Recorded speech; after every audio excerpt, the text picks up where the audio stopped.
The snow along the banks of the Trident had melted at last, giving way to wild crocus and the green unfurling of new spring.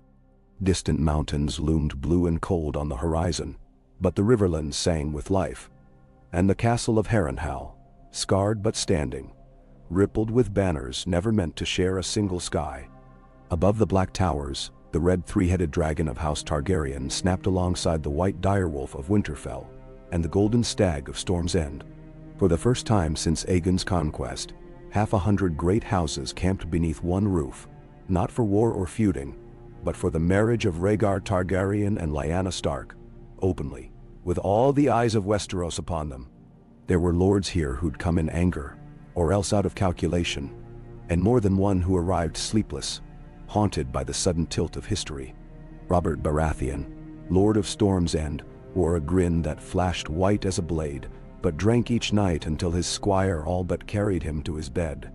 Brandon Stark, heir to Winterfell, stood stone-faced at his sister's side, eyes stormier than the wolf's wood in autumn. Even so, when Lyanna appeared in the great hall, her stark gray shot with Valyrian silver, her blue cloak trailing like a river at her heels, there was a hush that even Robert did not break. No matter the rumors, the rage, the wounds yet open from years of ambition and fear, none could deny she was beautiful and proud and alive. Not the corpse they'd whispered about in smoky taverns. Rhaegar's hand found hers before the altar, and their vows echoed through the stones. It was not the marriage some had expected, not one of sullen submission, nor of trembling maidenhood, but an oath exchanged by two who looked upon each other and saw not duty, but destiny. Rhaegar Targaryen, eldest son of Mad King Aerys and Prince of Dragonstone, was never more a prince than in that hour. Pale, handsome, sad-eyed, but crowned in the love of a northern wolf maiden, whose laugh had once outshone all the heartache of her family's cold halls. They said nothing of prophecy, nothing of dragons and winter, nothing of the doom that clung to the Targaryen line. Only words of unity, spoken for all the realm. Afterward, the feasting spilled into the night. Northmen drank with Reachlords. Dornishmen swapped jokes with Baratheons. Even the dour lords of the Vale warmed beneath tapestries of singing minstrels and the clatter of dice. Lyanna's laughter rang above them all, Rhaegar's hand at her waist. For the first time since his birth, the prince looked unburdened. But not all watched with joy. Eddard Stark nursed his ale in the shadows, the weight of his father's ghost heavy beside him. He'd ridden south with 6 swords, sworn to see his sister returned, and instead found her radiant and changed. The wolf and the dragon were no longer at each other's throats, but bound together, and Ned felt as though the world had turned upon its axis and left him scrambling for purchase. Near the head table, Jon Arryn bent his tall hawkish frame toward Lord Tywin Lannister, the Starks in the royal bed. The Baratheons jilted, if only in spirit. "What do you make of it, Lord Tywin?" Tywin's eyes were twin chips of green glass, unreadable. "I make of it what I always do, Lord Arryn. Opportunity, danger." His lips tightened. "The realm has a chance for peace, if the Targaryen prince can hold it. He has the Stark wolf at his side now." Tywin's gaze slid across the tables, past Brandon's clenched jaw, Robert's empty cup, and the dour Seaworth at the back. A wolf is loyal until cornered. But corner a lion. Jon Arryn's smile was thin as a knife. Across the hall, Robert Baratheon watched the newlyweds with a face like a thunderhead. His eyes flicked from Lyanna's smile to Rhaegar's arm curled about her waist, and a muscle ticked in his jaw. "She chose him, Robb," muttered Stannis at his elbow, his voice flat and emotionless as a tomb. "Best not to dwell." "She was promised to me," Robert said, the words slurring with the mead. "We were to have children. Strong boys. Fierce girls. She was to be the Lady of Storm's End. What is a vow worth if it can be broken in the dark?" Stannis did not reply. He'd never understood his brother's heart, nor wanted to. He watched the Targaryen prince instead, searching for flaws in the armor, weaknesses that might one day be exploited. The wedding night brought peace, if not forgiveness. When dawn broke, Rhaegar led Lyanna to the high walls, and together they looked out upon a camp of banners, sunlight gleaming on the gold of Tyrell, the silver of Arryn, the black bat of Blackwood, the burning heart of Caron. "There's more power in this unity than in 1,000 swords," Lyanna said, her hair whipping in the cold river wind. "Unity must be fed," Rhaegar murmured. "Fed with trust, or else with fear. I would choose the first." "You sound like a bard, not a king." He turned to her, solemn. "My father is still king. The realm remembers his cruelties. They will watch us for weakness." Lyanna smiled, bold and reckless as the wolf she'd always been. "Let them watch. Let them see a different Targaryen. A different queen." Below them, Eddard found himself lost in the press of new alliances. Lord Mace Tyrell clapped him on the back, declaring his delight in the match, while the Redwynes and Hightowers jockeyed for Ned's approval. Across the yard, Arthur Dayne, sword of the morning, white cloak bright as snow, saluted Brandon Stark, and for a moment, the old rivalry faded into a knowing respect. A new world, forged in wedding vows. Yet the shadow of King Aerys hung over the feasting.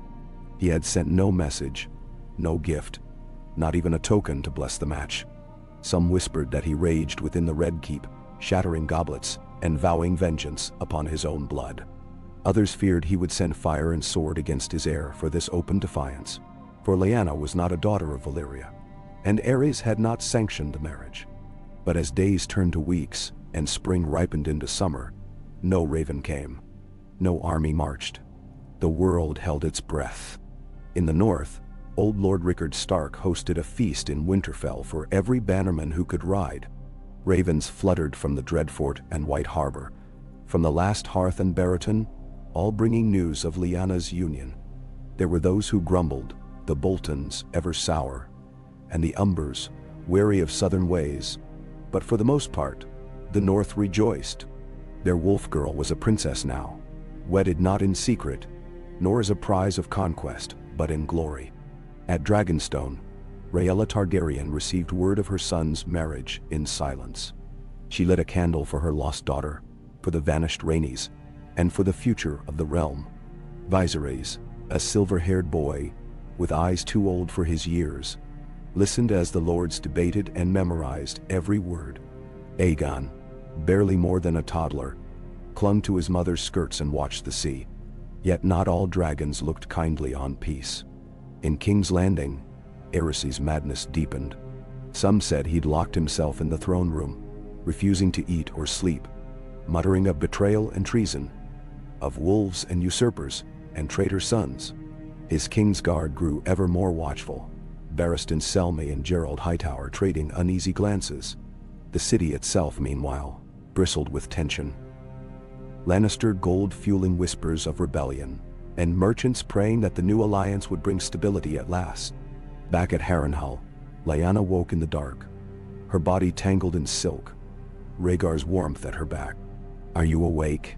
she whispered, voice low. He stirred, voice rough with sleep. "Always." She rolled to face him, eyes gleaming in the moonlight. "Do you regret it?"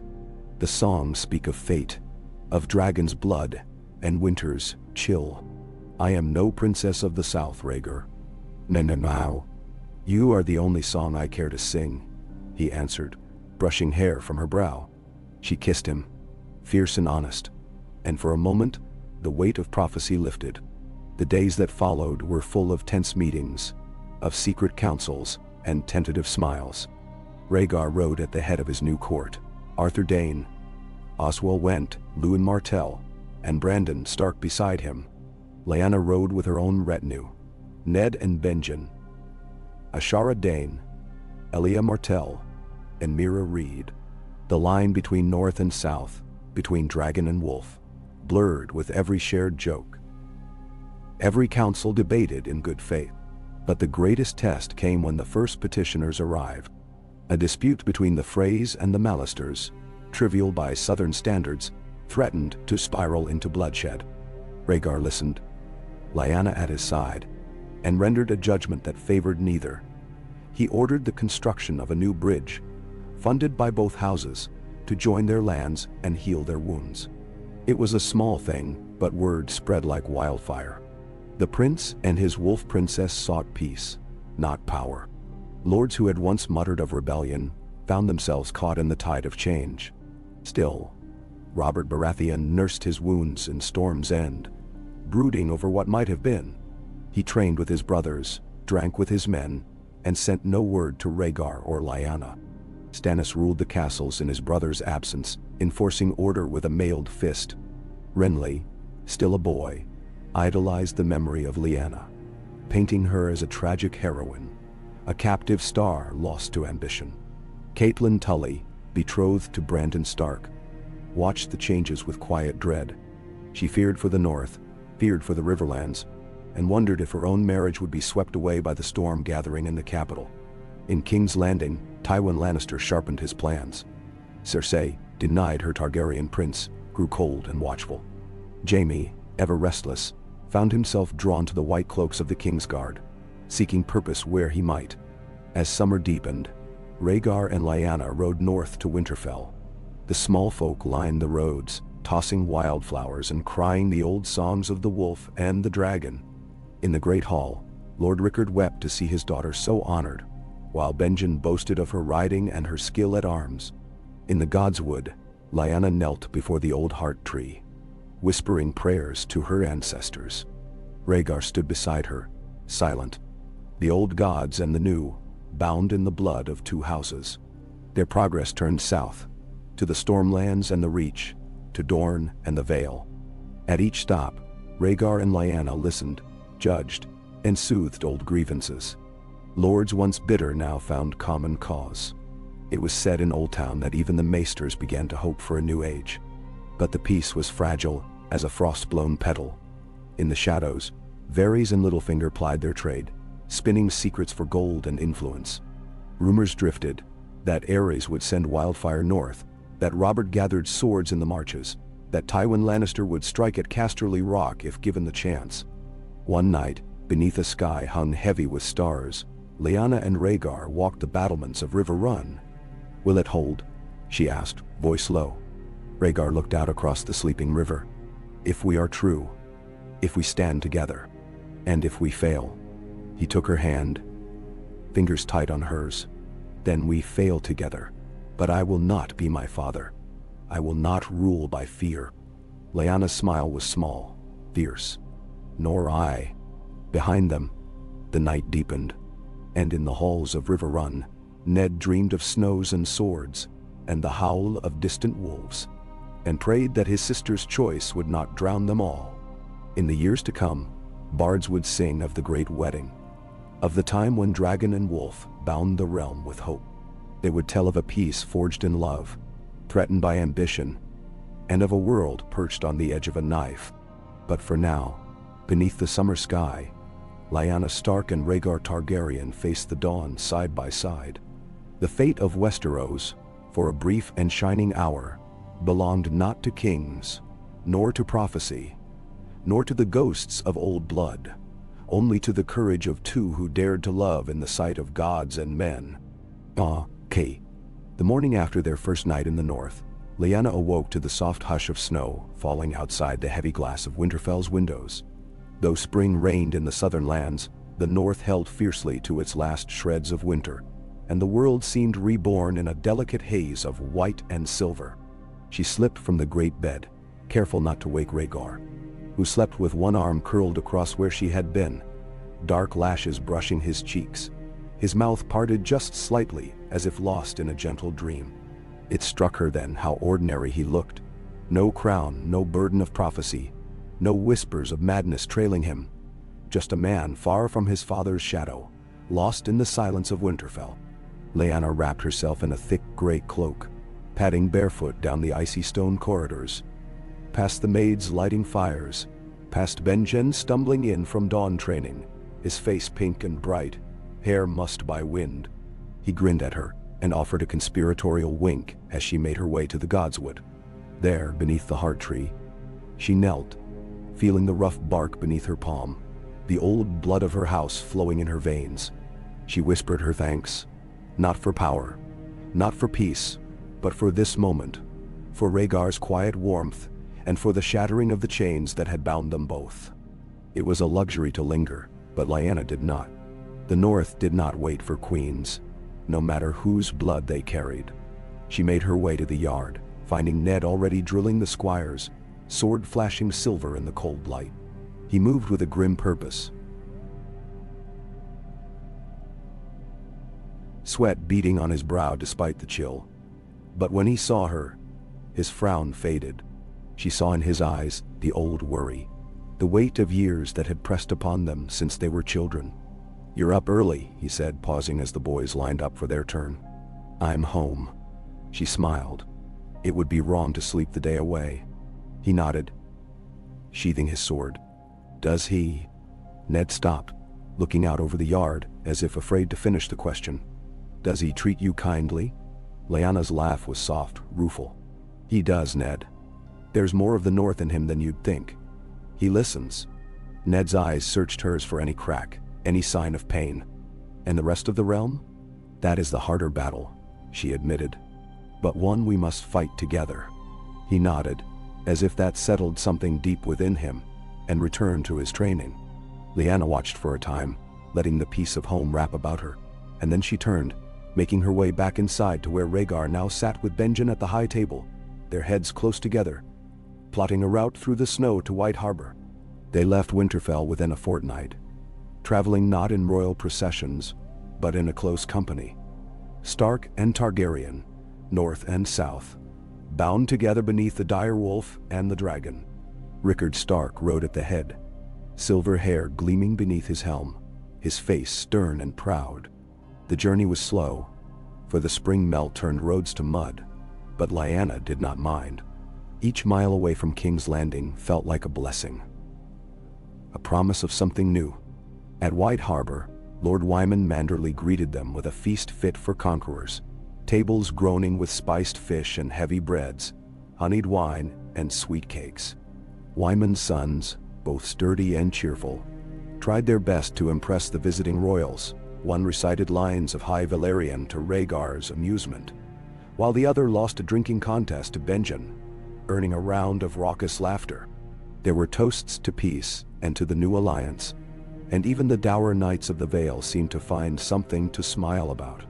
In the quiet after the feast, Lyanna found herself walking the docks with Rhaegar, their breath steaming in the night air. Ships creaked in their moorings, lanterns glimmered on the black water, and a handful of fishermen sang low and off-key.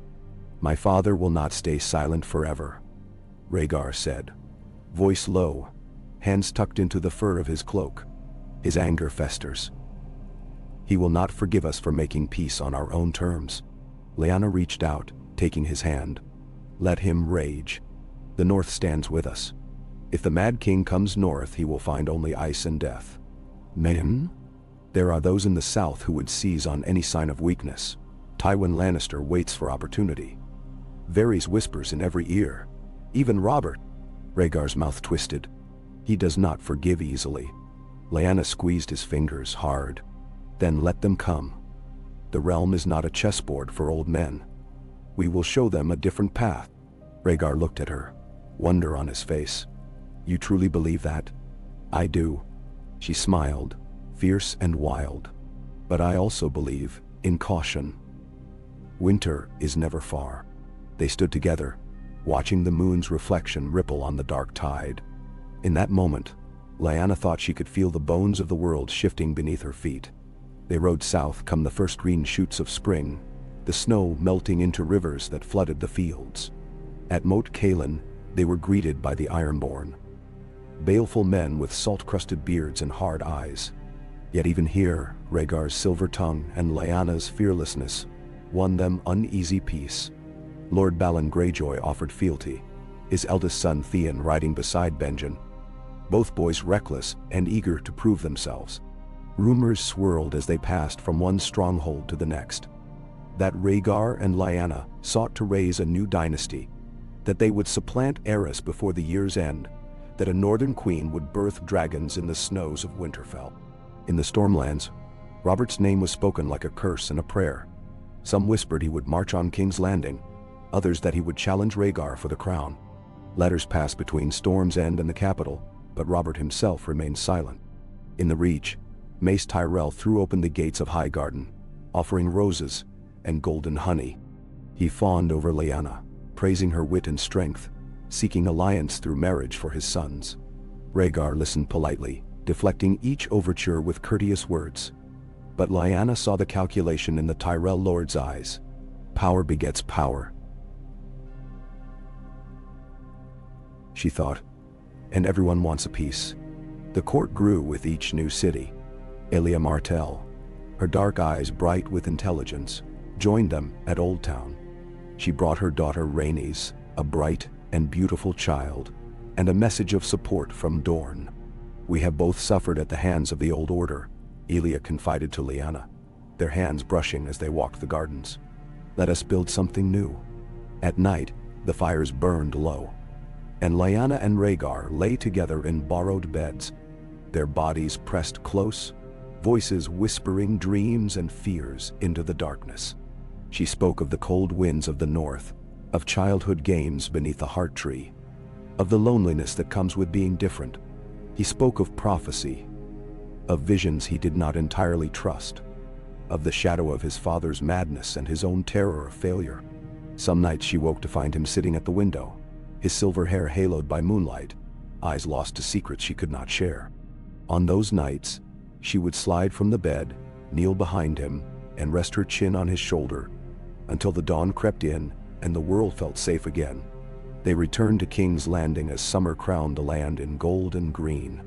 The city seethed with tension. The people cheered them in the streets, crying out for their silver prince, for the Wolf Queen from the wild north, for peace at last. Yet behind closed doors, the court bristled with danger. King Aerys had grown thinner, his hair wild and matted, his hands ever trembling. He received his son and daughter-in-law with icy formality, never rising from the Iron Throne. His eyes, once sharp as daggers, now darted from shadow to shadow. "You have defied me, boy," the king spat, his voice thin as a razor. "You have married without my leave. Do you mean to usurp your king?" Rhaegar bowed, smooth as ever. "I mean to serve the realm, father. The people call for unity.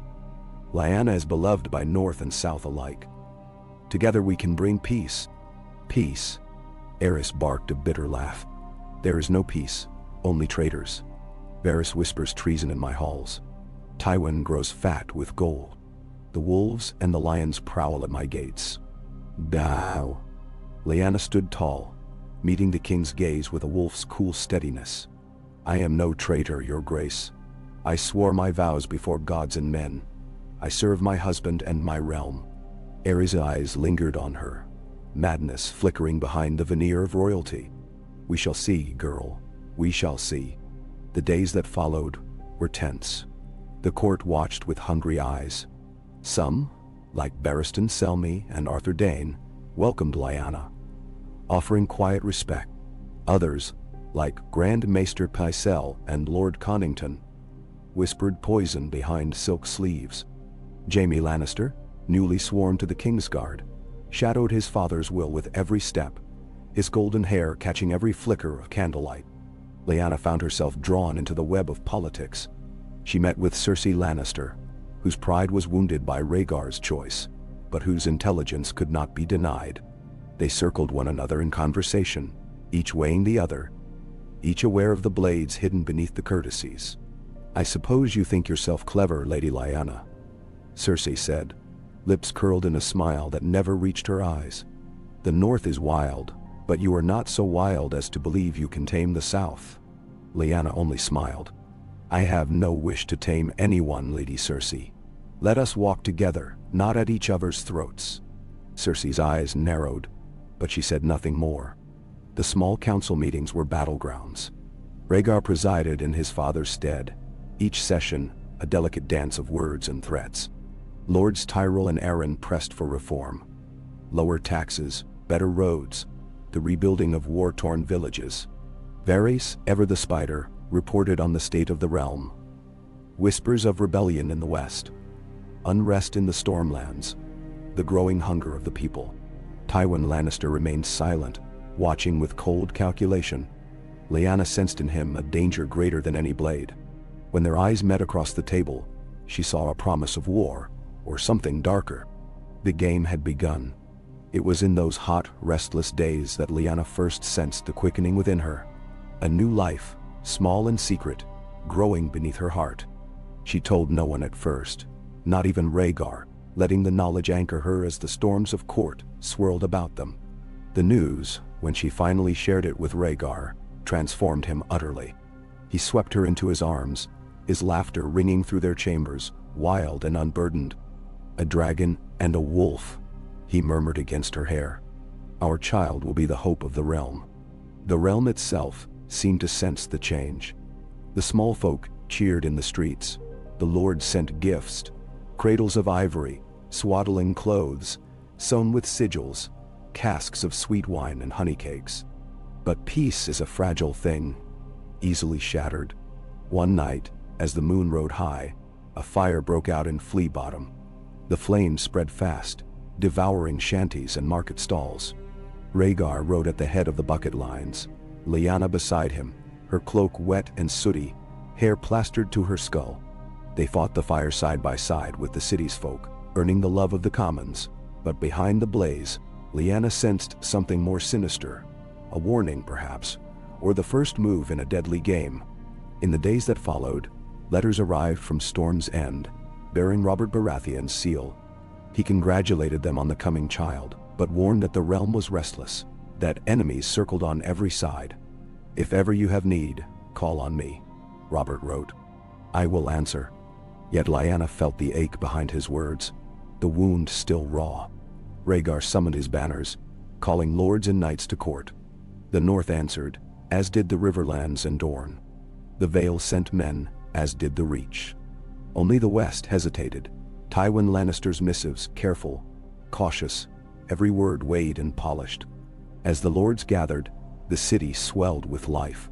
Markets thronged, musicians played in the streets, children ran laughing beneath banners. Lyanna walked among them, her belly beginning to swell, her hand always near the hilt of the dagger she wore beneath her cloak.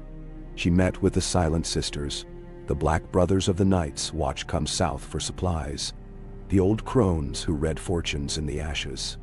Through it all, she felt the eyes of the realm upon her, the eyes of those who loved, those who hated, and those who waited for a single misstep. The climax of that long, hot summer came at the great tourney Rhaegar held in celebration of their child. Knights from every corner of the realm rode for glory. Banners of wolf and dragon, rose and sun, lion and falcon snapped in the wind. Brandon Stark rode for Winterfell, his lance unerring, his laughter loud as thunder.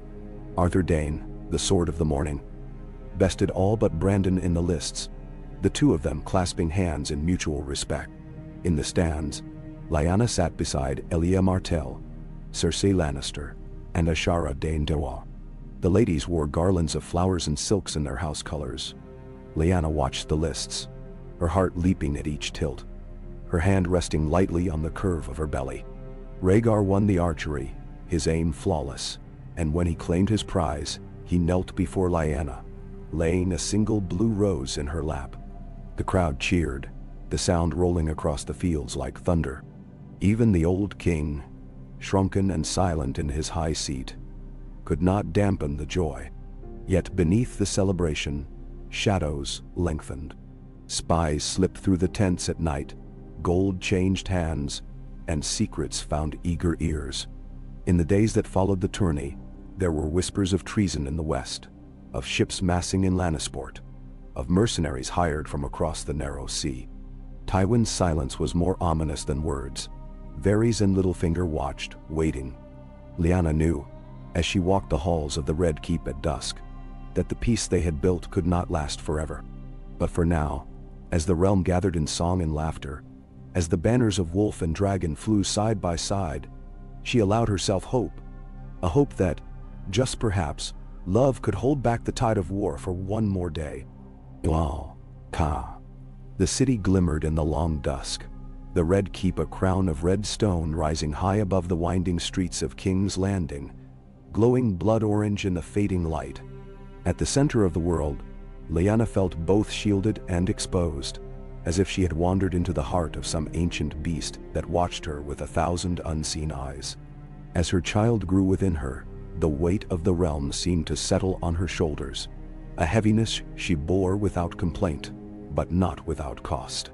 It began in small ways. A sudden tension at council meetings, lords arriving late or not at all, quiet glances exchanged behind steepled fingers. Rhaegar, who once had spoken of music and dreams, spent his hours now in war councils, poring over maps and musters, his expression harder with every passing day. He tried to spare Lyanna the worst of it, but she saw the shadows under his eyes, the tightness in his jaw. She wondered sometimes if she had been right, or if they had only kindled a different fire. Aerys haunted the halls like a hungry ghost, his footsteps echoing in the darkness, his laughter sharp as broken glass. He summoned Lyanna one afternoon to his solar, dismissing all others with a flick of his fingers. She stood before him, back straight, hand resting on the gentle swell of her stomach. The king regarded her, his eyes shining with a feverish light, hair wild and matted, fingernails long and dirty. "You have brought the North into my house," he said, voice thin and trembling, but dangerous. "You wear my son's crown. Do you think yourself queen already, wolf girl?" She held his gaze, unafraid. "I am his wife, your grace, and your loyal subject. I wish only for peace." "Peace," he spat, rising so abruptly she feared he would strike her. "There is no peace for traitors. You have stolen my son. He was my heir, my hope, and now the realm whispers his name instead of mine. They look to you to the north, as if the snows might smother fire." She took a slow breath, remembering her father's lessons in patience. "You have the love of your people still, your grace. Let Rhaegar help you rule. Let us bring healing. Understand." Aerys's eyes widened, a glint of something old and sharp flaring behind his madness. "You sound like your father, always with your counsel, your caution. Rickard Stark thought he could chain me with words. Look what it bought him." He smiled, sickly sweet. "If you bear a son, he is Targaryen first, Stark second. Remember that, Lady Lyanna. A wolf that runs with dragons forgets how to hunt." He turned away, dismissing her with a wave. Lyanna's pulse hammered, but she showed no fear as she bowed and left the chamber, her thoughts whirling like leaves in a storm. Rhaegar found her later that night, in their quiet solar overlooking Blackwater Bay. He took her hands, gentle as always, but his voice was rough. "What did he want?" "He feels threatened. By you, by me, by our child." He pressed his forehead to hers. "He is lost, Lyanna. Every day he slips further. If the worst should happen." She touched his cheek. "We will stand together, whatever comes." A summer storm rolled in from the east, thunder shuddering through the stone. Rhaegar stood at the window, watching lightning carve the sky. Lyanna leaned beside him, her hair tangled by the wind, and they watched the rain streak the city in silver. In the days that followed, the mood of the city grew restless. The markets bustled, but the laughter sounded forced. Word arrived that Lord Tywin had summoned his bannermen to Casterly Rock. Reports from the Stepstones spoke of mercenary companies hired by men whose names were not given. Even the docks grew tense, with fights erupting between men sworn to different houses. Lyanna moved among the people as often as she could, ignoring the protests of her guard. She listened to the grievances of the cobblers, the fears of the bakers, the grumbles of the city watch. Children followed her, wide-eyed, singing songs of the Dragon Prince and the Wolf Queen. The stories of the fire in Fleabottom, and of how she and Rhaegar had fought alongside the commons, had spread. For many, it was the first time they had seen royalty care.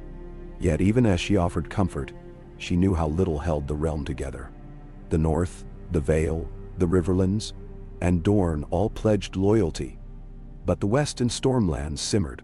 In the quiet hours, Lyanna wrote letters to her father, to Brandon and Benjen, to Robert, each carefully worded, offering reassurance and pleading for patience. Ned's replies came swift and warm, Robert's slower and short, Brandon's full of the blunt honesty that had always marked him. "My place is at your side, Lya," Brandon wrote. "But know this. The old gods will not be mocked, and the blood of Winterfell does not run cold. If you have need, call for me, and I will come. Sword in hand, all the north at my back. Lyanna tucked his words into her sleeve, feeling both safer and more afraid. The small council grew ever more fractious. Pycelle warned of war, Varys urged caution. Littlefinger smiled and spun gold from secrets. Rhaegar kept them all at arm's length, choosing instead to confide in Arthur Dayne and Sir Barristan, both of whom stood by him with an unwavering loyalty that Lyanna had come to trust. Yet even they could not soothe his fears. It was in the deep hours of one restless night that Rhaegar spoke what haunted him most. "There is a prophecy," he whispered, as the rain tapped the windows. "The song of ice and fire. I once thought it meant dragons, Targaryen reborn. But now I wonder if it is you and I, Lyanna. If our child is the bridge, the realm trembles on the edge of doom. And I..." He broke off, unable to say more. Lyanna wrapped herself around him, her breath warm on his skin. "Whatever comes, Rhaegar, we face it as one." He nodded, but the worry did not leave him. The birth approached with the height of summer. The city sweltered, tempers fraying with the heat. At court, Cersei Lannister hovered like a golden shadow, her eyes lingering on Rhaegar, her words to Lyanna always pleasant, always cold. Elia Martell visited often, her children tumbling through the halls with laughter, bringing brightness into days grown tense. Then, at the zenith of the heat, came two messengers, one bearing a Lannister lion, the other the crowned stag of Baratheon. Both brought demands. Tywin wanted assurances of his house's importance in the new regime. Robert, ever blunt, wanted only to see Lyanna and be certain she was safe. It was decided a great council would be held, a convocation of the realm, to be hosted at Harrenhal. The lords of Westeros were called, banners sent riding in every direction. The journey northward was tense, the roads crowded with knights and retainers, wagons full of armor and feasting gear, banners snapping in the wind. Lyanna rode in a closed litter, her condition too advanced for a saddle, but she insisted on stopping often to meet with small folk along the way. At Harrenhal, the lords assembled in splendor, not seen since the last great tourney.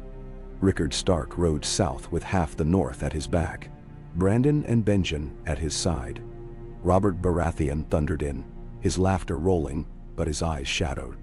Lord Arryn, stately and wise, arrived with his falcons, while Hoster Tully brought half the Riverlands. Only Tywin Lannister arrived late, his retinue glittering, his face expressionless.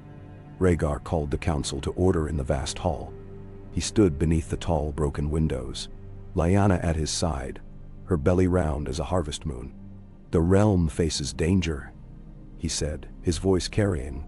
"We stand at the edge of war. My father grows weaker, his rule uncertain.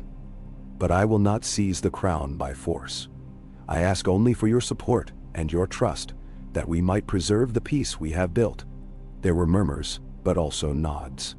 Rickard Stark spoke first, his voice deep and resonant. "The North has known peace these past months, and we would see it endure. My daughter's happiness is proof enough for me." Mace Tyrell pledged the Reach, offering gold and men if needed. Jon Arryn, grave and fair, spoke for the Vale. Hoster Tully promised the rivers. Doran Martell sent a letter of support, unable to travel due to ill health, but promising Dorne would stand for peace.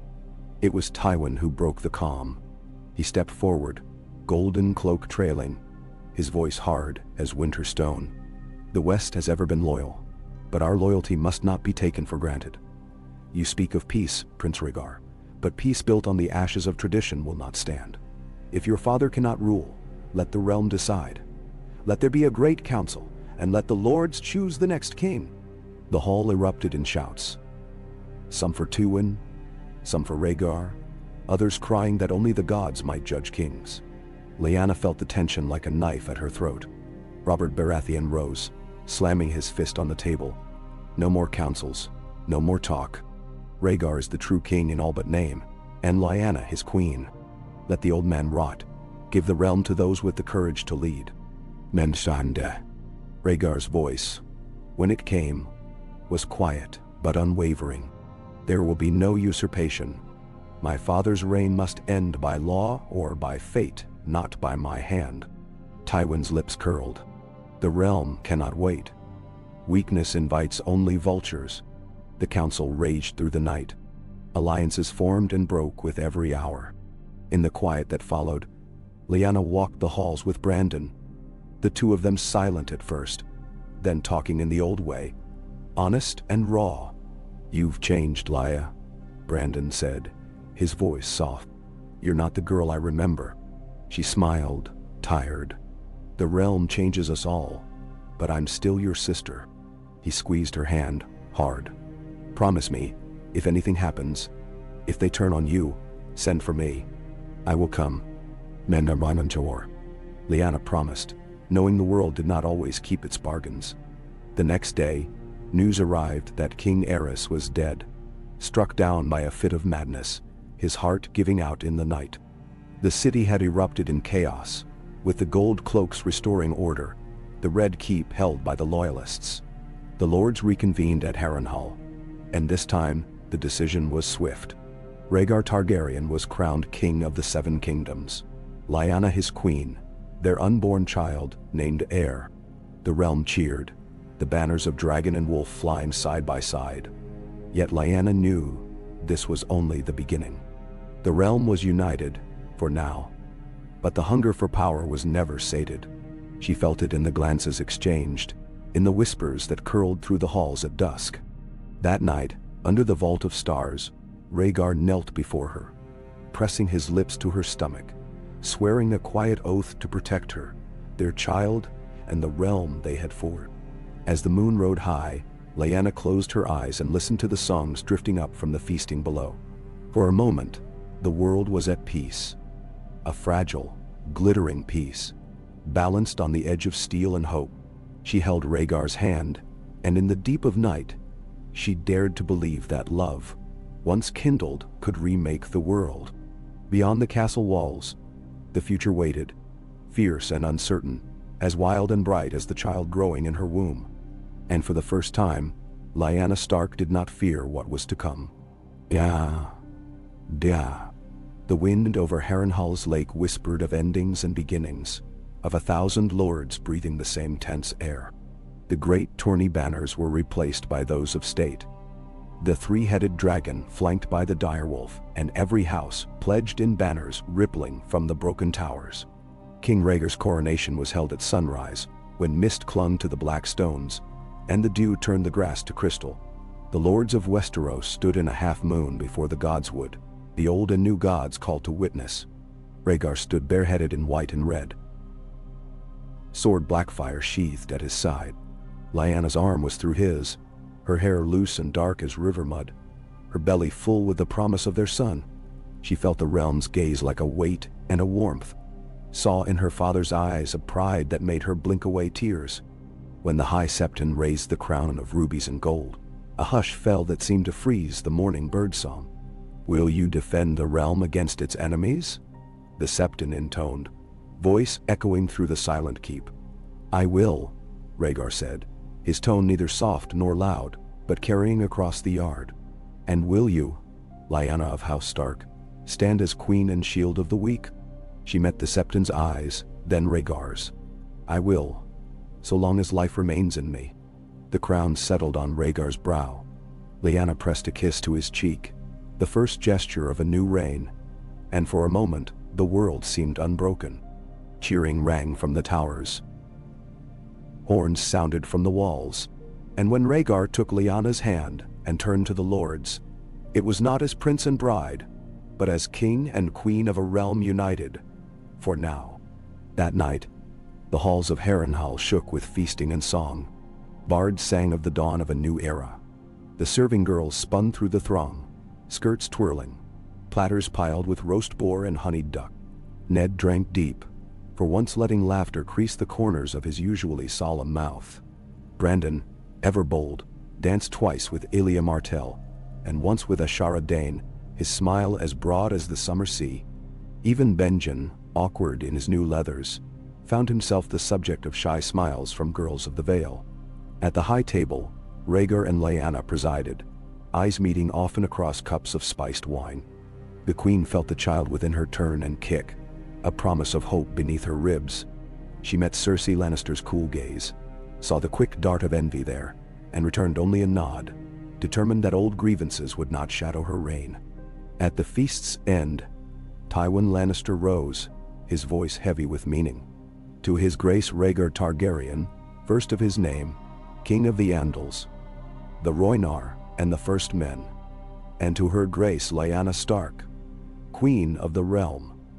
May your reign be long and wise, and may peace hold through all your days. The lords echoed him, but Lyanna heard in the words a warning, as if peace were a thing already half in the grave. That night, Rhaegar drew her onto the balcony overlooking the water, the torches of campfires winking like stars. He wrapped her in a cloak, his hands gentle at her shoulders. "I fear for the child," he said, low and uncertain, the king's mask slipping from his face. "He will be a symbol of hope or of division. I dream of shadows, Lyanna, and of swords in the dark." She took his hand and pressed it to her belly. "He will not face those shadows alone. He will have a father and mother both, and all the north and south at his back." "No." He smiled, but it was the smile of a man who had known too much loss. If only love were shield enough against the world. Lyanna drew him close and kissed the worry from his lips. "Tonight, we are only ourselves. Tomorrow we are king and queen again." As the revels faded and sleep claimed the castle, Lyanna dreamed of wolves running in the snows of Winterfell, of dragons flying over the green fields of the Reach, and of her child laughing in her arms as the realm looked on, not with suspicion, but with hope. In the weeks that followed, the new king and queen returned to King's Landing, riding at the head of an army of banners. The people lined the streets, petals swirling from windows, small folk shouting blessings. The lords of the North and Dorne, the Riverlands and the Reach, rode in the royal procession, their feuds quieted by the promise of a new age. The Red Keep had changed. Gone was the pall of fear that Eris madness had laid over the city. The dungeons were emptied of those imprisoned on suspicion alone. Gold cloaks returned to honest patrols, and the cries of the suffering were answered with new bread and coin. Lyanna made the rounds of the city in a simple cloak, bringing food to the poorest and justice to the wronged. She found herself loved by the commons and grudgingly respected by the court, who saw her as both wolf and queen. Yet not all were one. Tywin Lannister withdrew to Casterly Rock, citing the need to restore his lands. Robert Baratheon returned to Storm's End, his laughter brittle, his friendship with Rhaegar strained by old wounds that time could not heal. Cersei lingered, cold and polite. But Lyanna felt her eyes follow every movement, her ambition coiled like a snake. The realm held its breath. Rhaegar, never blind to danger, strengthened the bonds with the loyal houses, granting new titles to the Arryns, Tyrells, and Martells. The Kingsguard were purged of Aerys's cruelest men. Arthur Dayne became Lord Commander, and Jaime Lannister was offered a post in the City Watch, an honor that both placated and insulted his father. As autumn crept in, Lyanna's time grew near. The maesters hovered, Elia and Ashara never far from her side. Rhaegar grew quieter, spending long hours in the library and the solar, searching dusty tomes for prophecies that might bring comfort or warning. It was just past dawn on a crisp day when Lyanna's labor began. The queen's screams echoed through the keep, muffled by thick tapestries and the prayers of every soul within. Rhaegar was beside her, his hand white around hers, his voice soothing, though his eyes brimmed with tears. When at last the babe came, a healthy boy with dark hair and bright violet eyes, the realm exhaled as one. The child was named Aemon, for the maester who had long served at the wall, and for the old blood that ran through both wolf and dragon. Lords came from every corner to swear fealty, kneeling before the tiny bundle in Lyanna's arms. Ned wept openly at the sight. Benjen boasted that the boy would ride to war with a sword before he could walk. Even Brandon, rough and blunt, pressed a gentle kiss to his nephew's brow, swearing that no harm would come to the child so long as a Stark drew breath. Letters poured in from every corner. Congratulations from the Martells, gifts from the Tyrells, even a curt note of acknowledgement from Tywin Lannister. Robert sent a cask of Stormland mead and a broadsword fit for a king's son. But his letter was short, the words clipped, the pain of losing Lyanna still raw. With the birth of the prince, Rhaegar's reign seemed assured. Yet Lyanna saw the warning signs, the quick, quiet departures from court, the veiled words between Tywin and his bannermen, the flicker of rebellion in the eyes of men who had lost their chance at power. She knew peace was a garden to be tended, and already, weeds were sprouting among the flowers. Still, she cherished the golden hours with her son. Aemon had his father's eyes but her stubborn mouth. He gripped her finger with fierce determination, wailing only when hungry or cold. She sang him old northern songs, lullabies of snow and moonlight, teaching him the cadence of wolf and dragon. One night, as the child slept, and the city dozed beneath a full moon, Rhaegar stood on the ramparts with Lyanna, his cloak billowing. "There is so much I wish for him," he said, voice thick with hope and fear. "That he grow strong, yes, but also kind. That he learn the weight of crown and sword, but not let either rule his soul. He will have us both," Lyanna said, her hand slipping into his. "And the realm besides. Will the realm hold?" He stared into the darkness, toward the distant riverlands and the western hills beyond. Not forever, but long enough perhaps for Aemon to find his own path. "Do you regret it?" he asked softly. She looked at him, the silver in his hair caught by the moon. The sadness and strength mingled in his face. "Never. I would choose you, and this, again and again. Menatro." He pressed a kiss to her brow. "Then we will face what comes, together." As the year turned, Lyanna threw herself into the work of queenship, mediating disputes, sponsoring orphanages, rebuilding villages burned in old feuds. She traveled to the Riverlands with Rhaegar, their son in tow, greeted by lords and commons with equal reverence. In the north, Rickard Stark held a feast to celebrate the new prince, promising oaths of fealty and wheat from the last harvest. But dark clouds gathered in the west. Tywin Lannister's forces grew. The gold flowing from Casterly Rock bought swords and loyalty, his agents whispering of old rights and broken traditions.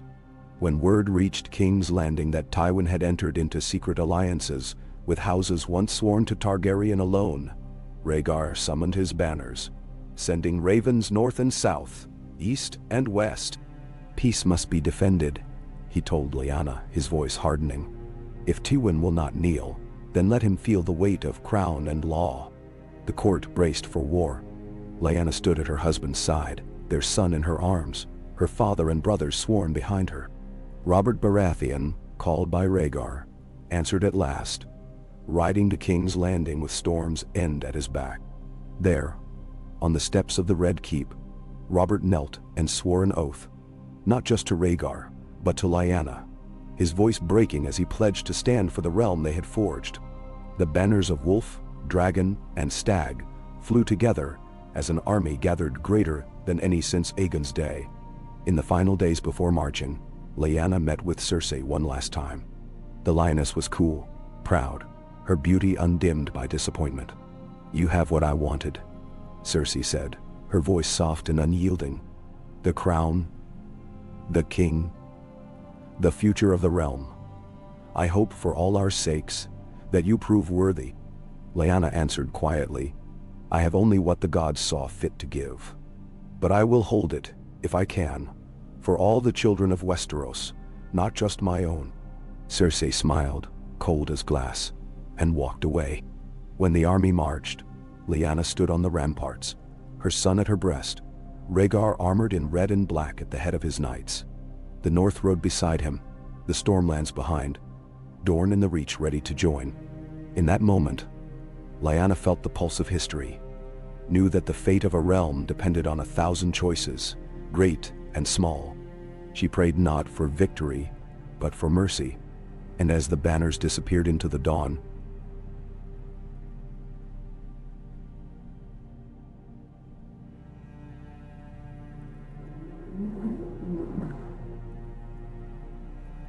she whispered a promise to her sleeping son, that she would fight for peace as fiercely as any king, and that love, no matter how fragile, could light a fire strong enough to hold back the dark. Yeah. Ha. The autumn air turned sharp as the armies gathered on the King's Road. Squires hurried to and fro through the mud, banners flapped in the wind, and the fires of 1,000 camps flickered beyond the city walls. The royal host assembled not as conquerors, but as a shield. Rhaegar's command was clear.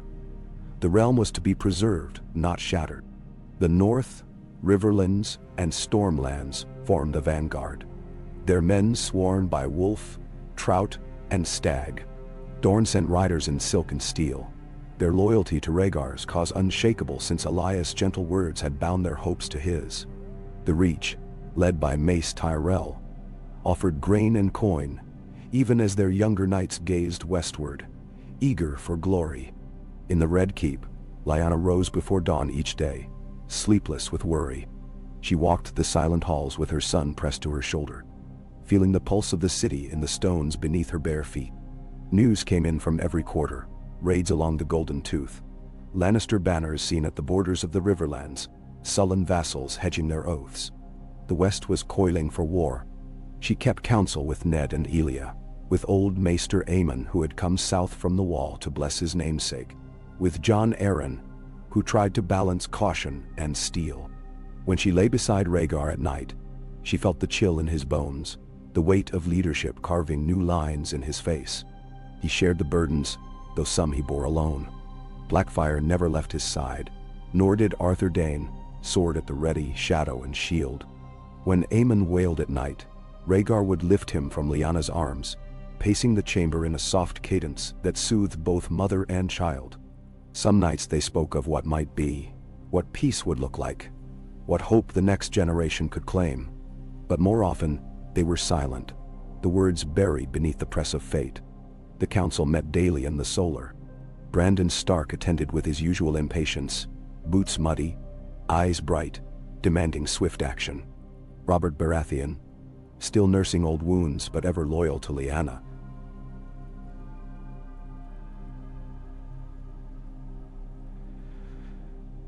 Sometimes brooding.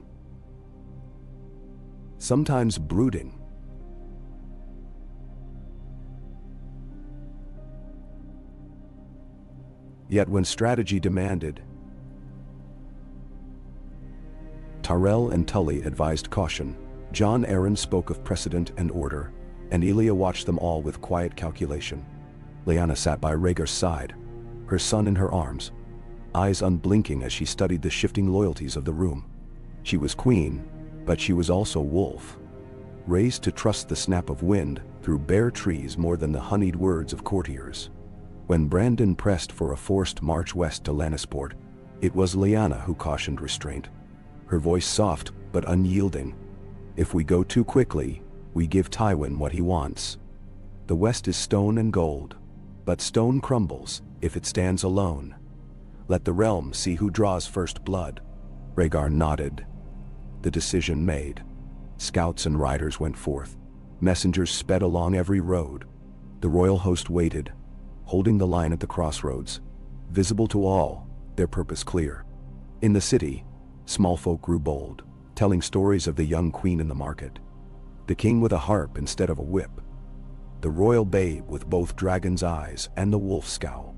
These were stories spun from hope and fear, and hope, for the first time in a generation, seemed to be winning. But Tywin Lannister's patience was as long as winter. When his banners finally moved, it was not in grand procession, but in 1,000 sharp, swift strokes. Raids on the Tully lands, riders burning granaries and seizing hostages. Gold spent like water to turn lesser houses against the crown. The western host struck for River Run, thinking to break the Riverlands and cut the royal army in two. Rhaegar answered with calm ferocity, sending Arthur Dayne with a force to hold the ford, while Ned Stark rode north to rally the Riverlords. Robert led the Stormland spears, a thunder rolling behind his charge, his hammer a promise of death to any who stood in his way. The battle at the Red Fork was hard and bloody, the kind that would be sung of for 100 years. The royal army held the ford against 3 charges, the Northmen planting their boots in the mud, the Dornishmen raining arrows from the banks, Tyrell's banners streaming behind the heavy infantry. Brandon Stark fought at the front, his sword flashing as he called out the names of his ancestors, wild and unbreakable. When the Lannisters faltered, it was Robert who broke their line, hammer swinging, the stag bellowing over the roar of the river. Lyanna received the news with relief and dread. Relief that their line held, dread that so many sons had died. She ordered the wounded cared for, the dead given honor, and the prisoners treated not as foes, but as men caught in a storm. She wrote letters to the wives and mothers left behind, her words a balm as well as a warning. Peace could still be had, but only if the realm wanted it badly enough. After the ford, Tywin pulled back to the west, fortifying the passes and burning his own villages, rather than yield supplies to the royalists. The war threatened to drag into winter. Rhaegar, advised by Lyanna and Elia, chose patience over pride. The queen called a council of noblewomen, Elia Martell, Margaery Tyrell, Lysa Arryn, and others, asking them to send food and blankets to keep the small folk safe from famine and fear. The gesture was unprecedented, and stories spread that the queen's heart beat for the realm entire, not just her own kin. In the north, Rickard Stark sent more men, Benjen among them, and the banners of the wolf snapped above the royal camps. The city braced for a siege that never came.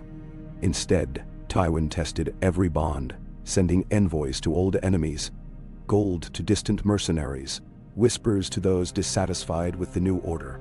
In the east, the Greyjoys tested the leash, sending raiders along the coast, hoping to win favor with whichever side emerged triumphant. As the nights lengthened, Lyanna grew weary. The pressures of queenship, motherhood, and war pulled at her from every side. When the babe sickened, she stayed up all night, pressing cool cloths to his brow, singing the lullabies of the old gods. When he recovered, Rhaegar wept in relief and promised the gods any offering they wished. Yet the true test came not with battle, but with betrayal. Late one night, as the first frost dusted the fields, word came that a minor lord, once loyal to the crown, had thrown open his gates to the Lannisters.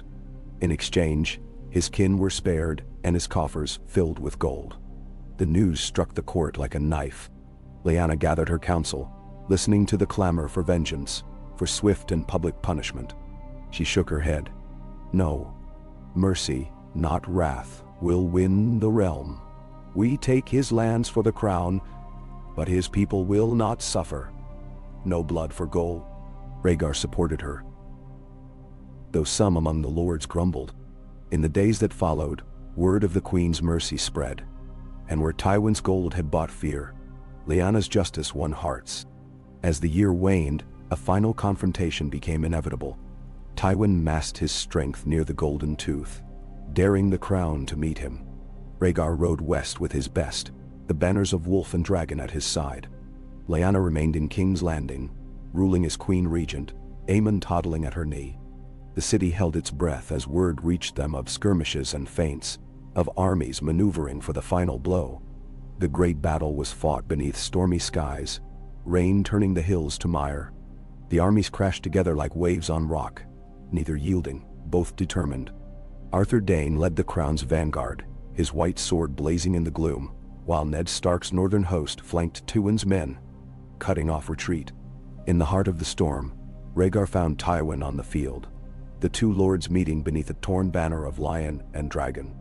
Tywin fought with the cold fury of a man who knew he was losing. He yielded only when surrounded, his knights dead or scattered, his gold useless on a field of mud and corpses. Rhaegar took him prisoner, not in chains but as a guest, giving him the respect owed to a great lord, though all knew the lion's pride was mortally wounded. News of Tywin's capture ended the war. His bannermen bent the knee, the gold cloaks restored order, and the city erupted in celebration. Lyanna wept, not only for victory, but for the sons lost and the burden that would follow. She held her son high as the crowds cheered, the wolf and the dragon on her banners, and swore that peace would not be a hollow promise. In the months that followed, Rhaegar's council worked to rebuild the realm. Tywin was sent to Casterly Rock, his power clipped but his dignity left intact. His daughter Cersei was married to a lesser lord, ending her dreams of a crown, while Jaime was granted a command far from the capital. The West remained proud, but peace held. Lyanna turned her attention to the wounds that war had left. Orphans housed, villages rebuilt, roads repaired. She hosted the queens and ladies of every house, forging a new sisterhood across the realm. Elia Martell became her closest ally, while Marguerite Tyrell and Lysa Arryn became friends and partners in the work of peace. Her son grew strong, walking before his first name day, fearless and curious. Rhaegar spent his evenings teaching Aemon music and history, while Lyanna told him tales of wolves and wildlings, of the North and its hidden wisdom. The royal family became a symbol of unity, a new hope that would be tested, but not easily broken. In the heart of winter, when snow fell thick and heavy, Lyanna stood on the ramparts of the Red Keep, her son in her arms, Rhaegar's cloak warm about her shoulders. She looked to the north, the south, and the west, and she felt the weight of all that had been lost and won. "We built this together," she whispered, pressing her lips to Aemon's hair. "Let it last, just a little longer." Beneath her, the city shone, alive with laughter and song, and for the first time since the world had turned on its head, Lyanna Stark felt truly at home. Oh, yeah. Winter's shadow crept over King's Landing, the first thin snows dusting the black slate roofs and gilded spires, muffling the clamor of the city and pressing close the hearts of those within the Red Keep. Lyanna rose before the dawn each morning, Aemon bundled tight in furs against her chest, and walked the ramparts as the city shivered awake beneath her. It was the quiet she craved, these moments before the halls thrummed with counsel and petitioners, and the 100 small concerns of a realm that had been broken and stitched together by hope and necessity. The streets below showed change. Markets that had once been crowded by hungry, desperate faces now bustled with new traders from the Reach, the North, and even from Dorne, wagons laden with fruit and wool, barrels of fish and salt beef. Bolts of heavy wool dyed in the dark reds and blues of houses, sworn to the crown. The poor were still many, but no longer abandoned. Lyanna had made certain of that. The orphanage in the shadow of Visenya's hill was full of laughter now, and at the new soup kitchens, men and women lined up with dignity rather than shame.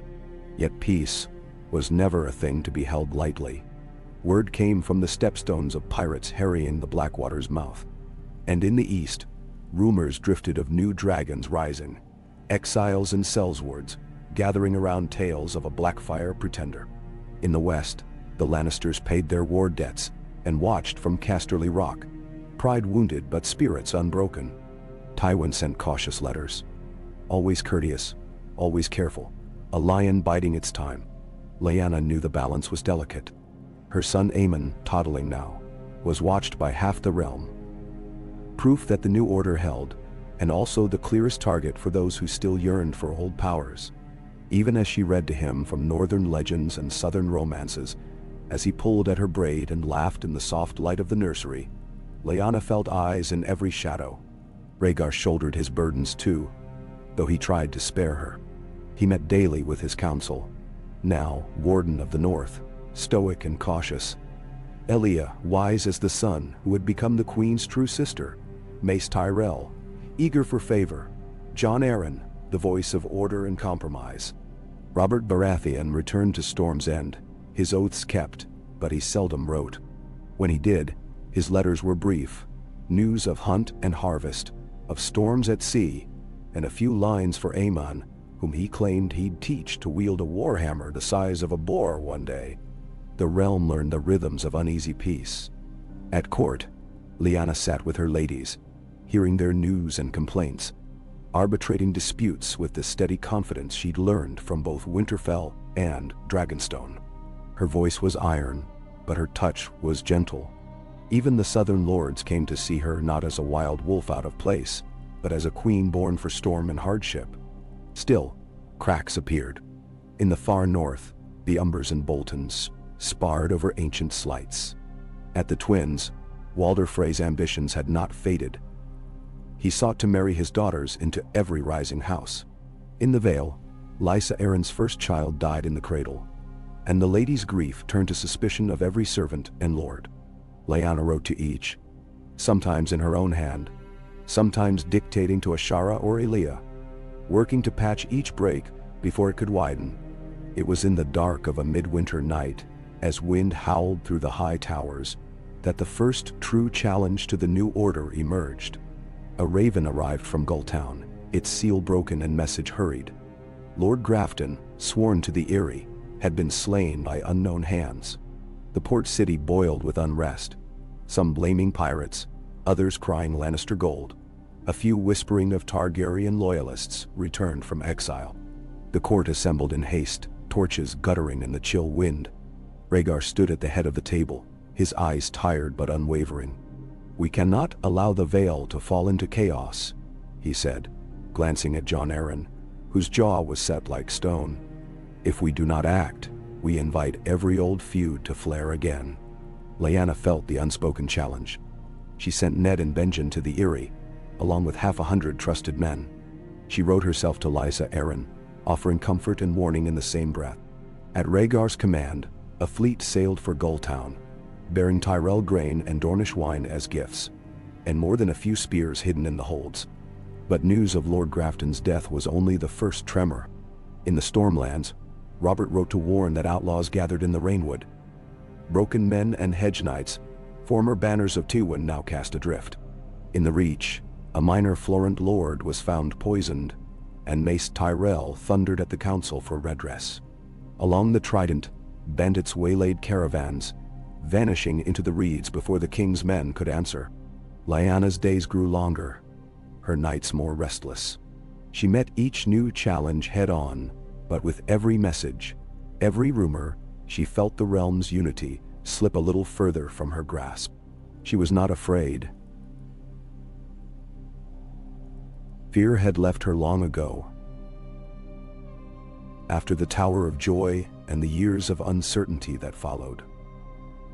But she was weary, and sometimes, holding Aemon in the quiet hours, she wondered how much peace one heart could bear before breaking. One morning, the queen found Elia Martell in the gardens, pale-faced, a letter trembling in her hand. "There are rumors from Lys," Elia whispered, her voice tight. "A Blackfire lives. They claim he is gathering ships, and that some lords in Westeros send him gold." "Then?" Lyanna took the letter, reading it twice. "The Blackfires, exiles with a shadow claim, the ghosts of a war that had ended before she was born. Yet a ghost could rally the bitter and the desperate." She sent for Rhaegar at once, and the king came at her word, reading the letter in silence. "We will not let the past be weaponized against us," he said at last. "If there is a Blackfire, he will find no home here. But we must be ready. Old grievances are not easily buried." The months that followed tested the realm as never before. Winter deepened, the snows falling thick even as far south as Oldtown. Rhaegar sent envoys to every major port, hunting for rumors of the Blackfire, and dispatched Arthur Dayne and Barristan Selmy across the narrow sea, their mission secret and urgent. In the north, Ned rode to Winterfell to remind his lords that unity was more than a word. In the Reach, Lyanna visited Highgarden, her presence a balm to the quarreling houses. She spoke in the court of Mace Tyrell, beneath the flowering heart tree, of peace and duty, of sacrifice and legacy. It was at Highgarden that word reached her of a plot against Aemon. A small thing, barely more than a whisper. A minor knight, paid in Lannister gold, had spoken drunkenly of the ease with which a queen's son might fall to an arrow or a slip of the stair. The knight was seized and brought before Lyanna. She looked into his eyes and saw only hunger, not loyalty. She showed mercy, sending him to the wall, but the message was clear. The queen was neither blind nor weak. Returning to King's Landing, Lyanna found Rhaegar restless. He played his harp at night, the music wandering through the dark halls, mingling with Aemon's laughter and the distant calls of the city's bells. Together, they made plans for the spring. A grand council at Harrenhal, a progress through the Westerlands, a visit to Sunspear, and the Dorne that had given them Elias' friendship and support. They would show the realm that king and queen stood united, and that no shadow, Blackfire, Lannister, or otherwise, could break them. But winter was not finished with them yet. A great storm struck the coast, and the royal fleet at Dragonstone was shattered. Dozens dead. Ships wrecked from Blackwater Bay to Storm's End. In the chaos, pirates struck, seizing 3 vessels bound for White Harbor. Their crews slaughtered, their holds emptied. Word came from the east. The Blackfire Pretender had landed in the disputed lands. His army swelled with sellswords, banners of black and red unfurling for the first time in a generation. Rhaegar called his banners again, though with less hope and more grim necessity. The armies of Westeros mustered a second time, not against their own, but against a foreign threat. Ned rode south with the northern host. Robert led the Stormlords, and the Tyrells marshaled the Reach. In Dorne, Prince Doran prepared his spears, though the desert winds whispered that not all would answer the call. Lyanna did not ride to war. Her place was now at the heart of the realm, holding it together while the men fought. She oversaw the defenses of King's Landing, coordinated with the Goldcloaks and the City Watch, and met daily with the council, refusing to cede an inch of ground. She walked among the city folk, speaking hope into every ear. When word came of a fire in Flea Bottom, she was there with the bucket lines. Sleeves rolled, soot streaked on her cheek. The war in the east was long and bitter, but the lords of Westeros remembered the pain of the last civil war, and unity forged in blood and hope held. The Blackfire Pretender fell at the Battle of the Boneway, his head sent to Rhaegar in a box of cedar and silk. Arthur Dayne returned, wounded but alive, bringing news that the sellswords had scattered, that Westeros was, for now, safe. The spring that followed was late, but glorious. The Red Keep's gardens exploded in flowers, and the city rang with laughter. The Grand Council at Harrenhal was held beneath banners of every color: dragon, wolf, trout, sun, rose, falcon, and, yes, even lion. Lyanna presided beside Rhaegar, her son at her knee, a living symbol of all that had been risked and won. She rose to speak as the lords quieted, the hall vast and echoing. "We have seen what division brings. Let us not forget it. My son will rule one day, but he will not rule alone. Let this council meet every 5 years. Let no house be left unheard, no child unfed, no corner of this realm left to rot in shadow. We are one realm. Let us remain so." And for that day, and many days that followed, Westeros held its breath and dared to believe in the promise of the wolf and the dragon. In the cool dusk, Lyanna stood with Rhaegar on the ramparts, Aemon between them, and watched the banners ripple over Harrenhal's broken towers. It was not a perfect peace, but it was real, and for as long as it lasted, she would fight for it heart and soul, tooth and claw, the memory of winter forever in her blood, and the dream of spring bright on the horizon. Oh. Hey. Summer's return in the 7th year of King Rhaegar's reign found the city reborn. King's Landing's walls gleaming from fresh whitewash, the great sept's bells tolling with hope rather than terror, the docks crowded with ships from Lys and Pentos, Bravos and Old Town, their masts foresting the bright horizon. Every morning, Lyanna walked the gardens with Aemon and Elia, sometimes joined by the sweet-natured Rhaenys or Benjen home from the wall, her hand tight on her son's shoulder as if she could hold all threats at bay with love and watchfulness. The old scars of war had faded, though they had not vanished. Sometimes in the small folks' laughter or the golden peace of a city square, Lyanna glimpsed the ghosts, shadows of fire and famine, of widows and broken boys, a memory to be honored and never repeated. The boy Aemon, now 6, was the very image of both his parents. Stark gray eyes flecked with Valyrian purple, a tumble of black hair shot with silver, a voice that could be steel or song. He trained with Sir Arthur in the mornings, his small feet quick and sure on the cobbles, his sword strokes watched by half the King's Guard and all the court with secret pride. In the afternoons he pored over dusty tomes with Maester Aemon, who had returned north at Lyanna's request, and whose frail hands still turned the pages with a scholar's reverence. Evenings were for music, Rhaegar's harp, and Elia's sweet singing, Aemon's childish laughter threading through the palace until nightfall hushed the stones. Lyanna worked beside her husband in the solar most days, the work of ruling never done.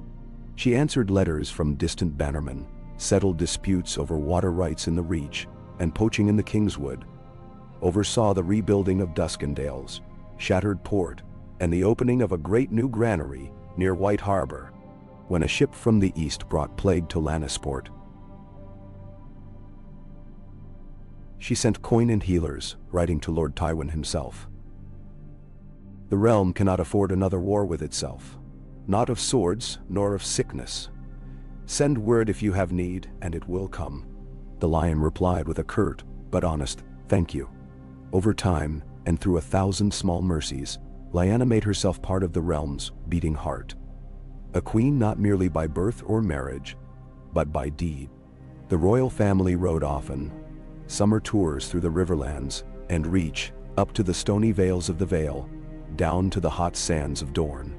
Lyanna and Rhaegar would lead the progress with Aemon beside them, banners fluttering, small folk rushing from the fields to cheer as the king and queen rode past.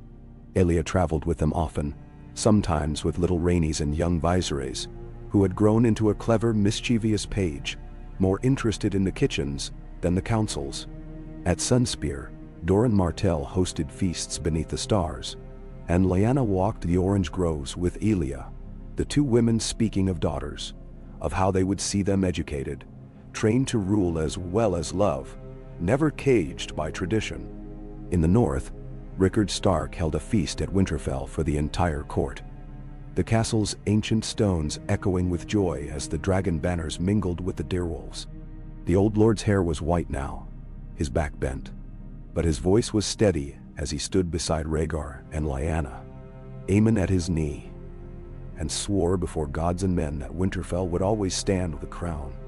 But peace was not a harvest reaped and stored. It must be sown and tended every day. There were old hatreds yet to cool, Blackwood and Bracken, Umber and Karstark, Tyrell and Redwyne. There were new ambitions too, men who saw a young king as a chance to rise. Most subtle of all were the murmurs that came with each passing year, whispers in wine cellars and shadowed keeps, courtiers wondering if the great unity would endure once Rhaegar's strength waned or Lyanna's northern will was tested. One evening, as golden light spilled across the city and a light breeze scattered rose petals from the garden walls, Lyanna watched her son spar with Sir Arthur Dayne in the courtyard. Arthur was patient but relentless, never allowing Aemon's skill to breed arrogance. The boy's brow furrowed, his foot slipped, and Arthur's blade caught his wrist with a gentle tap. "You lost your balance," the Sword of the Morning said, kneeling before the prince so their eyes were level. "A king's sword is not for show, Aemon.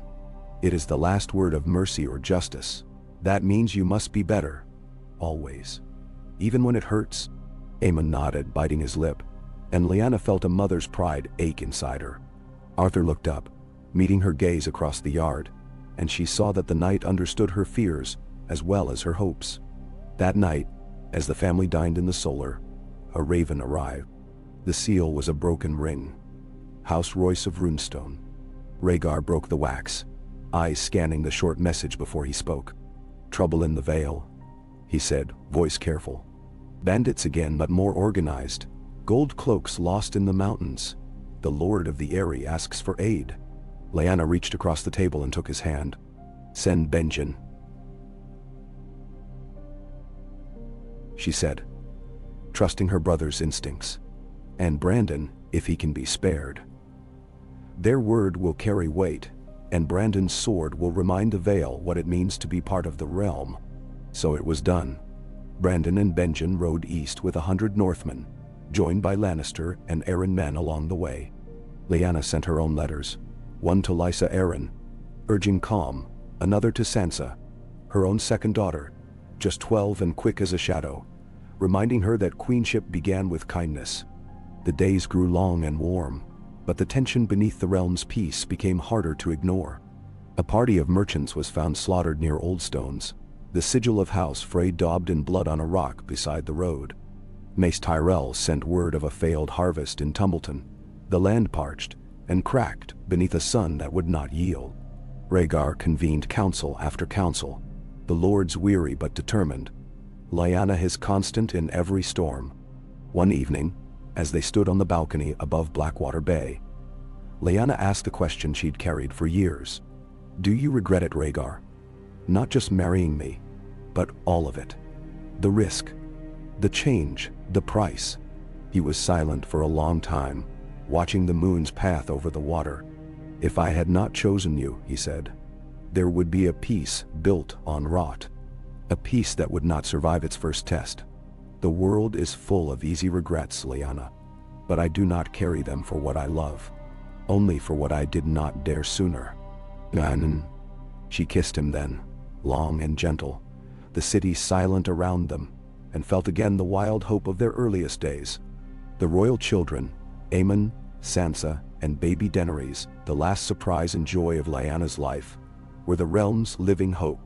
The girl had the silver hair of old Valyria, the stubborn jaw of the north, a laugh that charmed the hardest hearts.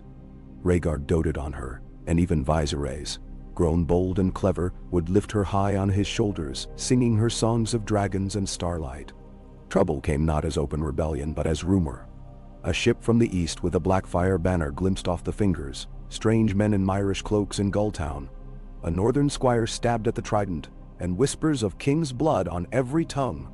When the king called the lords to Harrenhal for counsel, Lyanna rode at his side, the children close behind, the banners of wolf and dragon and trout streaming in the breeze. At Harrenhal, beneath the ancient towers, Lyanna spoke to the gathered lords. The realm was torn by war not so long ago. It would be easy now for old wounds to bleed again.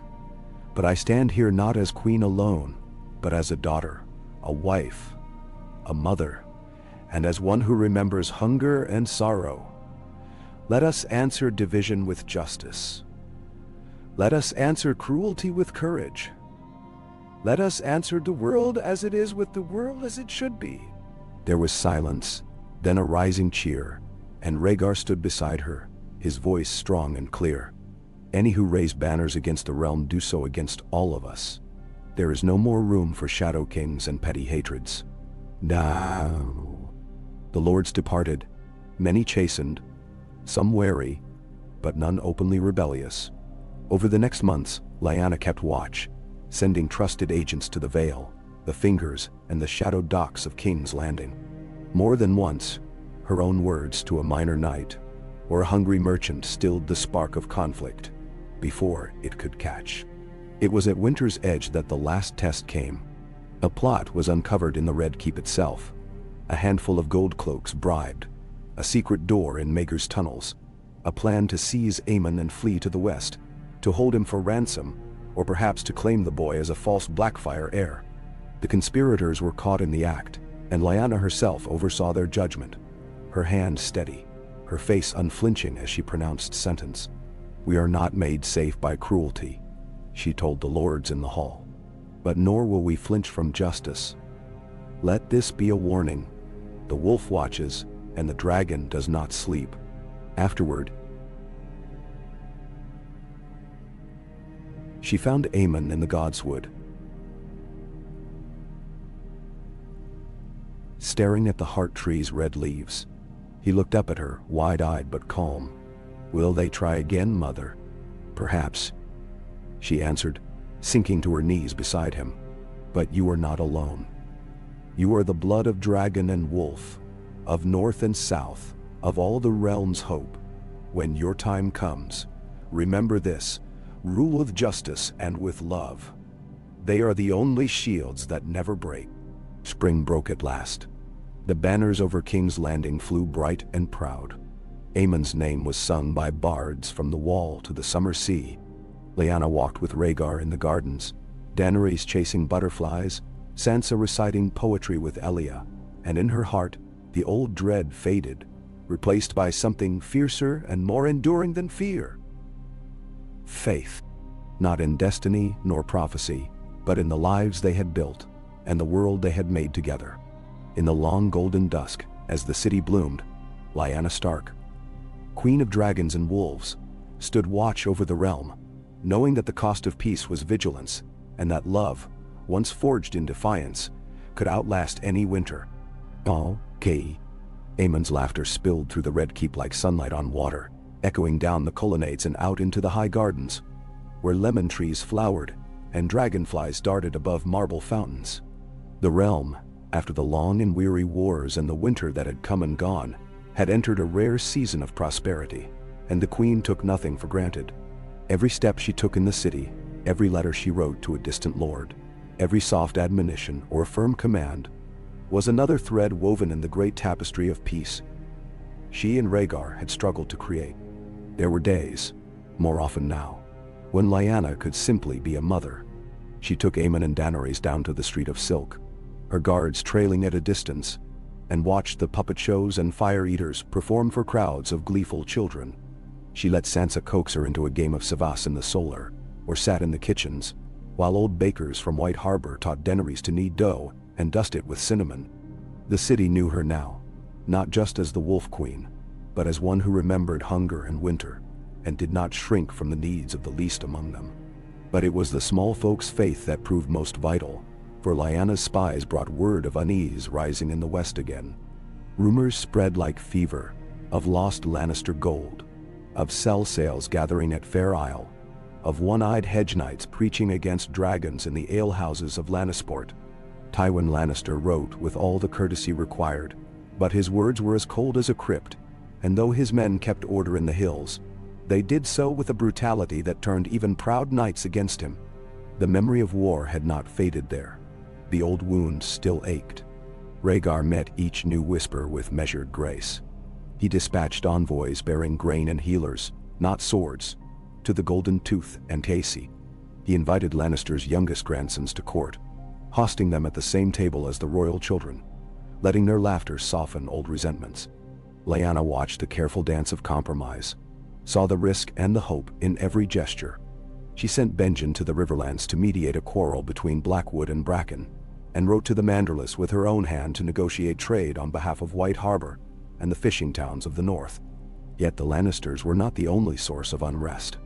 In the Stormlands, Robert had grown quiet, his letters brief, his handwriting slanting with age and the weight of cares. His son Lionel, tall and broad-shouldered, rode to court as a guest, but brought with him the rumor that smugglers ran weapons up the coast. Arms meant for no known lord.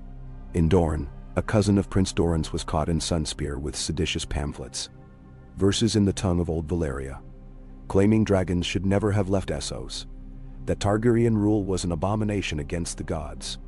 Lyanna answered with a letter of friendship and caution, reminding Doran that peace was their mutual labor, and received back a reply full of gratitude and a veiled warning. The world is restless. Always. The queen walked through the Godswood in the evenings, her children in tow. Aemon, growing into a youth now, liked to climb the old weirwood and stare out at the city's lights. Sansa picked wildflowers and recited ancient poems to Daenerys, who danced in the green shade, her silver hair glimmering. Rhaegar joined them when he could, his harp slung over his shoulder, his smile reserved, but warm. It was in these moments, unremarkable to history, that Lyanna felt the kingdom's soul at peace, however fragile it might be. One night, as a summer storm rumbled beyond the city walls, Rhaegar summoned his wife to the council chamber. There, under the gaze of the lords and knights, a battered Myrish trader presented a letter sealed with black wax and stamped with a broken sword, the sign of the Golden Company. The letter was brief, an offer of service to any who would claim the throne, signed with the ancient name Blackfyre, and a single line: "Blood calls to blood. We are not finished." The council erupted in debate.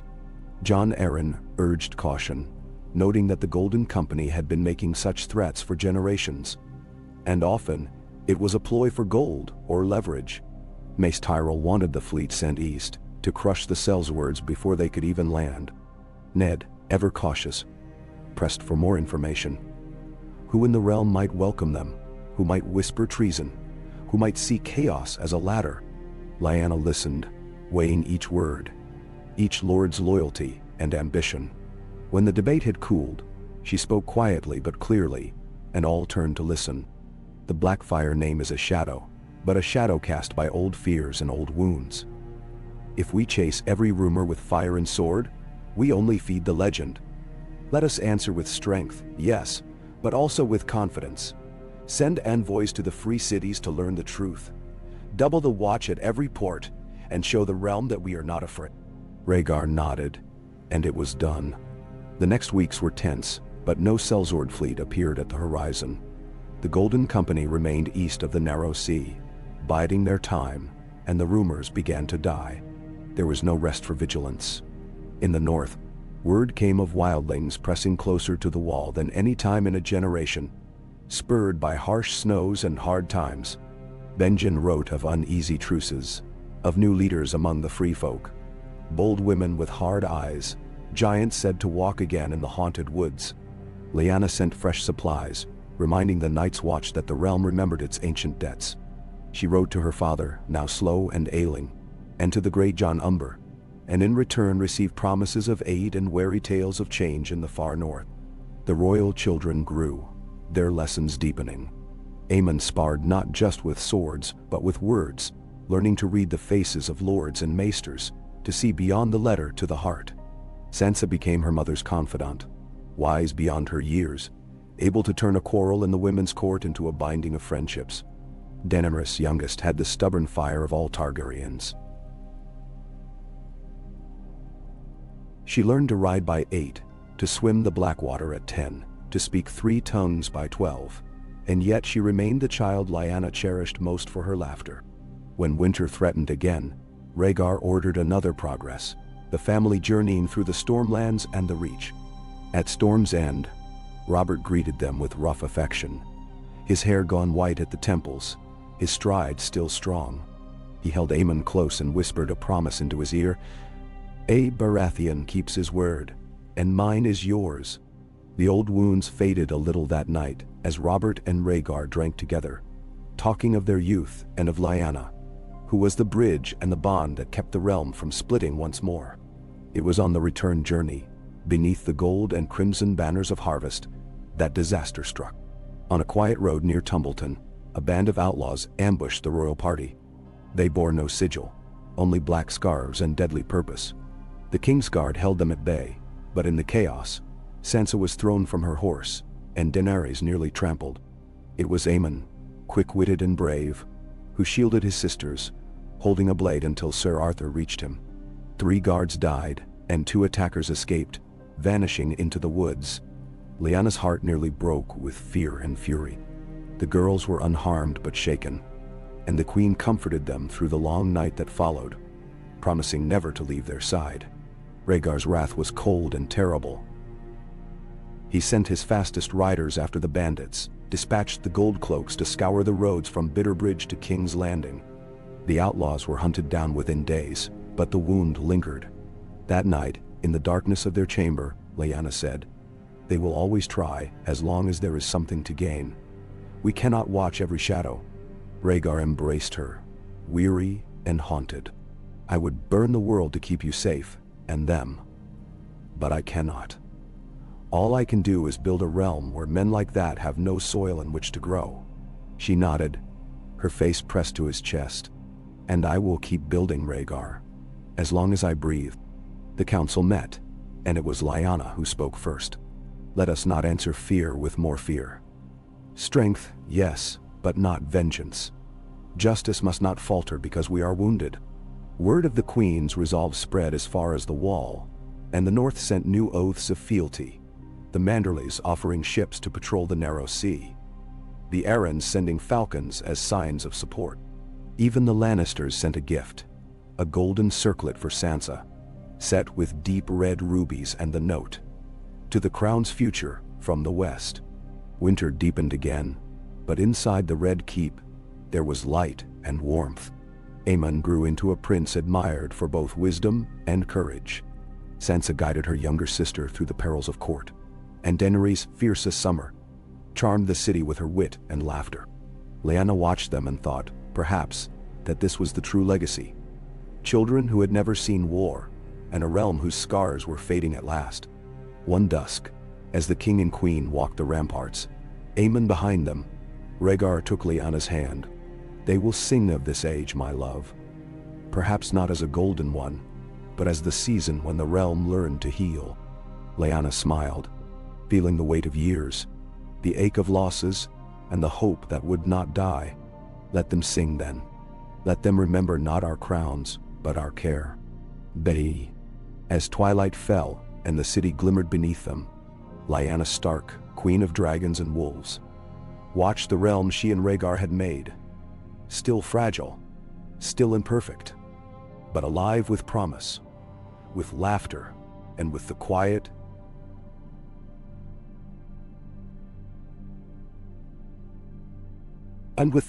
stubborn faith that peace, if tended. The autumn wind curled around the red keep, carrying with it the mingled scents of harvest, overripe fruit from the markets, the sharp tang of burning leaves beyond the city walls, and somewhere far off, the clean memory of snow. Lyanna watched the banners flutter over King's Landing. Dragon, wolf, trout, rose, sun, stag, falcon, each a thread in the tapestry of peace she and Rhaegar had woven for nearly 2 decades. But she felt the change in the air, the uneasy quiet that sometimes comes before a storm. Aemon was a young man now, near grown, his eyes steady and bright as any prince's should be. He trained daily with Arthur Dayne and Ned, splitting time between the sword and the council chamber, between the histories of Westeros and the dragon lore of old Valyria. His sisters too were blossoming, Sansa now a lady of repute and wit, and Daenerys ever the wildest, as likely to be found hawking with Benjen along the city's walls as attending court in silks. Lyanna and Rhaegar watched them with a mix of awe and apprehension, knowing their children were the hope of a realm built on hard choices and luck that could not hold forever. Rhaegar's hair was streaked with silver, his face sharper, gaze at once gentler and more haunted. He ruled with a kind of quiet authority, seldom raising his voice but never losing his way. The lords of Westeros had come to trust him, or at least to trust his judgment, and Lyanna, his partner in all things, often found herself mediating between his certainty and their ambitions. But even peace had its costs. As the years passed, old enemies grew restless. The Golden Company lingered across the narrow sea, their captains growing old and bitter with each failed hope. The Lannisters, never fully defeated, paid lip service to the crown while building quiet alliances among the lesser houses of the West. The Ironborn tested the northern shores more than once, only to be driven off by Starks and Mannerleys acting as one. Dorne remained loyal, but even there, young lords whispered of old grievances and a future where the sun rose first over Sunspear. It was in the council chamber, one clear morning, that word came from the Vale. A raven bearing Lord Aaron's seal, the script careful but urgent. The letter warned of a conspiracy uncovered in Gulltown. Letters exchanged in secret between certain Western lords and sellsword captains in Tyrosh. Coins stamped with the Blackfire sigil, changing hands in back rooms and merchant stalls. Rhaegar listened in silence, tapping his fingers on the arms of his chair. When the lords had finished their debate, Lyanna leaned forward, voice steady and strong. "If we answer every shadow with fire, we will burn the realm we built. But shadows grow longer when left alone. I will go to Gulltown myself. Let them see the Queen's eyes on their dealings, and let them know we are not afraid." Rhaegar nodded, pride and worry at war in his face. "Take Aemon and Daenerys with you," he said, surprising her. "Let the realm see its future is not hidden away." So they went, with a retinue of Northmen and knights of the royal household. Aemon resplendent in black and silver, Daenerys laughing at the salt air as their ship cut the waves. Gulltown received them with wary courtesy. Lord Grafton, grown older and heavyset, welcomed the royal party with feasts and song. But Lyanna saw the tension in the city's guards, the way the merchants glanced over their shoulders in the crowded market. She listened and watched, letting Sansa slip among the merchant stalls with Ashara Dayne at her side, while Aemon sparred with local knights and Daenerys took hawk and horse through the surrounding hills. She spent long evenings in the Grafton Solar, hearing disputes and grievances, and in those stories, grain shipments gone astray, contracts broken, rumors of gold changing hands. She caught the thread of the truth. It was not open rebellion, but something older and more insidious. The hope of the dispossessed, the anger of those who felt left behind as the realm healed. One night, in a candlelit room, Lyanna met with 3 of Gul'tan's wealthiest merchants, men who had once suffered under Mad King Aerys, who remembered war and famine, and saw now only slow change and old wounds unhealed. "The West whispers of a king across the sea," one said, voice thin. "We do not seek war, your grace, only security. Trade is not what it was. The crown's taxes grow, but so does the price of peace." Lyanna listened, nodding as they spoke. She answered with promise and with warning. "The king will not raise taxes again this year, nor take your ships for war. But trade must flow in both directions, and the realm's safety is not to be sold to sellswords. If you find men of the Golden Company in your port, you will bring them to me. If you hear talk of Blackfire, you will send word, not coin." They agreed, cautious but swayed by the presence of Crown and Wolf. That night, Lyanna walked the docks in the cool sea mist. Daenerys at her side, Aemon not far behind. "They do not love us as they love their own lords," Daenerys said quietly, her eyes keen as the falcons she wore on her glove. "They do not have to," Lyanna answered, looking over the dark water. "It is enough that they believe in the peace we offer, and that they fear what comes if it is lost." They returned to King's Landing before the first snow, the banners flying high, Sansa singing songs learned in the Vale, Daenerys wrapped in furs, Aemon silent but thoughtful. Rhaegar met them in the hall, relief and pride mingling in his gaze. Winter proved harsher than any in years. Snow fell in the north so thick that the ravens could not fly. In King's Landing, Lyanna ordered the Great Sept and every temple in the city to open their doors to the poor.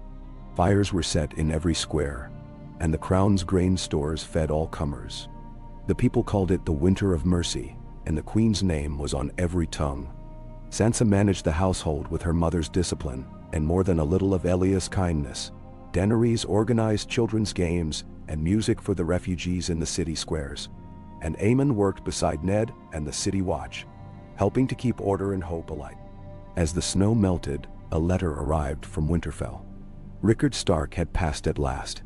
His long years ended peacefully in his sleep, surrounded by sons and daughters and grandchildren.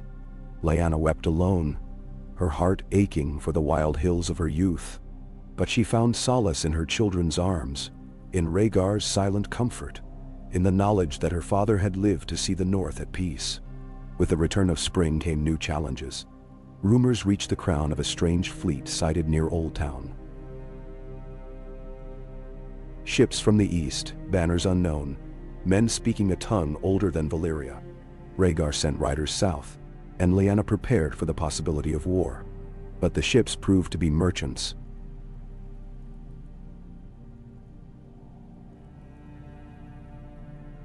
Amber and pearls, and with careful negotiation, the city's ports opened to new trade. The true test came that summer, at a great tourney held at Harrenhal to honor Aemon's name day.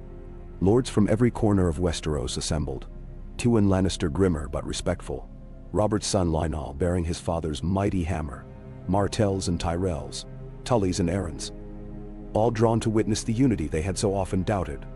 The lists were fierce, but it was Aemon who shone brightest, besting knights from Old Town to the Vale, earning cheers from the crowd. Daenerys rode in the races, hair streaming behind her. Sansa composed verses in honor of the victors. On the final night, as feasting gave way to song, Rhaegar stood and called the realm to peace once more. "We have known sorrow and hope, war and healing. Let our children remember this age for what we have preserved, not for what we destroyed." Lyanna's voice joined his, her words clear and steady. "The realm is yours, not because of blood or banners, but because we hold it together, each by each, heart by heart. Let no shadow, black fire or lion or storm, tear it from us." In the weeks after the tourney, as the family returned to King's Landing, Lyanna sensed a shift.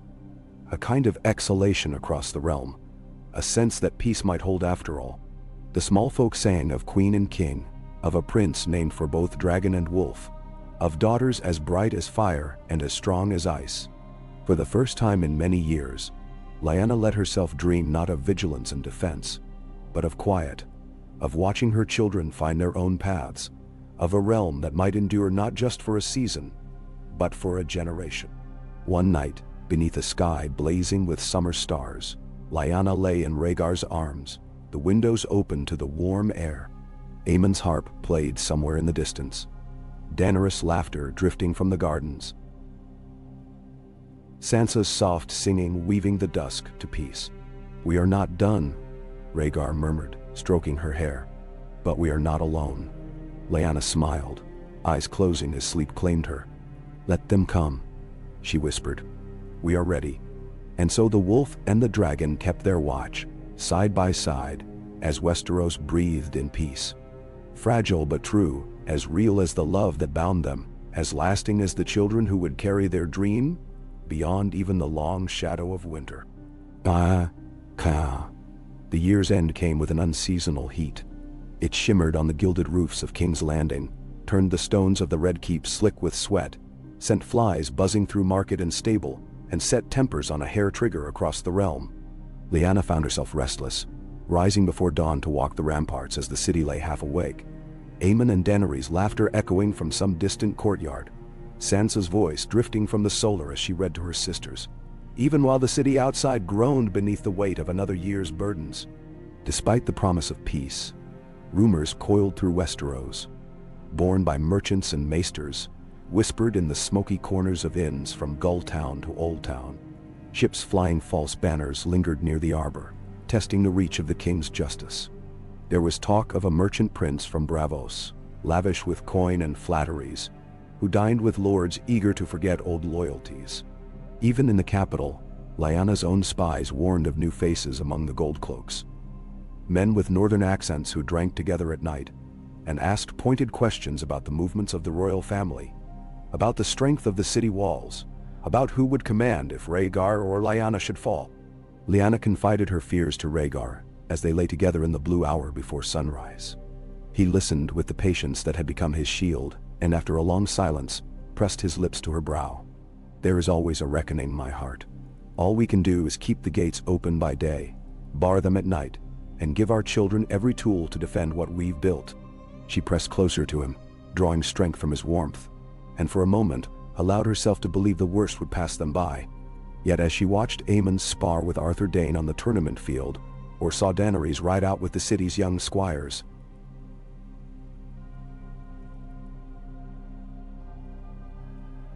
she knew peace was a thing that lived on a knife's edge. The first sign came quietly. A merchant ship out of Lannisport docked in King's Landing, its hold half empty, its crew sullen and battered. They told of being harried by pirates off Fair Isle, but under gentle questioning, Lyanna learned more of a western lord, unnamed but wealthy, supplying these pirates with food, charts, even coin. The captain described the arms the pirates carried, bright and new, with the sigil of House Lannister filed away and replaced by crude sunbursts and serpents. The realm's enemies had learned to hide their true faces. Rhaegar summoned his council.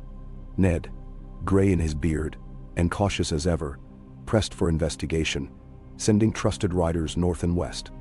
Elia, wise and undimmed by years at court, suggested drawing the loyal lords together for a harvest festival, a show of unity, a warning to those who might seek to break faith. Tyrell and Aeron both sent assurances of men and coin if the need arose, but both reminded the king that the West could not be easily bullied. The Lannisters had bided their time, gathering patience as a miser hoards gold. Aemon was quick to understand, asking after the safety of the family, the loyalty of the city, the wisdom of trusting in old alliances. "You taught me, mother," he said, "that every victory is only borrowed. That peace must be fed like a fire." She watched him across the council table, and saw not the child she'd nursed through fever and fright, but a prince grown wise, still learning, but ready for burdens heavier than any sword. Word came then from the north. Benjen Stark wrote of strange camps in the woods, bandits who vanished at dawn, selling tales of a new king across the sea. The old tales had returned too, of direwolves running in packs unseen in generations, of giants glimpsed on the edge of the haunted forest, of the Night's Watch receiving gifts from wildlings eager to keep a truce. Lyanna smiled to read of her kin's resourcefulness, but the unease lingered. It seemed as if the very land was changing, restless beneath the calm.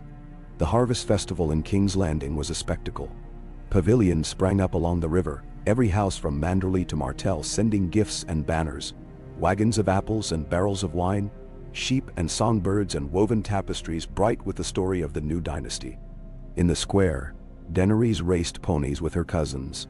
Sansa played hostess to every great lady and their retinue. And Aemon presided over the lists, his composure earning admiration, even from visiting lords who still harbored doubts. Rhaegar walked the lines of the feast, quiet but attentive, his presence a reminder that the crown was never far, that justice was never blind. It was after the last cups of wine had been poured that trouble erupted. A fire broke out in the city's western quarter, spreading through tenements before the Goldcloaks could respond. In the confusion, a group of masked men attempted to force their way into the Tower of the Hand, where Ned and Sansa were conferring with Benjen and several northern lords. It was Sansa who gave the alarm, her cry carrying through the courtyard and drawing the attention of the Stark guards, who responded with a discipline learned over years of vigilance. 3 men died, 1 was taken alive. The survivor bore a tattoo on his shoulder, a crude red lion, its mane streaked with black. He would say little, even under questioning, but what he did say was enough. The attack was meant as a warning, not a coup, and the true planners remained hidden. Rhaegar was grim. The realm's peace is our shield, but it makes us a target. We must not answer with terror or panic. They want the realm divided. We will show them unity. Bendai. Lyanna spent the following weeks moving through the city, talking with merchants and septons, with the dockside captains and the Goldcloaks lieutenants. She listened as small folk told their fears, of Lannisters in the shadows, of dragons growing distant, of a peace they feared could not last. She answered with patience, with gifts of food and fuel, with the promise that the king and queen saw every wound and would not let them fester. She spent long hours in council, planning not just for the city's safety but for the realm's. Messengers rode north, west, and south, letters sealed with the wolf and dragon, urging vigilance, promising swift justice if any lord broke the king's peace. Rhaegar sent envoys to Casterly Rock, seeking not just answers, but also to remind the Lannisters that the realm could not be ruled by fear and gold alone. Tywin's reply was as measured as always: regret for the violence, denials of any involvement, and assurances that the West's loyalty remained steadfast. In private, Lyanna confided her worries to Sansa, who listened with the quiet wisdom that had marked her since girlhood. "The world will always turn, Mother," Sansa said. "But you taught me to plant roots deep enough to hold through any storm."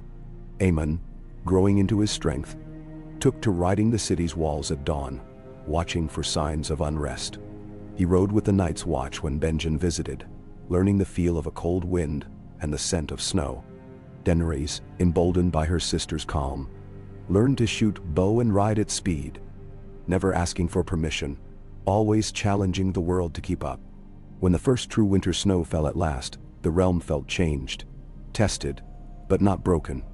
Lyanna and Rhaegar stood at the window, watching the flakes swirl across the city, their hands entwined. They spoke little, needing no words, each drawing comfort from the other's presence. It was at midwinter that the crown received word of a Blackfyre claimant's death in the east. His supporters scattered, and the Golden Company left rudderless. The news brought a mixture of relief and foreboding. With no clear enemy, old rivals within Westeros would again test the crown's will. The threat would never truly end. Not in their lifetime. The royal family gathered in the Godswood for the turning of the year. Maester Aemon, aged and frail, led the prayers, his voice as thin and clear as the wind. Aemon stood beside his father, Daenerys and Sansa on either side of their mother, and Lyanna thought of all that had been gained and lost since the first wild, uncertain days of her marriage. She thought of her father, her brothers, of all the dead who had given their lives to buy this peace. She wondered what the bards would sing when she and Rhaegar were gone, what stories Aemon would carry into his own reign.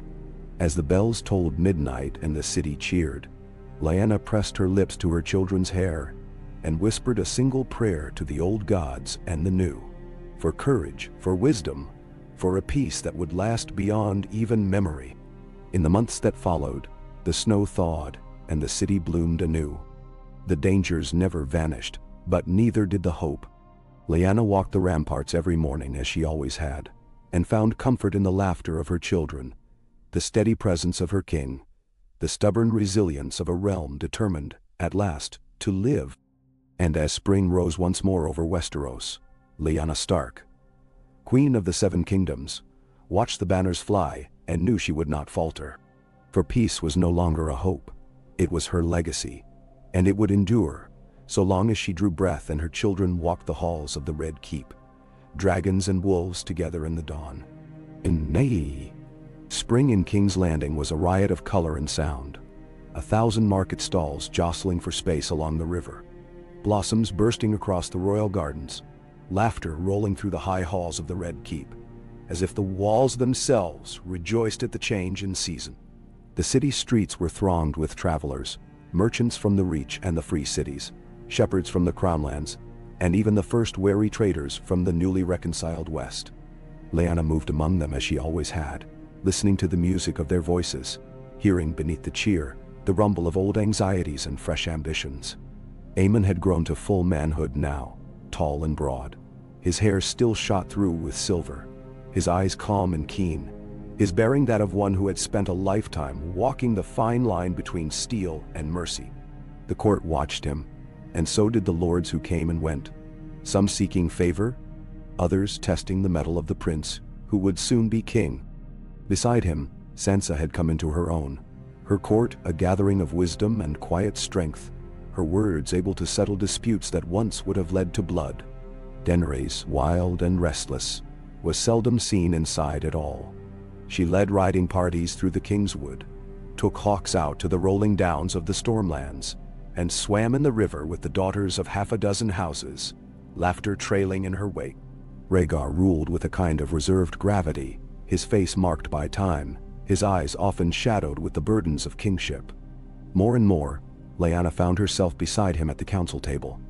Her counsel sought by lords and small folk alike, her letters carried across Westeros by trusted riders. Sometimes a word of warning, sometimes a gentle reminder, always the quiet assurance that the queen was watching, and that peace was not a thing to be assumed or left untended. The old wounds of the realm did not heal all at once. There were fresh quarrels in the Reach, new bandit chiefs on the roads to the Vale, mutterings of debt and famine along the coasts where storms had destroyed 2 years' harvests in succession. In the north, Benjen Stark, now Lord of Winterfell after Ned's passing, sent cautious word of wildling movements beyond the wall, of fresh omens seen by the old gods in the heart trees bleeding sap. In the west, Tywin's grandson ruled with a careful hand, and there were whispers that the lion's pride had not faded, only grown more subtle. But it was the city itself that most concerned Lyanna as the days lengthened into summer. The royal children were beloved, Daenerys for her reckless courage, Sansa for her grace and wit, Aemon for the gravity with which he carried the hopes of an entire kingdom. But there was always the risk that love could turn to envy, and envy to danger. The city's gold cloaks, once the terror of every street, had become, under Benjen's reforms, a force more trusted by the commons. But Lyanna kept her own eyes and ears in every district, every inn, every alleyway where a careless word or a flash of gold might foretell trouble. One afternoon, as the sun dropped behind the towers of the Great Sept, a rider arrived from the Stormlands, dusty, wild-eyed, clutching a torn and blood-stained letter.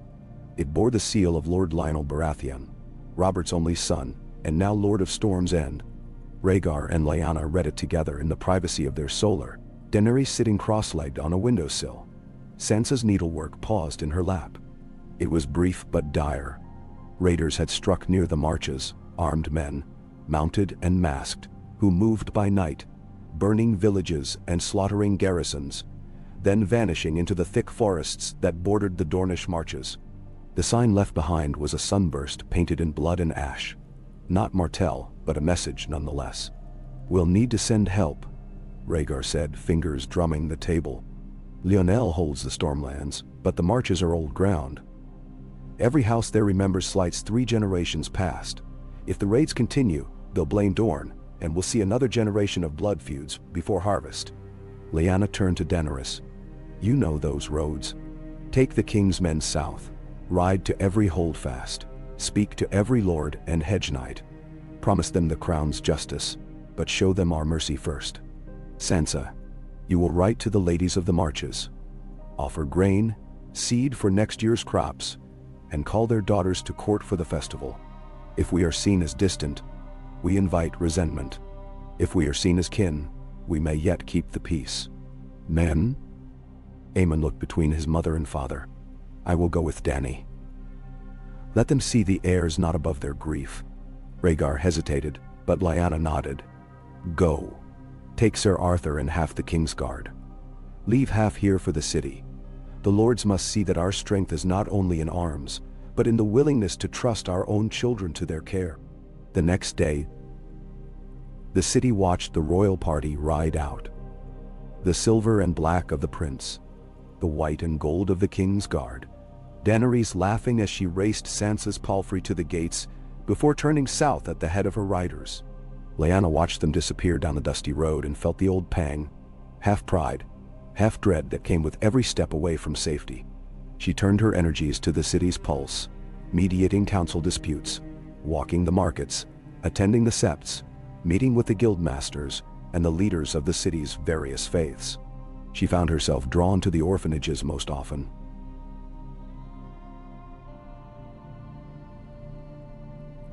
Spending afternoons with the children who played at swords and queens and dragons. Their lives made safe by the peace Lyanna and Rhaegar had fought so long to win. There was a grace in these hours, a sense that each kindness, each hand on a brow or word of encouragement, was another shield set between the realm and the darkness that always waited beyond its walls. But even as she worked, new troubles brewed. Reports came from Old Town of a fever that left the afflicted raving and weak. Maester Samwell, fat and gentle, but shrewd as any in the Citadel, wrote to Lyanna describing the symptoms, asking for her blessing to close the city gates and turn away travelers. She sent it at once, along with healers, coin, and food. Across the narrow sea, the Golden Company sent envoys offering truce, but their words were slippery as oil and their intentions unclear. Worse was the letter that arrived by Crow, unsigned, the wax unmarked, the handwriting too neat. It simply read, "There are those in the city who remember the old ways. Your peace is a chain, and not all will wear it. When the king's blood is spilled, the realm will wait." She burned the letter and doubled the watch around her children. 3 weeks later, word came from the south. Daenerys and Aemon had found the raiders, a band of sellswords and exiles from the disputed lands, led by a bitter knight once banished from the Reach. They had been paid with coin minted in the free cities, but their true loyalty was only to chaos. Aemon led the parley. Daenerys offered them safe passage east if they would leave the realm untroubled. Most took the offer. The rest fell at sword's point or fled into the wilds. The Marches, chastened and grateful,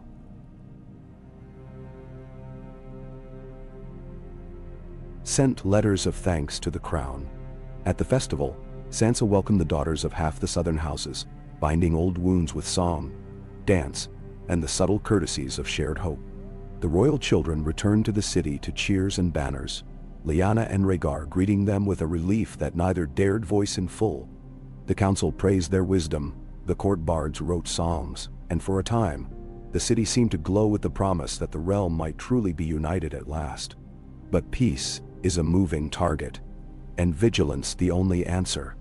When word reached them of unrest in the east, a new warlord rising among the ruins of Valyria, pirates gathering in Slaver's Bay, rumors of dragons, Lyanna did not hesitate.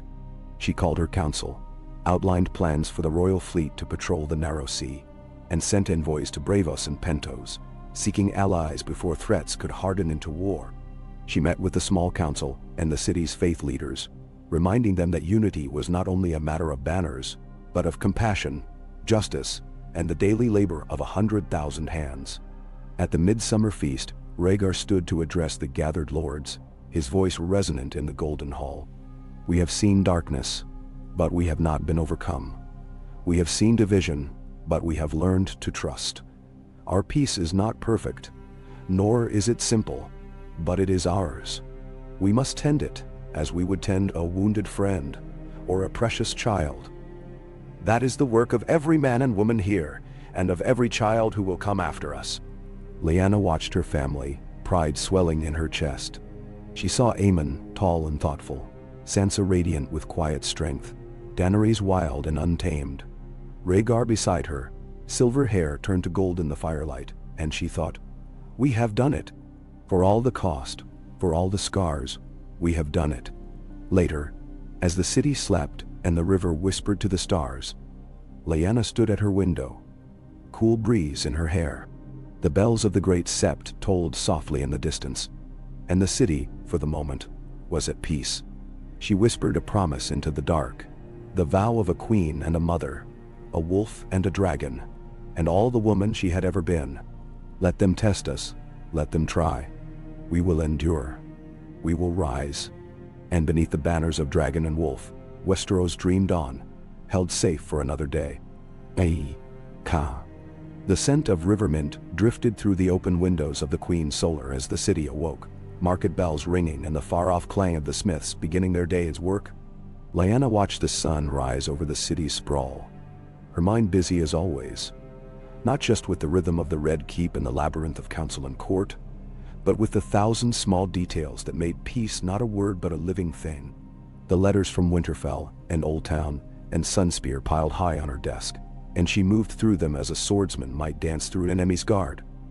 Precise, swift, always reading ahead. Rhaegar came to her as the bells struck mid-morning, quiet as he'd ever been in his youth, but now with a king's weariness in his eyes. The portmaster asks for your ear, he said, and there's a northern merchant who claims to have brought a direwolf pup for the little ones. Benjen writes that the wall stands, but that the wildlings trade more boldly than before. He thinks there is a great gathering in the far north. She nodded, the information flowing through her like water through roots. Let them trade. Better coin and bread than blood. As for the pup, bring it. Let the children remember their blood. She stood, brushed dust from her skirts, and joined him at the window overlooking the city, where the dragon banners still hung in the morning wind. Has Aemon sent word from Gulltown? He writes of good order and steady ships. Lord Grafton bends easily, and the grain flows. Rhaegar's lips twitched. He asks when he will be recalled. He tires of the sea air, I think. Lyanna smiled, remembering her son's wild rides along the cliffs as a boy. Let him stay. He learns patience there. She touched her husband's hand. And what of the West? Rhaegar's eyes darkened. Lannister gold pays for half the new ships at Fair Isle. They play at peace, but they build for war. I have spoken with their envoys. They give nothing away. He paused, tracing the horizon. I am not afraid, Lyanna, but I am tired. She kissed his knuckles, the gesture as natural as breathing. Then rest a while. I will see to the city. The work of the day spun on. Audiences with merchants, talks with the portmaster, a careful negotiation with the faith over the rights of widows and orphans to a tithe of the market's profit.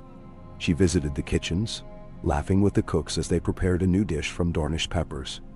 In the nursery, she found Daenerys reading aloud to two tiny Stark cousins, and Sansa embroidering banners with a sure, even hand.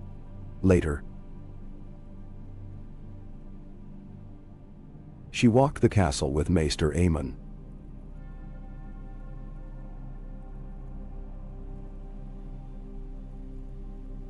His age now evident in every step but his mind sharp as frost, discussing the latest treatises from the Citadel on crops and fever, and the rising trade in whale oil from the distant north.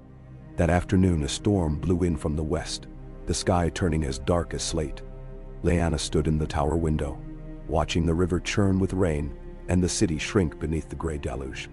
When the bells rang for council, she took her place at Rhaegar's side, flanked by Sansa and Daenerys, the king's hand and heir both present, the weight of the future plain for all to see. Aemon returned to the city the following day, mud on his boots and a new scar on his wrist from an accident on the rocky roads. He bowed before the throne, but Lyanna only laughed, rising to embrace him. "Did you bring the sea air with you, my son?" He grinned, eyes bright. "Only a taste. The North called me home." In the council chamber, he gave his report. Trade was steady, piracy down, but a merchant from Bravos had spoken openly of loans to the Lannisters, and there was talk of unrest among the mountain clans, who demanded fairer tribute and claimed the crown's officers cheated them. Lyanna's mind ticked over the details, already planning how to send gifts and envoys, how to call the clans to a feast and listen to their grievances as a mother might hear her children's squabbles.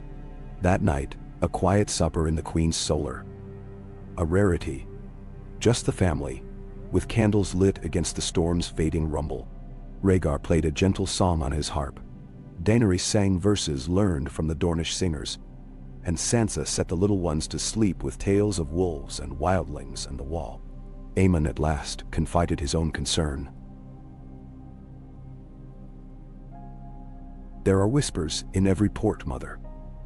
They say the king is old, and the lords of the west gather gold for war." Lyanna studied him, the man he'd become, broad-shouldered and thoughtful, carrying the weight of the realm on shoulders that had once carried only childhood's dreams. Every king grows old, and every lord counts his coin. But this realm stands because we answer fear with justice, and ambition with mercy. If war comes, it will not be for lack of vigilance. But I believe, still, in the peace we have sown. Then Hawan. He nodded, reassured, and she saw the tension leave his brow. The next days passed with their usual swirl of duty and festival. Lyanna presided over a moot of city guilds, negotiating rights for apprentices. She visited the Sept to bless new works begun with Faith's gold. She walked in the Godswood and heard the heart tree's silent wisdom. She sent riders north and west, with gifts and quiet questions, and wrote personally to every major house, reminding them of the king's regard and the queen's hope for another generation of peace. But beneath the busy calm, threats brewed. Bandits harried the roads near Old Town, more daring than before, attacking a convoy of Tyrell wine and a caravan of Lannister iron. In the north, Benjen sent word of wildling raids growing bolder. Giants glimpsed in the high woods, whole villages moving south under cover of darkness. In the Vale, Sansa's friend Lysa wrote of a troubling dream, a falcon's shadow over the moon door and blood on the stones. Lyanna replied with comfort, but also sent a trusted guard north, just in case. A council was called, the great lords summoned to King's Landing. The city swelled with banners, rose, trout, lion, sun, stag, and more. The air was thick with anticipation. At the opening feast, Rhaegar stood, voice strong if quieter than in years past, and welcomed his peers with grace. "Let us speak openly, for unity is built on trust. Our realm has known pain. Let us not forget it, nor let it return." MMC. Disputes rose and were soothed. Mace Tyrell quarreled with the Lannisters over tariffs. Lord Baratheon pressed for more support along the Dornish marches. The North demanded aid for new settlers. Sansa listened to every quarrel, summarizing each for Lyanna in the solar each night, and Daenerys, never patient, sought out the young lords, forging friendships with laughter and challenges at arms. But beneath the politics, Lyanna saw the currents of fear and ambition. She watched the Lannister heir, his gold hair bright, his smiles quick but never quite touching his eyes. She saw the way a certain northern knight watched Aemon, jealousy hidden behind courtesy. She saw Sansa's careful grace and Daenerys' wild daring, each necessary, each fragile in its way. One night, word reached the court of an attack on a royal convoy north of Harrenhal. A dozen men dead. The attackers vanished into the woods. The Lannister heir claimed outrage, but the evidence suggested otherwise. Bits of gold-laced cloth found at the site. A dagger traced to a certain merchant in Lannisport. Lyanna moved quietly, speaking first with Aemon, then with Benjen, then with the Master of Spies. Riders went out, orders were given, and when the next convoy passed the same road, the bandits struck again. But this time, the king's men were waiting. A swift, brutal skirmish. 3 bandits dead, two captured, and under questioning they revealed what Lyanna had suspected. A plot hatched not in the gold-lit halls of Casterly Rock, but among discontented hedge knights and the embittered sons of those who had lost in the old wars. Their aim was not truly the crown, but a show of strength. A reminder that peace was always one spark from burning. Lyanna ordered the captives judged by their own lords, not by the crown, sending each back with a message of mercy and warning. She sent gifts to the widows of the dead, arranged for the care of orphaned children, and wrote a letter to the Lannister heir herself. "Let us end this before the flames catch. I will meet you at Harrenhal, in the sight of all the realm. Let us be better than those who came before." He agreed, wary but unable to refuse. At Harrenhal, with all the lords assembled, Lyanna and the Lannister heir spoke beneath the weirwood's white boughs. She offered a simple peace, lower tariffs on Western iron, more grain from the Reach, but an end to covert attacks. In return, the Lannisters would guarantee safe roads for royal convoys and withdraw their gold from hedge knight companies for a year. The terms were accepted, war averted by a thread. The realm exhaled. In the quiet days after, Lyanna returned to King's Landing.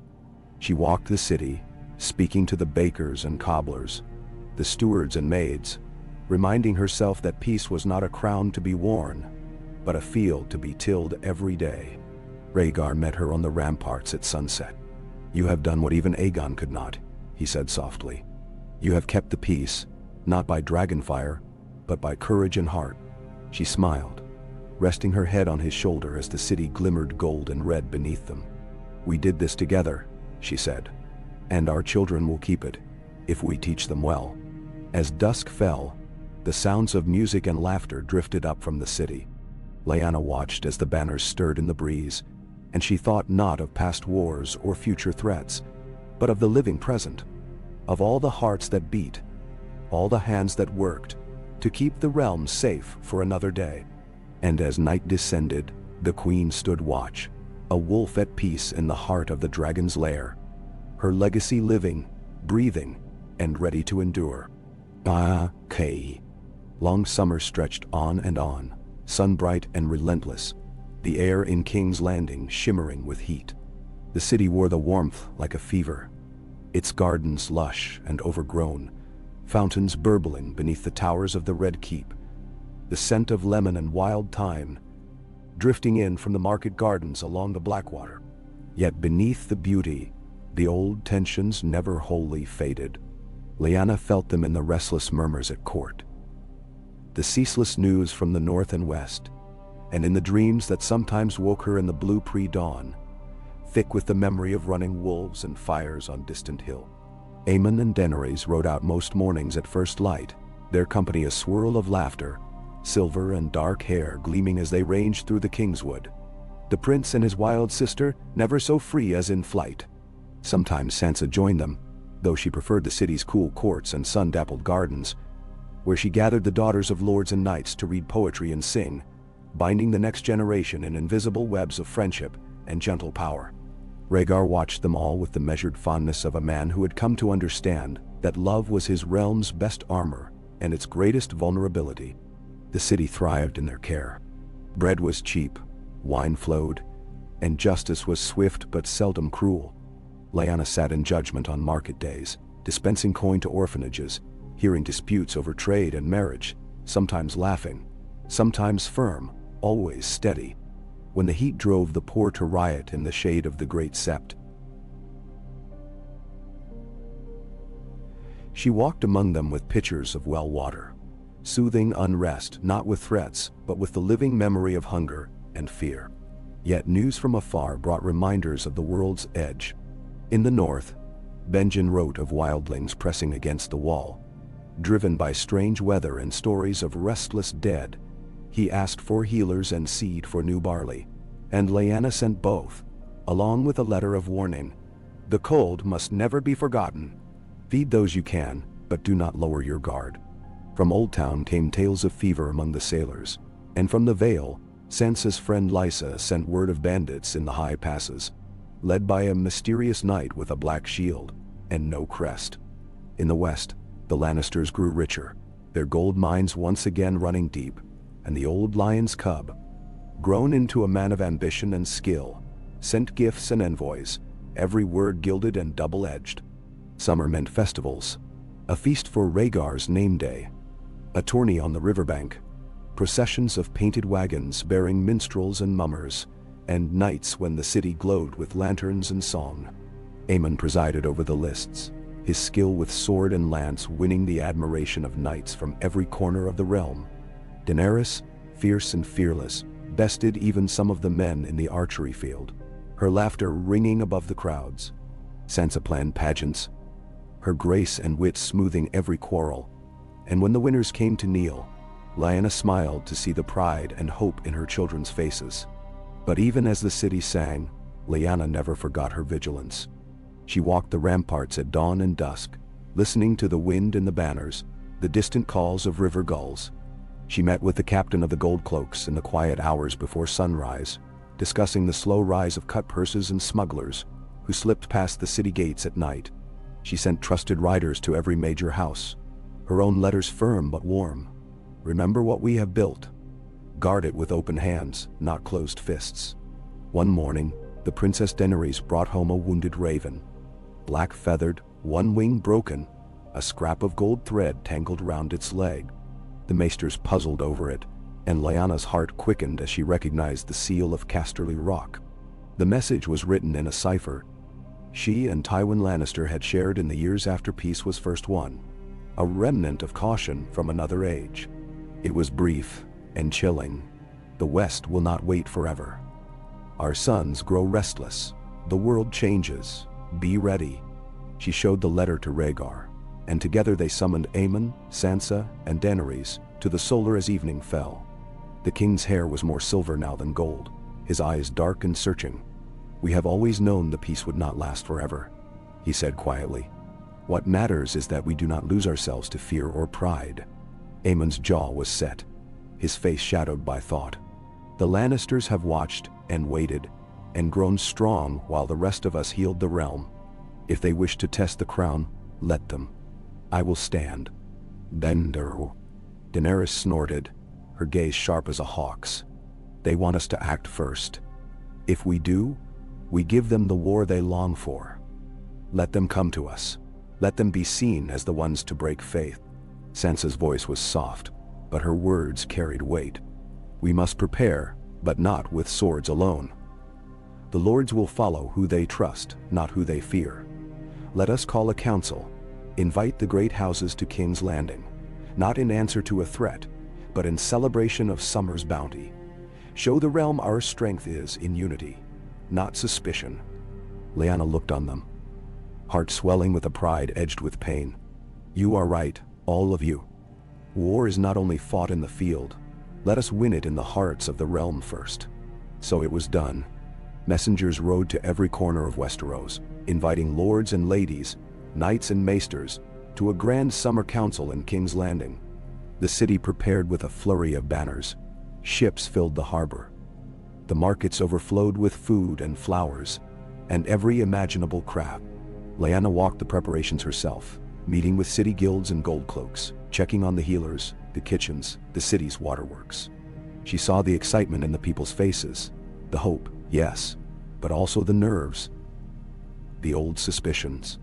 She answered with a presence that was both promise and challenge. The Wolf Queen remembered, and she would not let the world slip. The lords arrived with all their retinues, banners streaming. Mace Tyrell's men brought wagon loads of golden apples. Aaron Falcons soared above the towers. Martell princes came in silks and sunburnt finery, and even the Ironborn sent their reaving lords, sullen but curious. From the west, the Lannisters arrived in force. Their young lord golden and charismatic, his eyes never leaving Aemon's, his courtiers spreading smiles and silver in equal measure. Tension threaded every feast, every council, every moment when eyes met across the tables. The Grand Council was a marvel of pageantry and politics. For a week, the city celebrated. Tourneys, races, song and dance, gifts exchanged. But every night, Lyanna and Rhaegar sat with their children and closest counselors, reading reports, discussing every word spoken, every look exchanged. Sansa played hostess, her poise calming the younger lords and ladies. Daenerys kept watch at the edges, her friends among the squires and hedge knights, sending news of every rumor. At last, the lords assembled in the great hall. Lyanna stood with Rhaegar at her side, their children ranged behind them, the banners of dragon and wolf unfurled together. She spoke first, her voice clear as winter air. This realm was bought with sorrow and held together with hope. We are not blind to the shadows that gather, nor deaf to the rumors that swirl. But peace is not the absence of danger. It is the courage to face it together, to answer fear with justice and ambition with mercy. Rhaegar's voice followed, measured and grave. We have not forgotten the price of war. Let us not pay it again in pride. The king's justice stands for all. Wolf and lion, stag and rose, sun and spear, falcon and kraken. Let us leave this hall not with new grievances, but with old oaths renewed. Aemon and the Lannister heir both stepped forward, bowing before the assembled lords. There will be challenges, Aemon said, but let them come to this hall, to be settled by law and by counsel, not by sword or by treachery. The lords murmured, some approving, others wary, but none defied the call. The council ended in uneasy peace, and for a time, the realm held. In the quiet that followed, Lyanna walked the godswood with Sansa and Daenerys, her hand trailing along the rough bark of the heart tree. The girl spoke of marriages and alliances, of the possibility of love, and the necessity of duty. Lyanna listened, thinking of her own path. How far she had come from the wild wolf of Winterfell, how fiercely she had fought to hold the world together, not for herself alone but for the children she had brought into it. The last day of summer saw the council's guests depart, banners snapping in a sudden cool breeze. The Lannisters left gifts and promises, but their eyes held calculation, and Lyanna knew the peace was still only a truce. Yet as she watched Aemon embrace Daenerys, saw Sansa surrounded by friends and suitors, felt Rhaegar's hand in hers as the city began to dream again of the future, she was not afraid. That night, as the lanterns flickered in the wind and the city lay at rest, Lyanna stood once more on the ramparts, listening to the river and the distant sounds of children's laughter. She closed her eyes and offered a silent prayer to the old gods and the new, not for endless peace, for she knew that was folly, but for the strength to meet whatever storm would come, for the wisdom to choose mercy over vengeance, and for the courage to believe that what she had built would endure. And in the long quiet, as the stars wheeled over Westeros and the city slept, the queen watched, steadfast and certain, a wolf among dragons, unbroken, guarding the dawn. Ka. The last warmth of summer faded from the stones of King's Landing as the days shortened and the winds grew sharp, stirring the banners atop the Red Keep and the pennants on every noble's hall across the Seven Kingdoms. The great summer council dispersed, leaving the city quieter but forever altered. 100 new alliances woven in feasts and whispered in gardens, ambitions awakened, secrets seeded in the fertile ground of peace. Lyanna felt the shift everywhere she went. In the hush of the council chamber when Rhaegar spoke of justice, in the way the lord's eyes followed Aemon and Daenerys as they crossed the yard, in the way Sansa's soft laughter drew ladies and knights from every corner of the realm to her side. There was pride, but also an unspoken tension. The peace that held so long was not the truce of exhaustion or fear, but the careful balance of a kingdom too wise to forget the price of war. The city itself, even as it braced for autumn, seemed buoyed by hope. The markets swelled with bounty, ships from the free cities lining the harbor, their sails bright with trade, the docks thrumming with work and voices from far-off lands. Lyanna walked often among the people, speaking with fishwives and smiths, watching the children at play, her presence a comfort to some, a reminder to others. In the godswood, she knelt by the heart tree in the half-light, feeling the rough bark under her palm, and listening to the old gods, patient and silent as the stone itself. One afternoon, Rhaegar joined her, his hair silvered, his eyes tired but steady. "We have made a good thing here," he said, voice low. "Not perfect, never perfect, but good. I would see it last, Lyanna." She studied him, the lines about his mouth, the way his hands trembled after counsel. You worry too much for what's to come. I have seen how quickly peace can vanish, he replied. One small spark. We will meet it together. She promised, and kissed his brow, wishing she could still take his burdens as easily as she once might have in the wilds of the north. The days passed in their rhythm. Aemon, now a man full grown, shouldered more of the realm's work. He met with city officials, sat beside his father at council, rode often with Benjen and the knights, inspecting roads and castles, always listening, learning, weighing. The court and the lords who visited watched him keenly. The prince's resolve was steady, his judgment measured, and his bearing, his mixture of dragonfire and wolf's caution, began to inspire loyalty in places even Rhaegar's could not reach. Daenerys had become the court's spirit, a force of nature who could not be penned in silks or tamed by protocol. She trained with the city's best archers, rode far from the walls, led hunting parties and returned laughing, hair tangled, cheeks flushed. She dined with the lords of the Westerlands and the wildlings alike, ever restless, and more than once Lyanna saw the way young men watched her, with longing or wariness. It made her ache with love and a shadow of dread. Daenerys, like Lyanna herself, was born to run the edge of the world. Sansa's court in the Queen's Tower became a school of diplomacy, a place where grievances faded in the company of poetry, games, and gentle encouragement. Lyanna was never more grateful for her eldest daughter than when she watched Sansa turn an argument between the daughters of Martell and Tyrell into a duet of song, laughter dissolving tension that might have split the realm in another age. The harvest festival closed out the warm season. Lyanna presided, crowned with a circlet of autumn leaves and wildflowers, her daughters at her side, Aemon welcoming lords and commons alike. The city filled with music and the scent of roasted meats, with the clamor of market stalls and the delighted shrieks of children released from their lessons. The king's justice was handed down, gentle for the penitent, firm for the cruel. Lyanna awarded a silver wolf to the orphan who recited the longest list of the old kings, and Daenerys crowned the best archer with a circlet of carved bone. But as the festivities faded, darker rumors seeped in like the fog. The Iron Islands saw the crowning of a new lord, Victarion Greyjoy, fierce and proud, his eyes set on the mainland. His raiders grew bolder, and even as trade flourished in the south,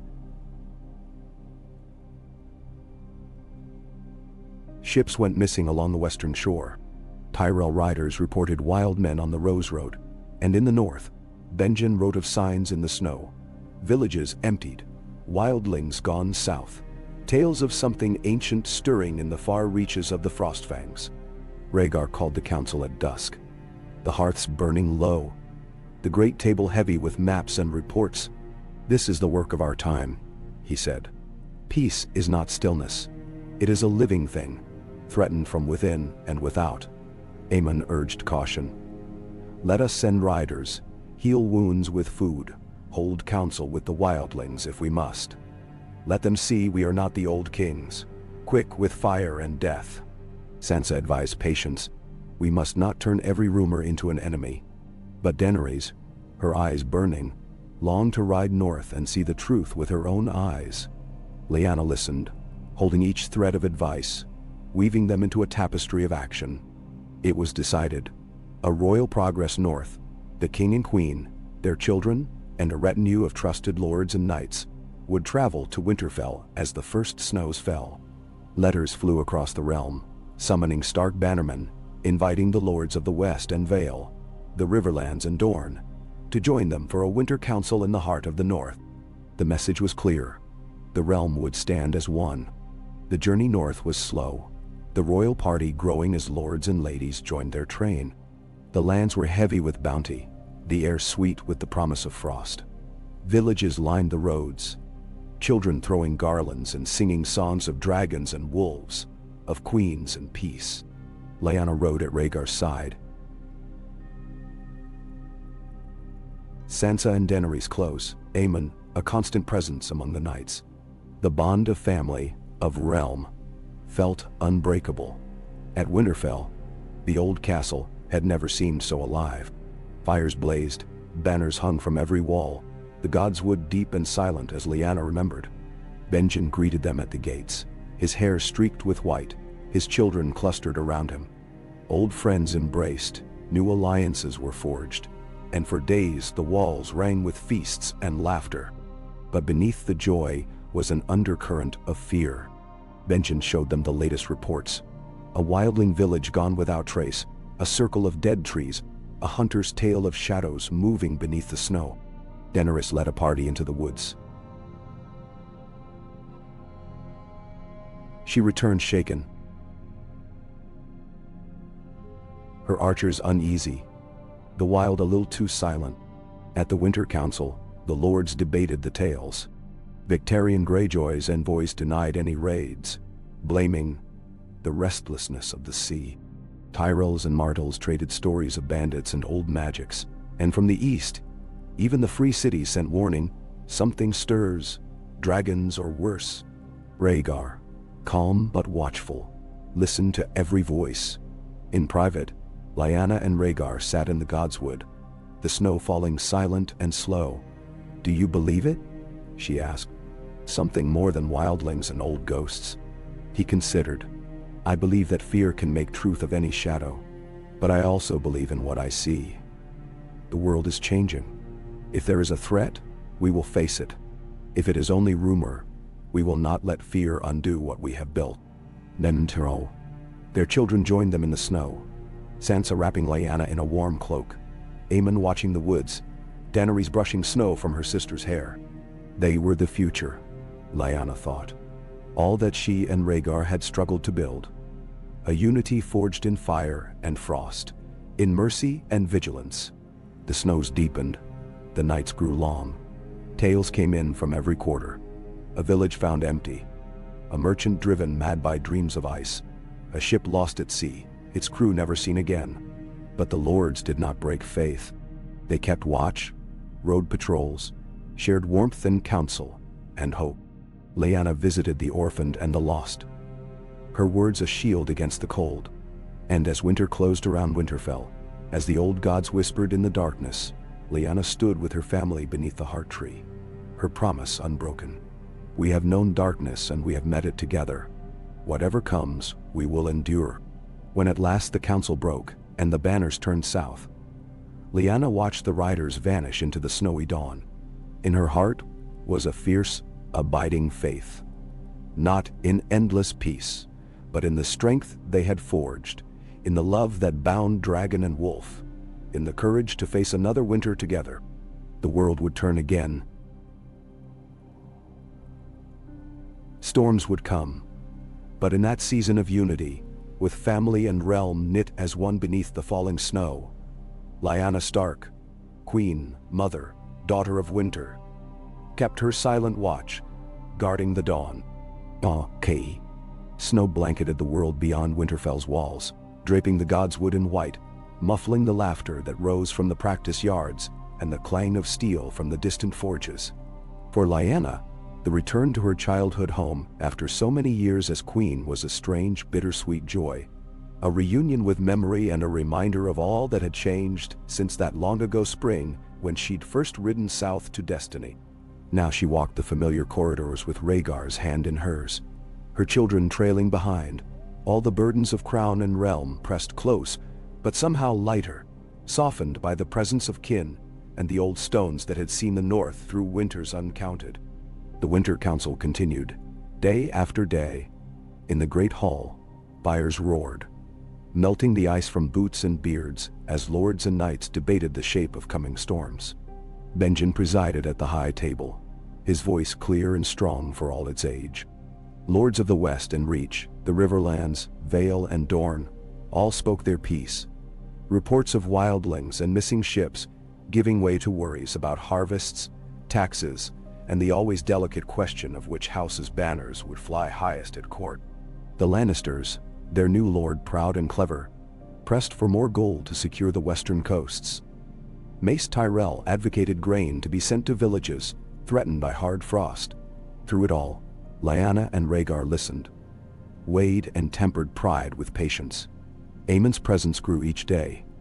He sat through every hour, consulted with old lords and brash young knights alike, heard disputes, and offered judgments that pleased more than they angered. Sansa brought order to the chaos of feasts and entertainments, her words mending quarrels with a touch or a smile, while Daenerys brought laughter and wild tales from the forest, daring the Stark cousins and Martell squires to races through the snow or hunting for the first sign of spring beneath the boughs. At night, after the council dispersed, the family gathered in the solar above the great hall. Rhaegar played his harp, the music winding through the stone, chasing shadows from every corner. Sansa embroidered a new banner for the hall, dragon and wolf intertwined, while Daenerys recounted her adventures on the walls, the wind tugging at her hair. Lyanna watched them all, grateful, but keenly aware of the cold at the edge of the world, the darkness that had not vanished with the coming of banners and peace. One evening, Benjen arrived in the solar, his face set. "A rider has come from the wall," he said. "Trouble on the far side. Wildlings driven south by something they will not name. They beg for bread, but they do not ask for shelter. They say the dead walk in the woods." Rhaegar frowned. Sansa's needle paused in midair, and even Daenerys sat forward, her expression intent.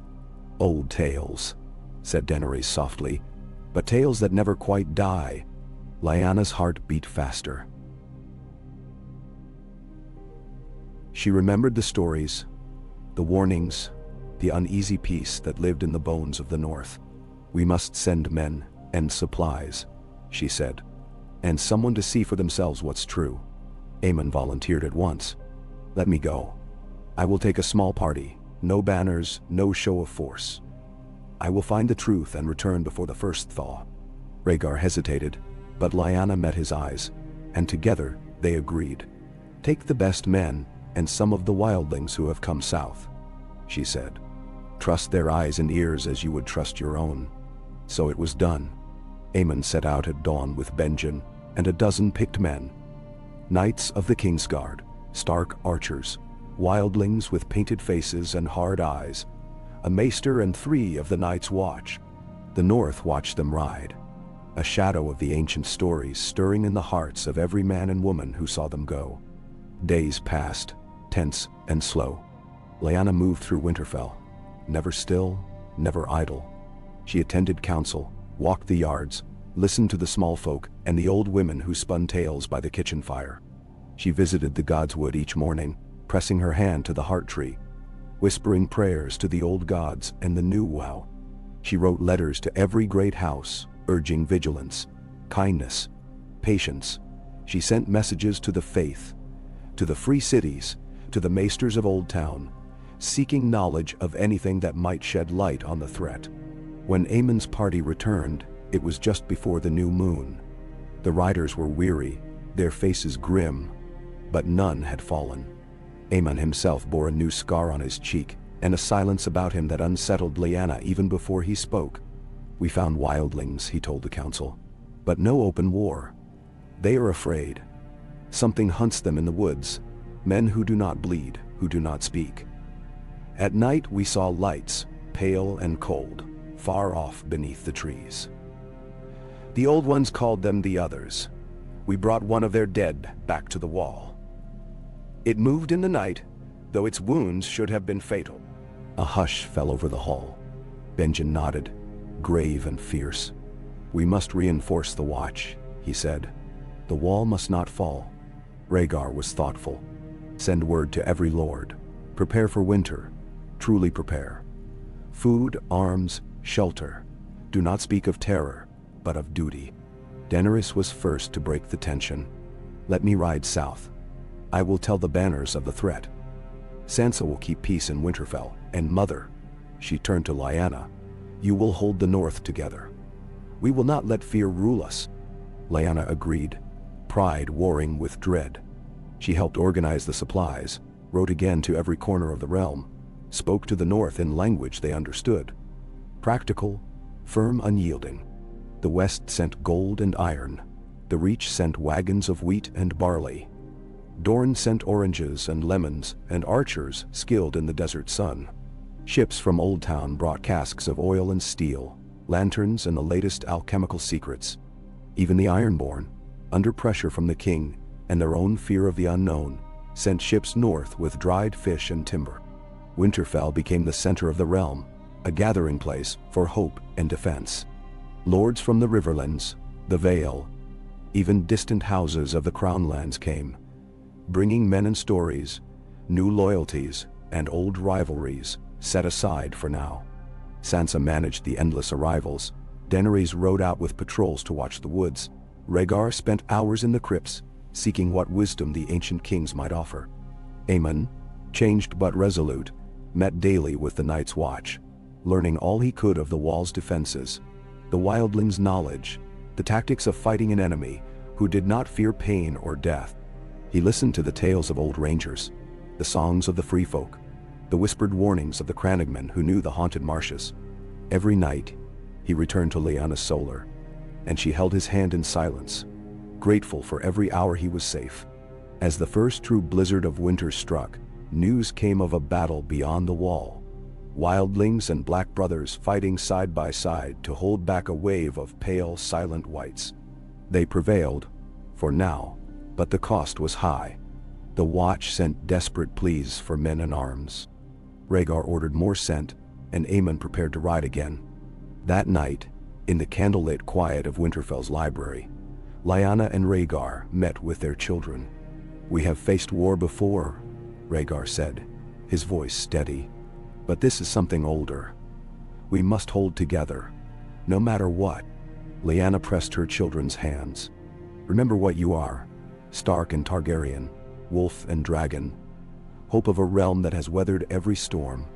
Trust each other, and do not let fear unmake you." "Neneman?" Aemon went north again, this time with more men, Valyrian steel blades from the royal armory, and the blessing of every lord in the hall.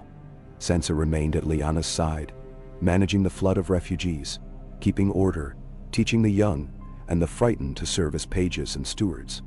Daenerys ranged the woods, finding new allies among the wildlings, proving herself as fierce in the snow as in sunlight.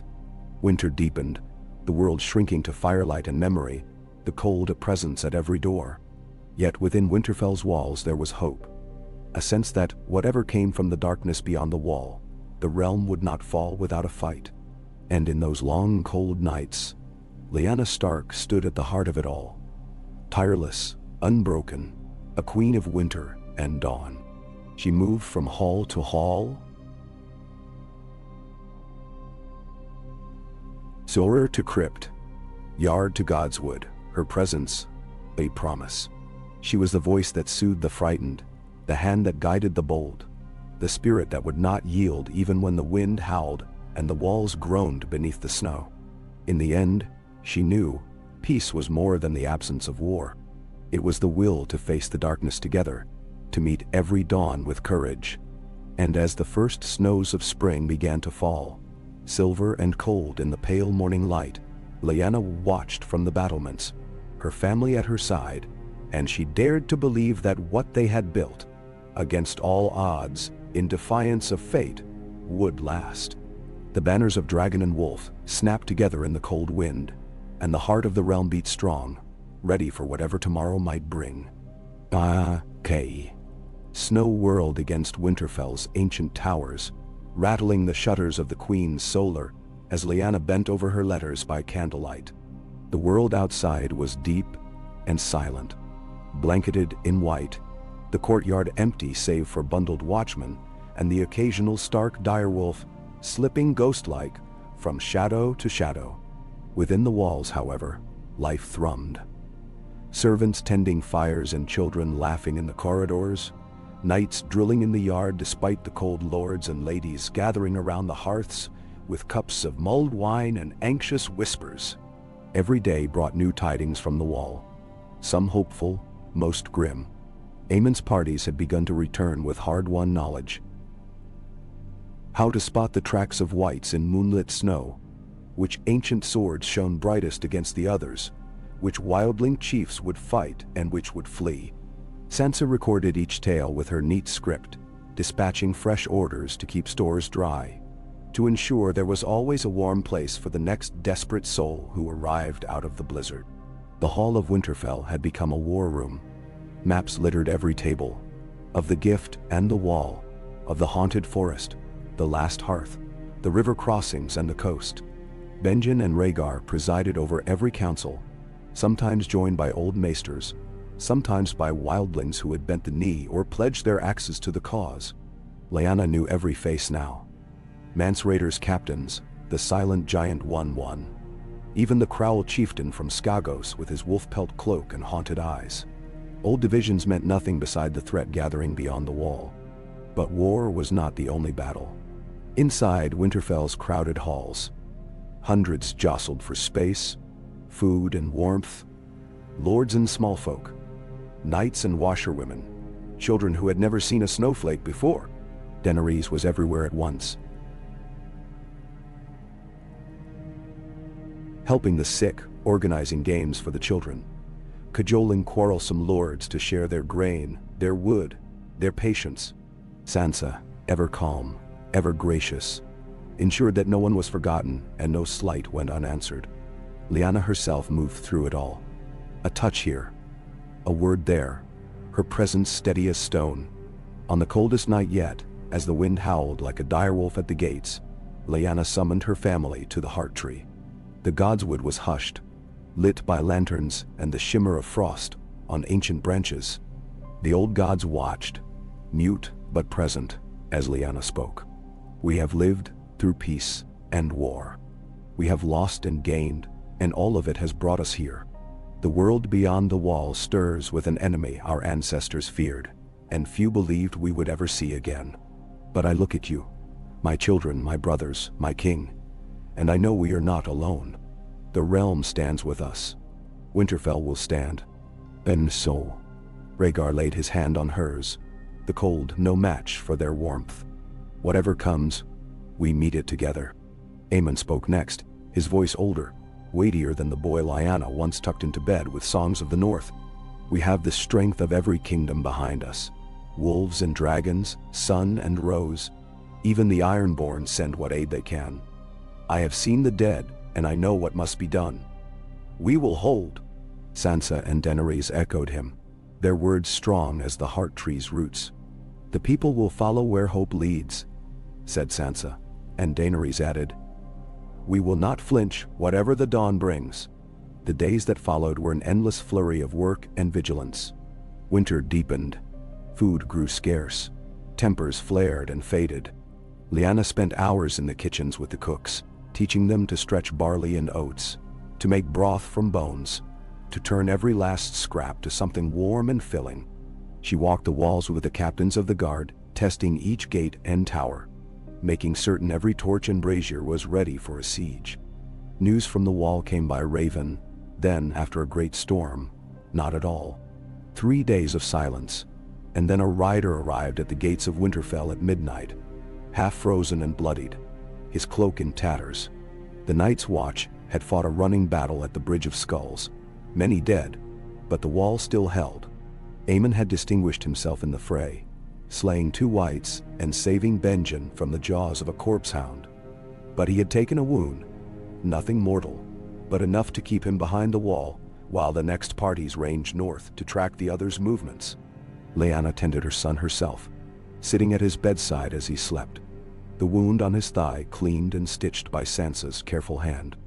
Rhaegar came to her there, bringing fresh news and gentle music. He will heal, Rhaegar said, brushing hair from Aemon's brow. He is strong, and he has your heart. Outside, the threat only grew. The maesters of Old Town sent word of a chill on the sea.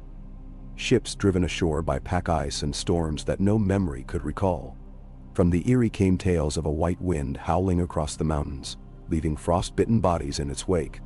Even in the Westerlands, the Lannisters sent ravens begging for fire and for knowledge of how to fight what they called the ice ghosts. Lyanna's answer was always the same. Stand together. Share what you have. Trust in the bonds that have carried us this far. She sent out new orders, mobilizing every able hand, men to the forges, women to the stores, children to help the cooks and carry wood. Daenerys and her wildling friends organized scouting parties, mapping every trail through the Wolfswood, every abandoned holdfast. Sansa's letters soothed the great lords and brought comfort to the frightened. Her words became as prized as coin in the farthest reaches of the realm. As the months passed, the world seemed to shrink to Winterfell, and the wall, Rhaegar's harp, grew quieter, the songs softer and more solemn. Still, there were moments of laughter, when Daenerys led the children in snowball battles, when Benjen told tales of old victories, when Lyanna herself stole away for a rare, quiet moment in the solar with her husband, the fire bright and their burdens lighter for a little while. When the first truly desperate raven came, the wall is breached. It arrived in the dead of night, the message written in a trembling, blood-smeared hand. The council was called at once, every bannerlord summoned, every knight armed, every hearth prepared to receive the wounded and the terrified. Aemon, still limping, was the first to speak. "We cannot hold the north from Winterfell alone. We must meet them, slow them, give every village a chance to flee. I will lead the riders north." Rhaegar looked at his son, pride and fear mingled in his gaze. "You will have every man I can spare. Benjen, Daenerys, go with him. I will stay and hold Winterfell, with your mother and Sansa." Menati. Lyanna took Rhaegar's hand, her resolve iron. "We have always known it might come to this. We will not let the world fall for lack of courage or love." The next days were a blur of preparation. Arms distributed, messages sent, fires kept burning. Aemon rode north with 1,000 men, knights and wildlings, black brothers and Stark bannermen, each sworn to buy time for the living. Lyanna watched him go, her heart in her throat, then turned to Sansa and Rhaegar. "Whatever comes, we meet it head on. The old gods and the new watch us now." Winterfell became a haven for the fleeing, carts streaming in, children carried on mothers' hips, old men guided by strong arms. Sansa kept them moving, finding beds and bowls of soup, bandaging wounds, comforting the frightened. Rhaegar organized the defenses, his sword never far from hand. Lyanna worked in the snow and the firelight both, a queen without pride or rest. And when at last the first of the dead reached Winterfell's walls, Lyanna stood atop the battlements, her cloak streaming, sword at her side, her gaze unflinching as she faced the cold horror below. The gates held. The fires burned bright. Through blizzard and night, through blood and hope, Winterfell stood. Lyanna's voice rang out across the snow. "Stand fast, hold the line, fight for dawn," and her words were a torch in the dark, a promise that the realm would not be lost while one wolf and one dragon yet drew breath. As the long night pressed close, Lyanna Stark kept her silent watch, unbroken, unyielding, the living heart of the realm's last hope. A.K. Dawn rose thin and pale over the battlements, the sky as brittle and colorless as old bone. The fields beyond Winterfell shimmered beneath new snow, unbroken save for the black stains where the night's battle had left bodies. White and human, wildling and sworn brother, scattered across the frost. Smoke curled up in drifting plumes, stinging Lyanna's eyes as she stood atop the gatehouse, wind biting at her cheeks and catching in her dark hair. Her voice was hoarse from hours of command, from shouting orders and encouragement through the long black hours, as wave after wave of the dead pressed at the walls. Below, the living moved with the stiff, silent purpose of the exhausted. Benjen stalked the ramparts, counting losses, speaking quietly to the watch captains. Daenerys limped from the healing tents, face streaked with soot and blood but burning with purpose, her wildlings following in her wake. Sansa and the healers moved from one battered group to another, their hands steady, their words soft and measured, their presence balm to the wounded and the frightened. Rhaegar stood at Lyanna's side, pale and hollow-eyed, his hair tangled, his sword still red from the night's fight. He looked over the parapet and did not flinch from what he saw. The dead laid in lines for burning, the rows of pyres being built, the living gathered around them in silent circles. The cost had been dear. More than 100 lost in the night, Stark men and Manderly, knights from the Vale and the Reach, even a few of the proud Lannister guard, who had come north to prove their mettle. Among the fallen were 3 of the wildling chieftains who had bent the knee at Lyanna's urging, and a girl no more than 12, whose only weapon had been a kitchen knife. Lyanna closed her eyes and pressed her hand to Rhaegar's. "We held," she murmured, "for one more night." "We will hold another," he answered, though the fatigue in his voice was thick as honey. "So long as we breathe." The gates remained shut. No dawn sortie could clear the fields. There were too many dead to burn, too many wounded to tend. Lyanna went down among them as the morning wore on, cloak drawn tight, boots slipping on ice and blood. She stopped to speak to every man and woman, to thank them, to offer water, a touch, a word. To the children huddled in the great hall, she brought bread and stories of summer, weaving hope through each tale. Sansa found her by the kitchens, her own hands stained and chapped, her voice raw from comforting the morning. They embraced for a moment, simply mother and daughter, the silence more profound than words. That afternoon, news came from the West Gate. Aemon and his riders returned. They had bought precious hours with their harrying attacks, cutting down straggling whites, lighting beacon fires in distant woods to draw off the enemy's main strength. He entered the yard battered but alive, leading a handful of survivors, all of them marked by frostbite or wounds, all carrying themselves with the haunted pride of those who had stared into the true abyss and come back.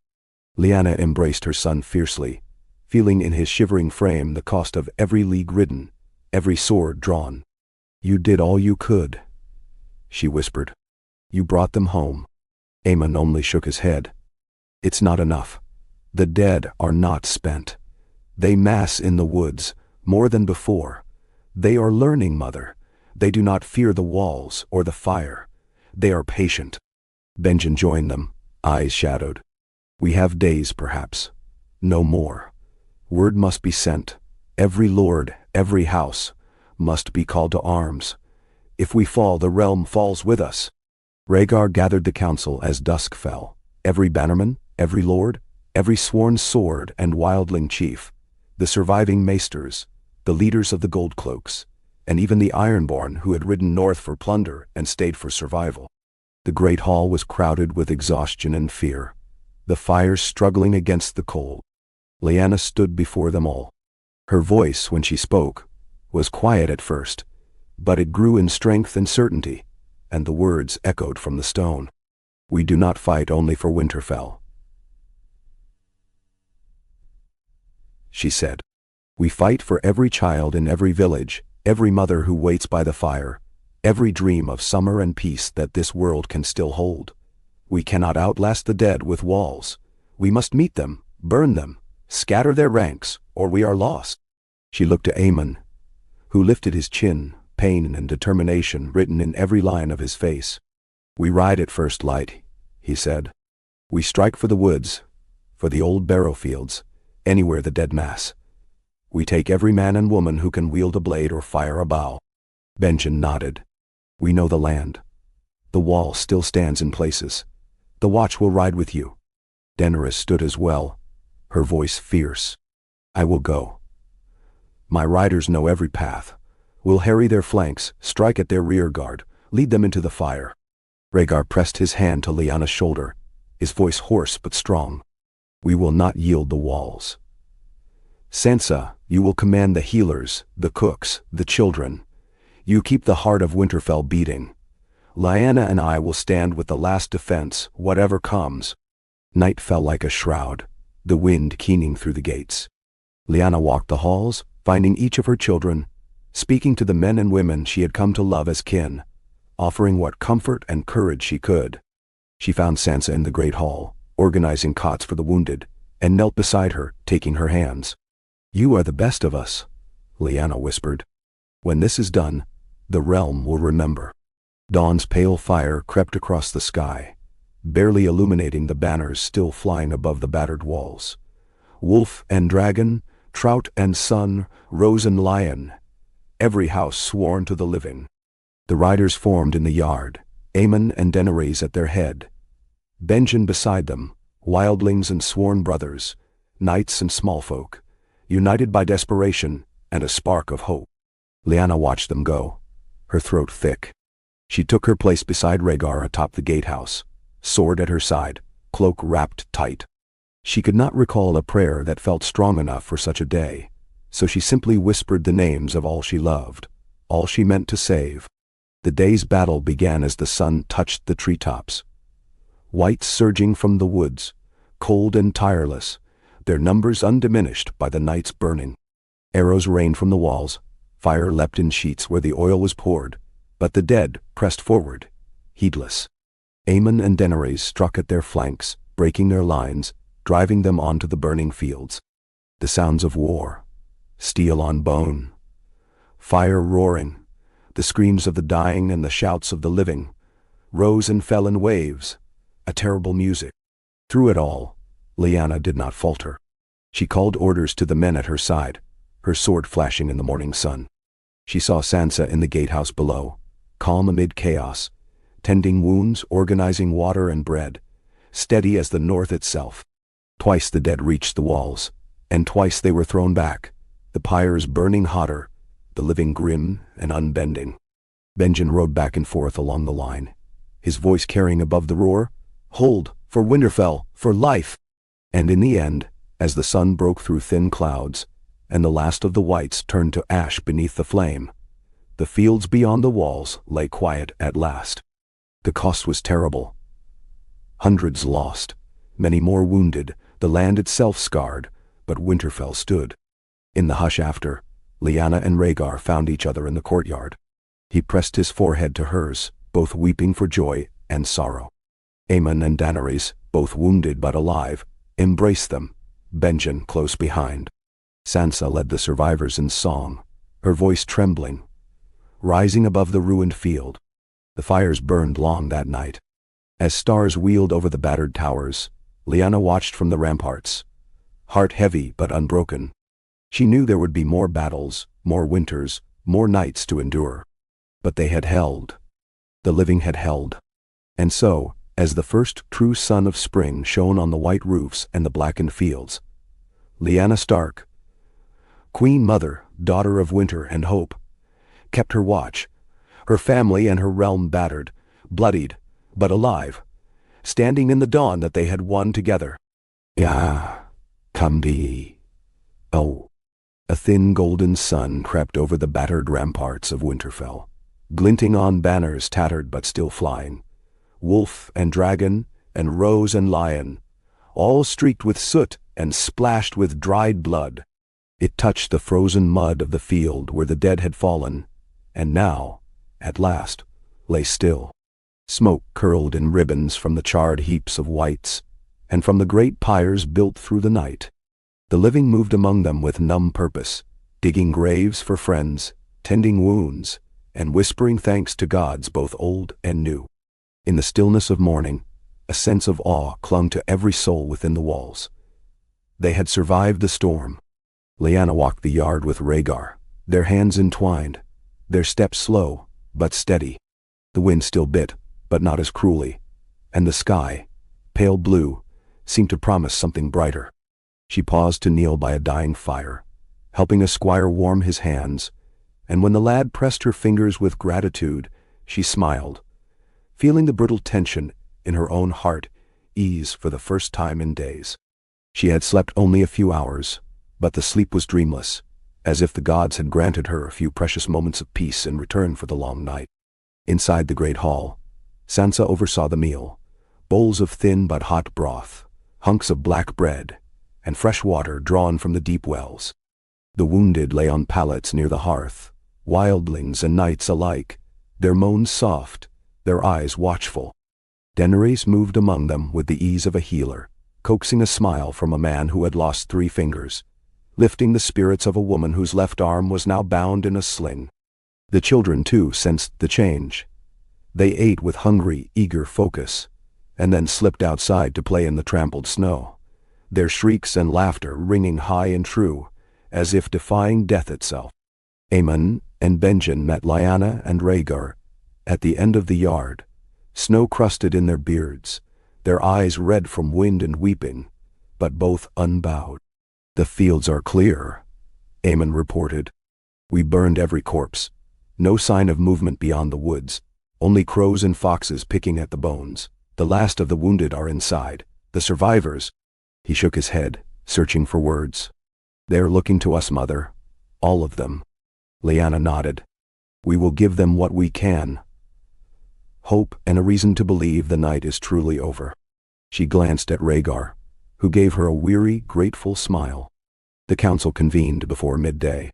Lords and chiefs gathered in the solar, voices still hushed, but with a new note of resolve. Mace Tyrell, bloodied but unbroken, spoke first. "If we can hold here, we can hold anywhere. The story will spread.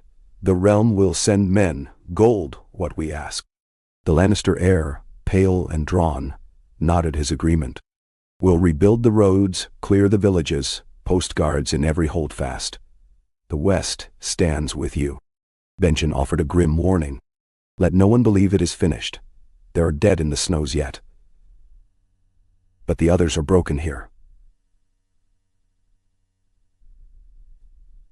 For now."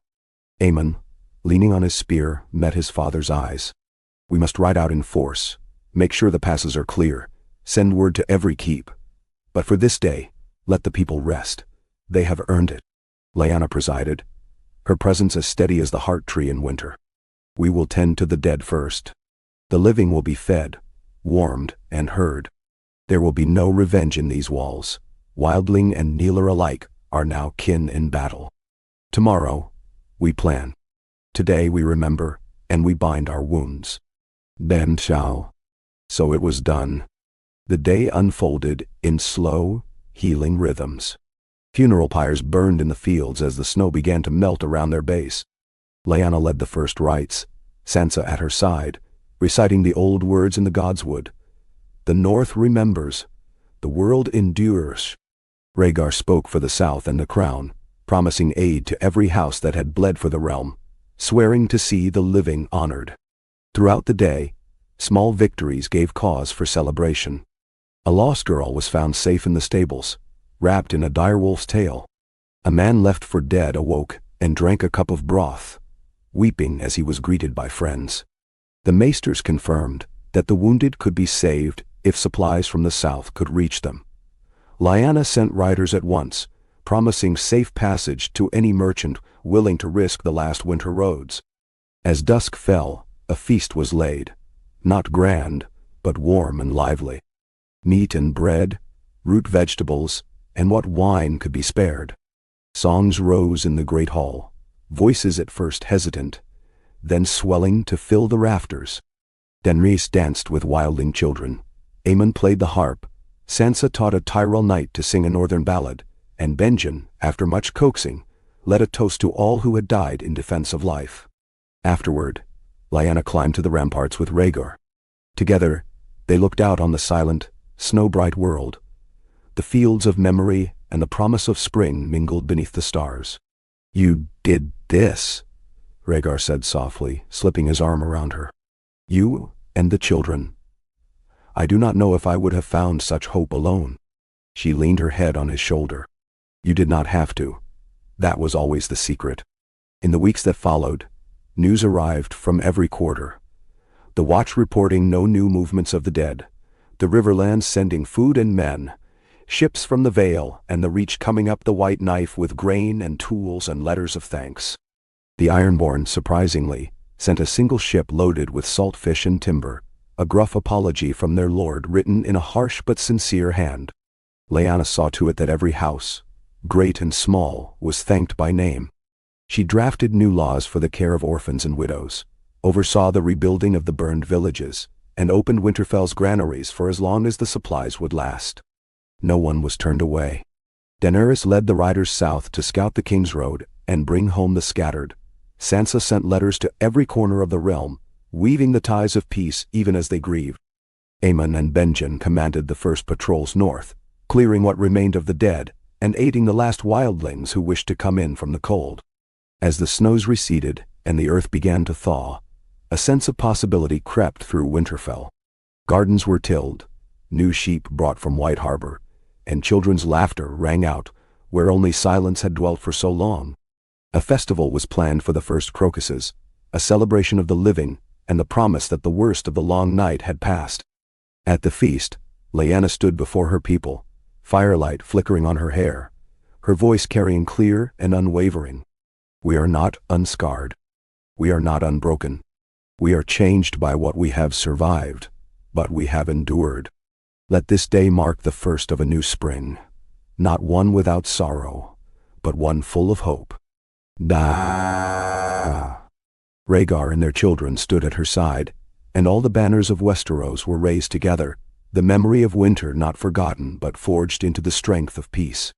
That night, Lyanna walked the quiet battlements, her cloak trailing in the mild wind, and for the first time in many years, she did not look to the horizon in dread, but in hope.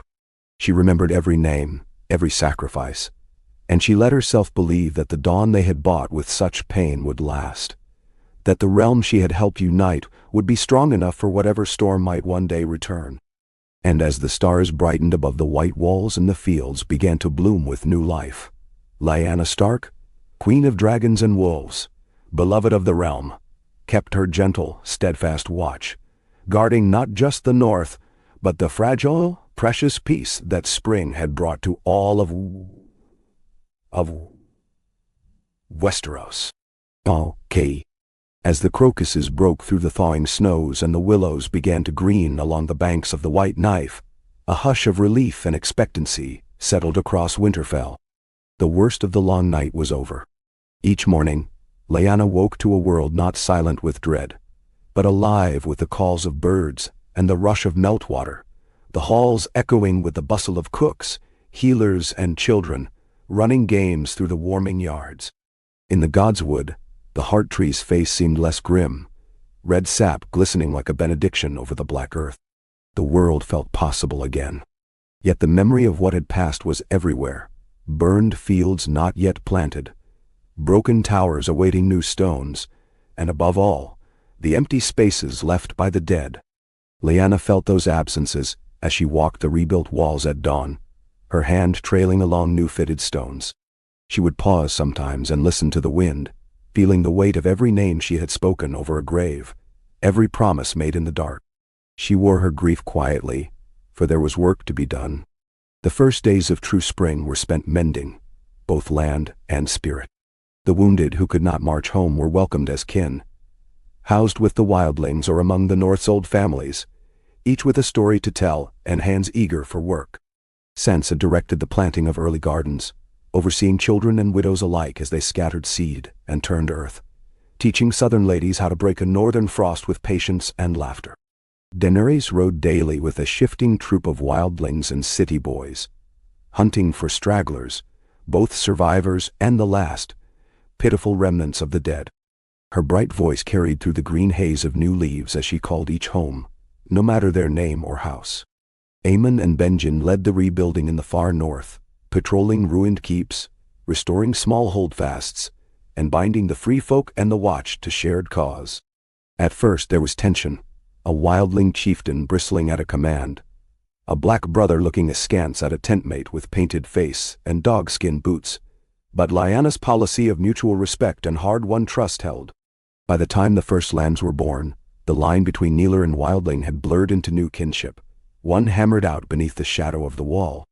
Rhaegar remained in Winterfell, overseeing the arrival of southern convoys, grain and livestock from the Reach, barrels of apples and tools from the Riverlands, fine cloth from the Vale. His hands were thinner, his hair streaked with white, but his presence was as steady as the stone. The lords who remained in the north gathered around him daily to shape new laws for the realm's recovery. Taxes forgiven for the hardest hit, small folk granted parcels of land, orphans apprenticed or adopted by families both highborn and humble. It was Lyanna who brought these threads together. She spent her mornings with the maesters, poring over lists of the hungry, the lost, the unclaimed. She wrote to every house, great and small, coaxing and commanding, making certain no corner of the realm was left behind in the renewal. In the afternoons, she visited the convalescents in the tower chambers, speaking a word of encouragement, sharing soup or song, telling stories of the Old North. Every evening, she gathered her family in the solar, Rhaegar strumming the harp, Sansa and Daenerys reading aloud, Benjen and Aemon strategizing over maps, the younger children sprawled with pups and kittens at their feet. On the first clear night after the snows, Lyanna called for a feast in the rebuilt hall. The tables were not as heavy with food as in years past, but every cup was full, and every seat was taken by someone who had earned it with sweat or sorrow. Banners of every house, wolf and dragon, rose and lion, sun and kraken, hung from the beams.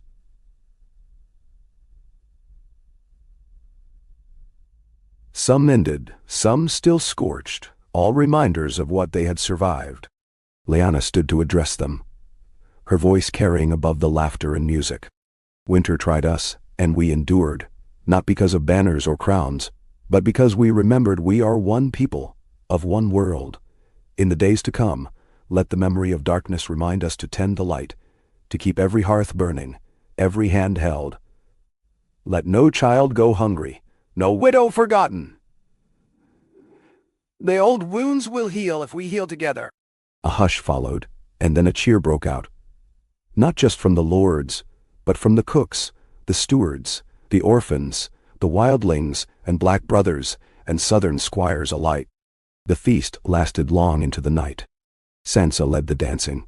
Daenerys carried wine from table to table. Benjen and Rhaegar told tales of battles won and lost, and Lyanna herself was called upon to sing a northern song beneath the watchful gaze of the heart tree. The next weeks brought the first true peace in years. Envoys arrived from every corner of the realm, bearing not complaints or demands, but messages of thanks and offers of friendship. From Sunspear, a letter and a golden rose from House Martell. From Casterly Rock, a chest of silver and a promise of men to rebuild roads. Even the Iron Islands sent a gruff missive and a cask of their strongest drink, along with news that raiding had been halted, at least for a season. Lyanna replied to each with her own hand, her words measured and warm.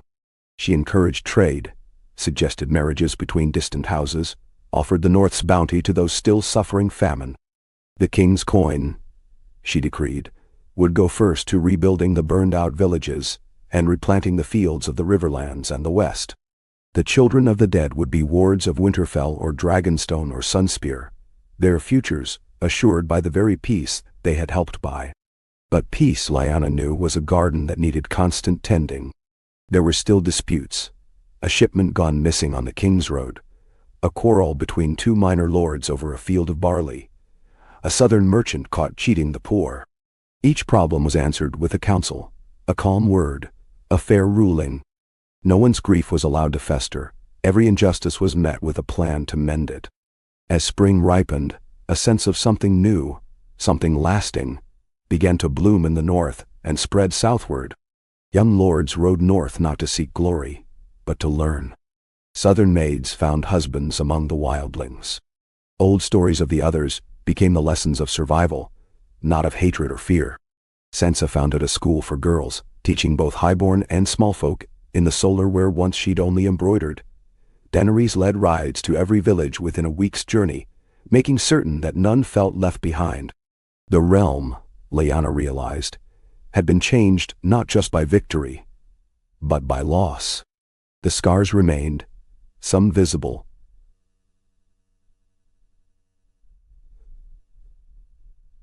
but they had shaped something stronger. The folk of Westeros began to speak of the peace of the Queen, and songs were sung in every keep and village about the days when wolves and dragons had stood together in the dark.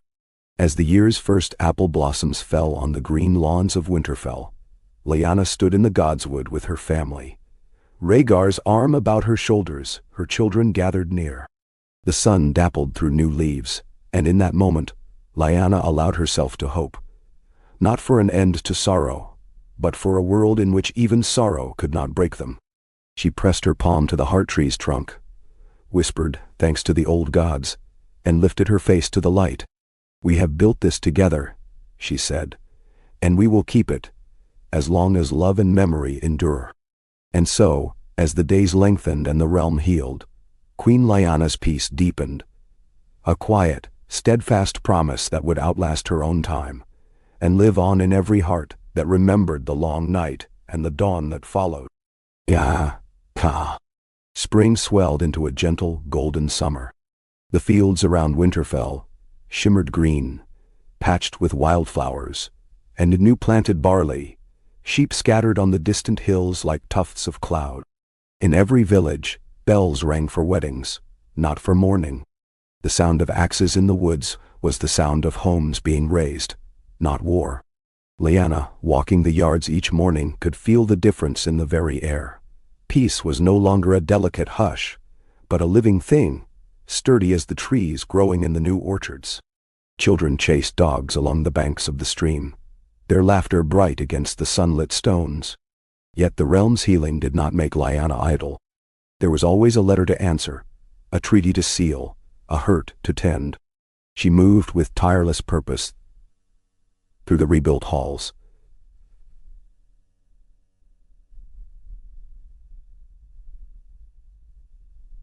Her presence as familiar as the bells at first light. Hearing disputes, finding work for the idle, teaching a group of orphans to read beneath the shade of the godswood. Every day she met with Sansa, whose school for girls and small folk had become a wonder of the north, and Daenerys, who rode farther each week, always returning with a tale of a southern knight learning to farm his own field, of a wildling girl singing in the market, of two old enemies laughing over ale at dusk. The castle was full again, lords visiting from the Reach and the Riverlands. Wildlings come to learn the ways of the Kneelers, Maesters and Septons, exchanging lessons and old tales. The Dragonstone fleet sent 2 ships up the White Knife, their holds filled with lemons and fine Dornish wine. The Vale's envoys rode in silver and blue, bringing honey and new tapestries. In a corner of the stables, a child of the Iron Islands learned to tend horses, quiet and careful, with none of the old ironborn pride. Rhaegar presided over these gatherings with a patient wisdom that Lyanna had come to love more each year. The silver in his hair caught the sun as he sat with the lords in the solar, his questions gentle but shrewd, always drawing out the quietest voices at the table. He played his harp each night for the children, and for Lyanna, he saved his softest song, a melody that spoke of summer fields and the scent of rain on old stone. Aemon was seldom in the halls, his time spent with Benjen and the Watch, riding from holdfast to holdfast, repairing broken towers and seeing to the northern roads. His letters were filled with practical news, how the barley grew in the new planted fields, how a former wildling chief now oversaw repairs at the last hearth, how the youngest of the Black brothers dreamed not of exile, but of home and hearth. Every month he returned, sun-browned and weary, and Lyanna welcomed him with a pride that was still tinged with awe. Daenerys turned her gaze south. It was she who pressed for a great progress through the realm, a royal journey, not of war or tribute, but of kinship. Let us show them the north is open. She urged one evening as the stars glittered above the yard. Let us see the fields of the Reach and the ships of Old Town. Let us break bread with those who sent us help, and those who once called us enemy. Sansa, always thoughtful, nodded. Let the queens and ladies ride with us. Let the children see the face of peace. Lyanna brought the idea to Rhaegar, who set about planning the journey with care. Ravens sped to every corner of the realm, inviting lords and commons to host the king and queen, to bring their stories and grievances, to join in feasts and councils. The response was overwhelming. At River Run, banners were sown with wolf and trout side by side. At Highgarden, the Tyrells promised garlands of roses for every northern child. Even Casterly Rock opened its gates, Lord Lannister's new heir pledging his gold for the rebuilding of burnt villages. The royal party set out in the first week of true summer. Lyanna, Rhaegar, Daenerys, Sansa, Aemon, Benjen, and a host of courtiers, healers, singers, and guards. The roads were alive with color and song. At every village, children threw flowers, women pressed gifts of bread and cheese into their hands, men bowed their heads in thanks. Lyanna listened to their stories, the widow who had lost 3 sons and found a home among the wildlings, the baker's boy who dreamed of learning his letters at Sansa's school, the hedge knight who had planted apple trees along the King's Road.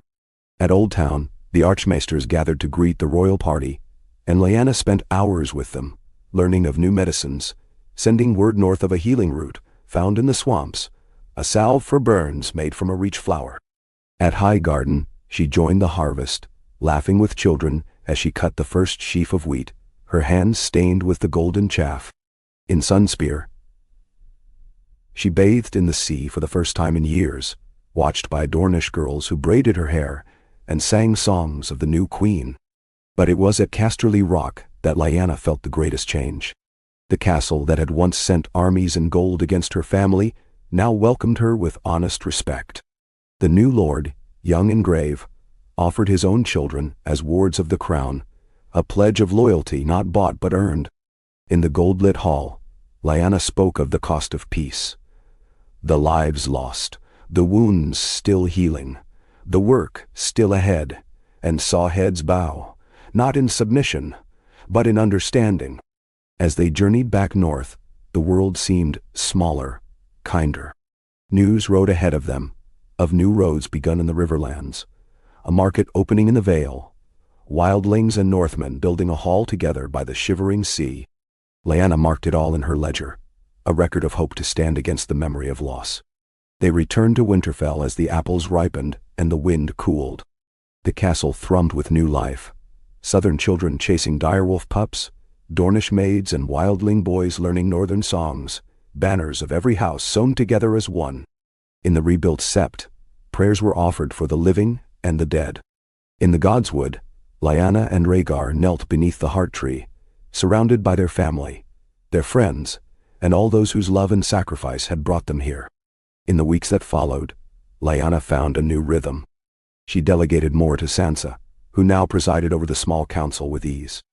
Daenerys took charge of trade and travel, overseeing markets and roads, always pushing for more connection, more unity. Aemon, newly returned, began teaching the next generation of knights, not only how to fight, but how to build and judge and heal. The queen herself took to the gardens each morning, sometimes with Rhaegar, sometimes alone.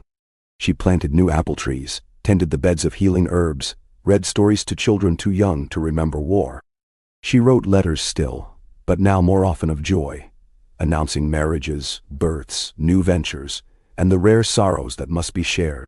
One night, as the wind sighed soft through the green leaves and the children slept safe in the tower above, Lyanna stood on the ramparts with Rhaegar. The stars burned clear, the fields below ghost pale in moonlight. "Do you believe it?" Rhaegar whispered, wrapping his arm around her waist. That peace could truly last. She leaned into him, her answer soft but fierce. "It will last because we will not forget what it cost, because we will teach them, their children, and theirs after them. That is our work now." And as the night deepened, Lyanna Stark, Queen of Peace and Memory, stood watch over a realm remade by loss, by love, and by the stubborn hope that together they could shape a future worthy of all that had come before. The banners fluttered in the warm wind, dragon and wolf side by side, and somewhere in the heart of Westeros, spring truly began. Oh, pay! A hush fell over Winterfell as late summer turned the fields to gold. The sky shone wide and cloudless above the castle, and the newly planted orchards, gifts from the Reach and the Riverlands, blushed with ripening fruit. Lyanna wandered the shaded paths each morning, greeting the old and the new, the rowan trees she remembered from girlhood, the young saplings bent under their first apples, the wildlings' children laughing among the blooms. Peace was not a silence now, but a chorus, the laughter of the market, the ring of steel from the yard where Northmen and Riverlanders trained together, the deep-voiced songs of the wildlings at sunset. The whole realm felt it. Letters poured in from every holdfast and distant castle, words of marriages made, of barns raised and babies born. Even the sea seemed gentler. Fewer storms, more ships trading grain for salt, northern wool for Dornish wine. Lyanna's council was smaller now, more often held in the gardens or the solar than the great hall. Sansa presided in her stead when needed, her poise and wisdom spoken of with respect, even by the oldest Northmen. Daenerys roamed still, never fully content unless she was moving. But she returned each week to share news of the coast and the mountains. Fishermen building a new port at White Harbor, southern traders teaching the wildlings the secrets of cheese and cider. Aemon's work had become the work of teaching. He rode from village to village, sometimes with Benjen, sometimes alone, teaching the young lords to keep peace as fiercely as war. They learned to listen to small folk, to judge a quarrel, to plan for lean years. At night, he returned with dust on his boots and tales for the hall. Tales that made Lyanna's heart ache with pride. There were problems. Always. A drought in the hills above Barrowton, a sickness in a distant fishing village, a quarrel between two merchant families in White Harbor that threatened to sour the grain trade. But these two were met with counsel, with calm words and careful hands. No one was left to flounder or fester.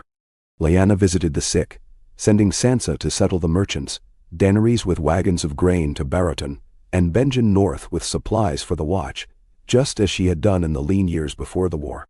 That summer, a child was born to the youngest of the Lannister heirs, in the shadow of the Broken Rock. The news brought feasting and song, but also an invitation. One Lyanna could not refuse. So it was that she, Rhaegar, Sansa, Daenerys, Aemon, and a small company of knights and maesters rode south, following the King's Road through the fields of the newly unified realm. They stopped at every village. Children ran to meet them, bearing gifts of wildflowers, wheels of cheese, a single copper coin wrapped in linen. Old men offered prayers, and old women told stories of the long night, always ending with a smile and a bow. Lyanna heard them all, remembering every face. At the crossing of the Trident, the banners of half a dozen houses met the royal party. Old Edmure Tully rode at their head, his beard white but his back still straight. He welcomed Lyanna as a sister and queen, and they feasted that night by the river, the trout banners flying beside the wolf and dragon. At Casterly Rock, they were greeted by the young lord and his wife, a Stark by marriage, the proud granddaughter of Benjen, her laughter ringing through the gold-lit halls. The great keep was changed. Children of Lannister and Stark, Riverlands and Reach, chasing hounds through the corridors, their parents watching with wary affection and hope. At the feast, Lyanna spoke of what had been won, and what must be kept. "It is not enough to build," she said, her voice clear in the hush. "We must also remember. Let each harvest be a thanksgiving for peace. Let each winter night be warmed by the knowledge that none of us stands alone. Our enemies are not those who were once across the field from us, but hunger, fear, and forgetfulness." The next days were spent in council and celebration. Aemon and the Lannister lord rode out together to settle a quarrel between two shepherds. Sansa sat with the Lady of the Rock, writing a letter to the Reach for more grain. Daenerys coaxed the wildlings' children to swim in the Lannisport shallows, their shouts echoing up the cliffs. Before leaving, Lyanna took a quiet walk along the cliffs above the sea. Rhaegar joined her, his cloak whipping in the wind, his gaze fixed on the horizon. "You did this," he said gently. "You brought us here." She shook her head, smiling. "We did this together, all of us, and we keep it together every day." They returned north in slow stages, stopping at every keep, every town where they were greeted not as conquerors, but as kin. The tales grew with them, of the queen who wept for the lost, who planted trees at every village, who taught the lord's sons to sing old songs and the daughters of wildlings to read and reckon. The peace deepened, its roots reaching even the loneliest hilltop. By the time the royal party returned to Winterfell, the apples had ripened, and the first leaves began to turn. The whole castle was swept up in a harvest festival, the market alive with music, the kitchen full of bread and cheese, the yard thick with children's laughter and the calls of hawkers. Lyanna presided in the godswood, blessing the fields and the newborns, her words promising another year of plenty and peace. That night, a great fire was lit in the yard. Every banner was raised, every face gleamed with the light of hope. Aemon played the harp, Daenerys danced wild and free, Sansa recited a poem to laughter and applause, and Rhaegar drew Lyanna into a slow circle at the edge of the fire, his hand warm in hers. For a long moment, she let herself rest, head on his shoulder, heart full. She saw not just her children, but all the children of Westeros, northern and southern, wildling and noble, growing together in the light she and Rhaegar had fought so hard to kindle. She whispered a prayer for all the lost and for all the yet to come. As dawn broke over the fields, Lyanna stood at the highest window, watching the mist roll away to reveal the bright, clean lines of her home. The banners, wolf, dragon, trout, rose, lion, and sun, fluttered together in the morning breeze. The work of peace would never be done, she knew. But it was a labor of love, and in every corner of the realm, hope was growing. She turned from the window, ready for whatever the new day would bring, her heart steady, her memory deep, her gaze always set on the horizon where, in the warmth of a hard-won summer, Westeros dreamed onward. Whole and unafraid, the promise of a better world fulfilled at last. The first true chill of autumn came as a whisper, cold in the morning, a sharper bite to the wind, the leaves along the banks of the White Knife turning from green to fire and gold. It was harvest time in the north, and the fields around Winterfell filled with the laughter of reapers and the rhythm of sickles. Lyanna watched the wagons roll in from the outlying villages, mounded high with wheat and barley, late apples, potatoes still dusted with black soil.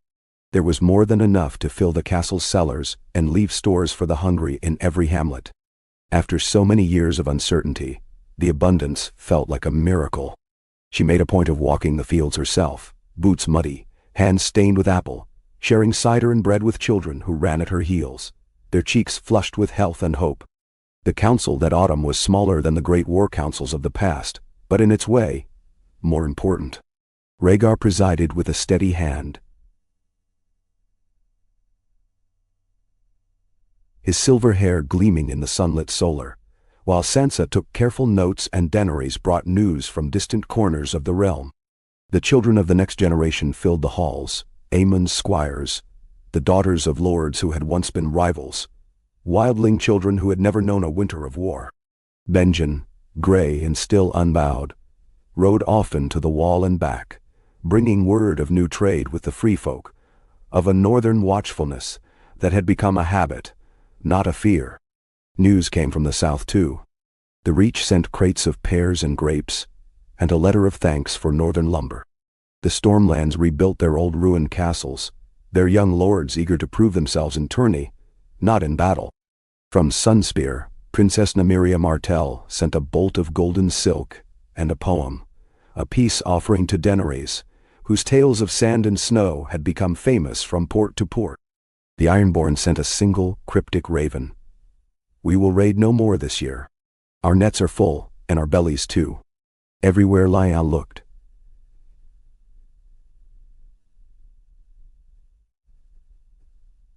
she saw the small signs of unity.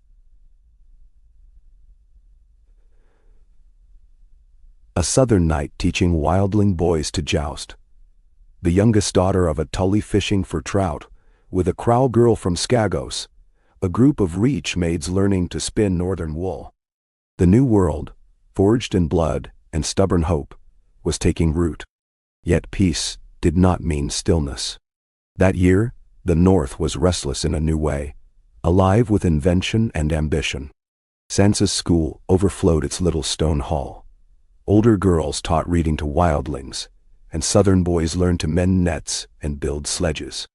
Daenerys organized a harvest fair, gathering traders and craftspeople from every corner of the kingdom to Winterfell's green. The air was filled with music, with the scent of roasting lamb and apples, with games and races and the shouts of children. It was at this fair that Lyanna noticed a change.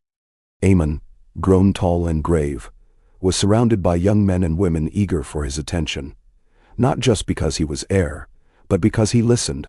She watched him judge a contest of archery, with the same care he gave a matter of land or law, saw him settle a quarrel between two stubborn farmers with a story instead of a threat. Rhaegar, sitting at Lyanna's side, leaned close and murmured, "He's ready. Soon it will be his turn." Lyanna squeezed his hand, warmth welling in her chest.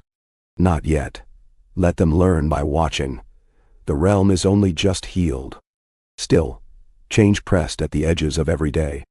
Letters from Old Town told of new treatments for old wounds, of a healer from the Free Cities opening a house for the sick in White Harbor. The Black Brothers at the Wall sent word of a new generation rising, a wildling girl chosen as a steward, a lord's son, volunteering for the watch. Sansa's idea of sending southern orphans north and wildling orphans south bore fruit. A boy from Dorne now played at swords with a Stark, a Lannister girl who was learning to ride with the Thens. Lyanna kept close to all of it, but she also made time for herself. Riding out each week to the old Barrowlands, listening to the wind in the grasses, remembering her father and brothers, all those who had not lived to see the dream made real. She returned each time steadier, more certain that the work was not done, but would go on, long after her. A summons from Casterly Rock brought the royal family south once more as the leaves fell. The road was safe and bright, the inns full, the harvest festival in Lannisport rivaling any in the Reach. Lyanna watched Sansa mediate a dispute between two goldsmiths, saw Daenerys persuade a surly ironborn traitor to join the dancing, marveled at how the children of old foes now shared jests over cups of cider. In the golden halls of the Rock, the new lord spoke of unity and future. "Let there be a tournament next year at Winterfell," he said. "Let us show all the world the strength of peace." The royal party returned north as frost silvered the grass. The castle's windows shone with lamplight, the kitchens warm with the scent of pie and spiced wine. Rhaegar's harp sounded sweeter each night, a comfort to Lyanna as she planned for winter's first snows. Stores counted, villages visited, the sick and old given places near the fires. She read to children in the nursery, told stories of the first Dark Kings, and sometimes, with Sansa, walked the God's Wood to gather the last red leaves from the heart tree.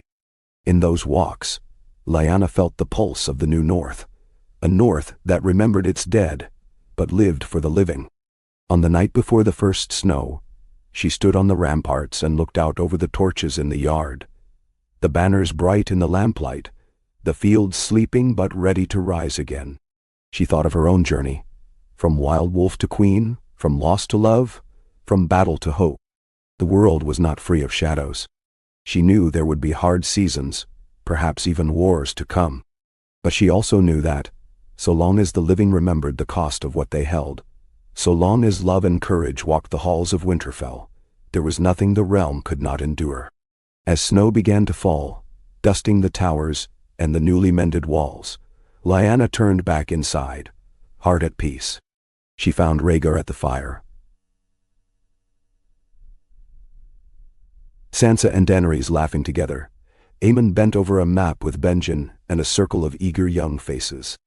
The queen sat among them, her eyes bright, her memory deep, and for a moment she felt the presence of all those who had gone before, their blessings as real as the warmth in her hands. Night deepened over the north, and the new age began, not with banners and trumpets, but with simple things, a hearth, a song, a promise kept in every heart. Lyanna Stark watched over it all, queen of a realm born of winter and fire, determined that the peace they had built would not only endure, but blossom, no matter what storms might come. The snows grew thick around Winterfell as autumn tipped into winter, blanketing the orchards and roof beams, filling the cracks in the castle's ancient stone. For Lyanna, these were her favorite days, when the world grew quiet and close, when every window glowed golden in the dark, and the only sound at dawn was the hush of falling flakes. It was the North as she remembered it from her youth, yet transformed by peace. No hunger at the doors, no sentries doubled on the wall, but laughter and song drifting from the kitchens, the yards alive with play. Inside, the castle had become a city unto itself. The great hall was never empty.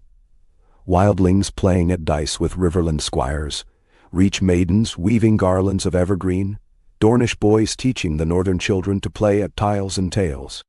The youngest Lannister children, snow-pale and wide-eyed, chased Benjen's grandchildren through the corridors. Sansa's school had grown into a proper academy, girls and boys alike learning their letters, their sums, the stories of Westeros, and by quiet design, the lessons of mercy and resolve that Lyanna had made the kingdom's heart. Preparations for the winter festival occupied every hand. The cooks roasted whole boar and baked pies stuffed with apples and cranberries. The seamstresses embroidered new banners for each house, now bound to Winterfell by marriage, by friendship, by the memory of shared ordeal. Daenerys set the wildlings and Northmen to carving a great ice dragon in the yard, its wings stretching longer than a ship, its mouth studded with burning torches for breath. The children were entranced, and at night, even the old men found themselves lingering by the beast's fiery maw, remembering.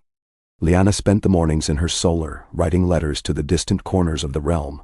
Thanks to the Manderless for their grain, to the Black Brothers for their new larders at the wall, to the Stormlands for a bundle of young trees to be planted in the Godswood come spring. She met each afternoon with Sansa and Daenerys, planning how to send new books and seeds and teachers to every village.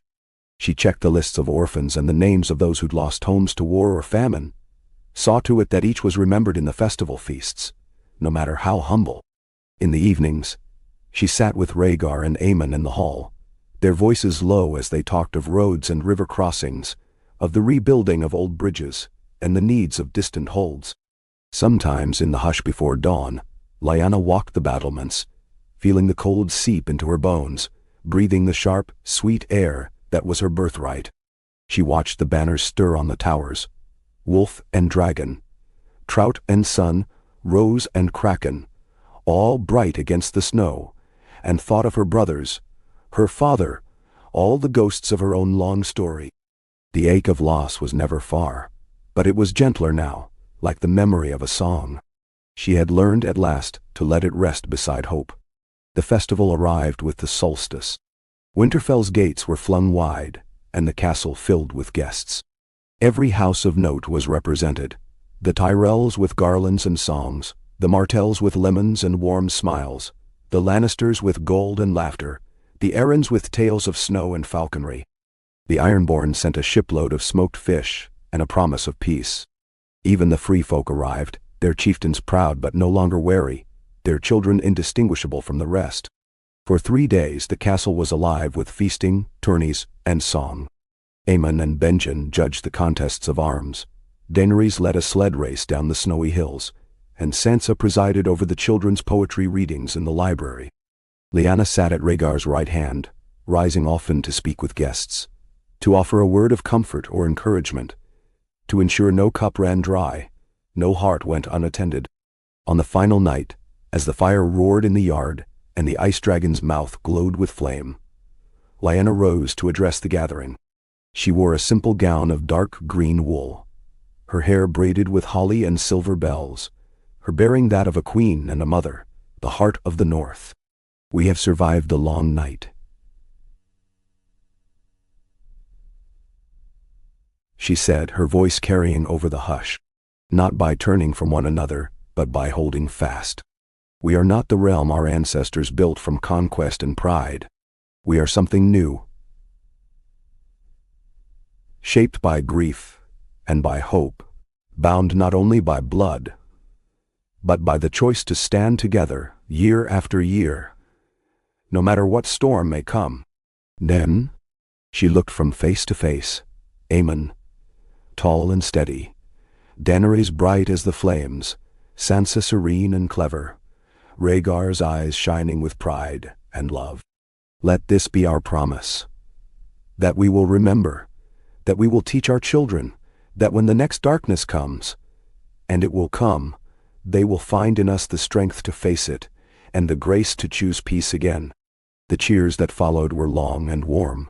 The ice dragon's breath burned brighter, and the festival spilled out through the gates, the whole castle a shining island in the snowy night. The weeks that followed were quieter, but full. Lyanna oversaw the settling of new families in empty farms, the repairs to a distant bridge, the sending of healing herbs to a sickly village near the neck. She read letters from the south, laughed at Daenerys' stories of wildling sled races, heard Sansa's plans for a traveling library. She watched Aemon teach swordplay to a circle of girls as well as boys, his voice patient and kind. She and Rhaegar strolled the Godswood on clear afternoons, the silence companionable, their years together stretching behind and ahead in easy contentment. She still woke, sometimes, in the dark before dawn, heart pounding with memory, the shadows of old battles close. But when she looked from the window, saw the lights in the yards, heard the echo of a child's laughter, or the soft murmur of a lover's voice in the corridors. She felt the truth in her bones.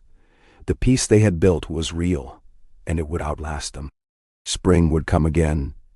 She knew there would be lean years, quarrels, perhaps even war. But for now, Winterfell stood strong, not because it had never fallen, but because it had risen again, shaped by the courage and compassion of its queen and her kin. And as the snows fell and melted, Lyanna Stark, Wolf of Winterfell, queen of all Westeros in heart if not in name, kept her faithful watch, as steadfast and hopeful as the dawn itself.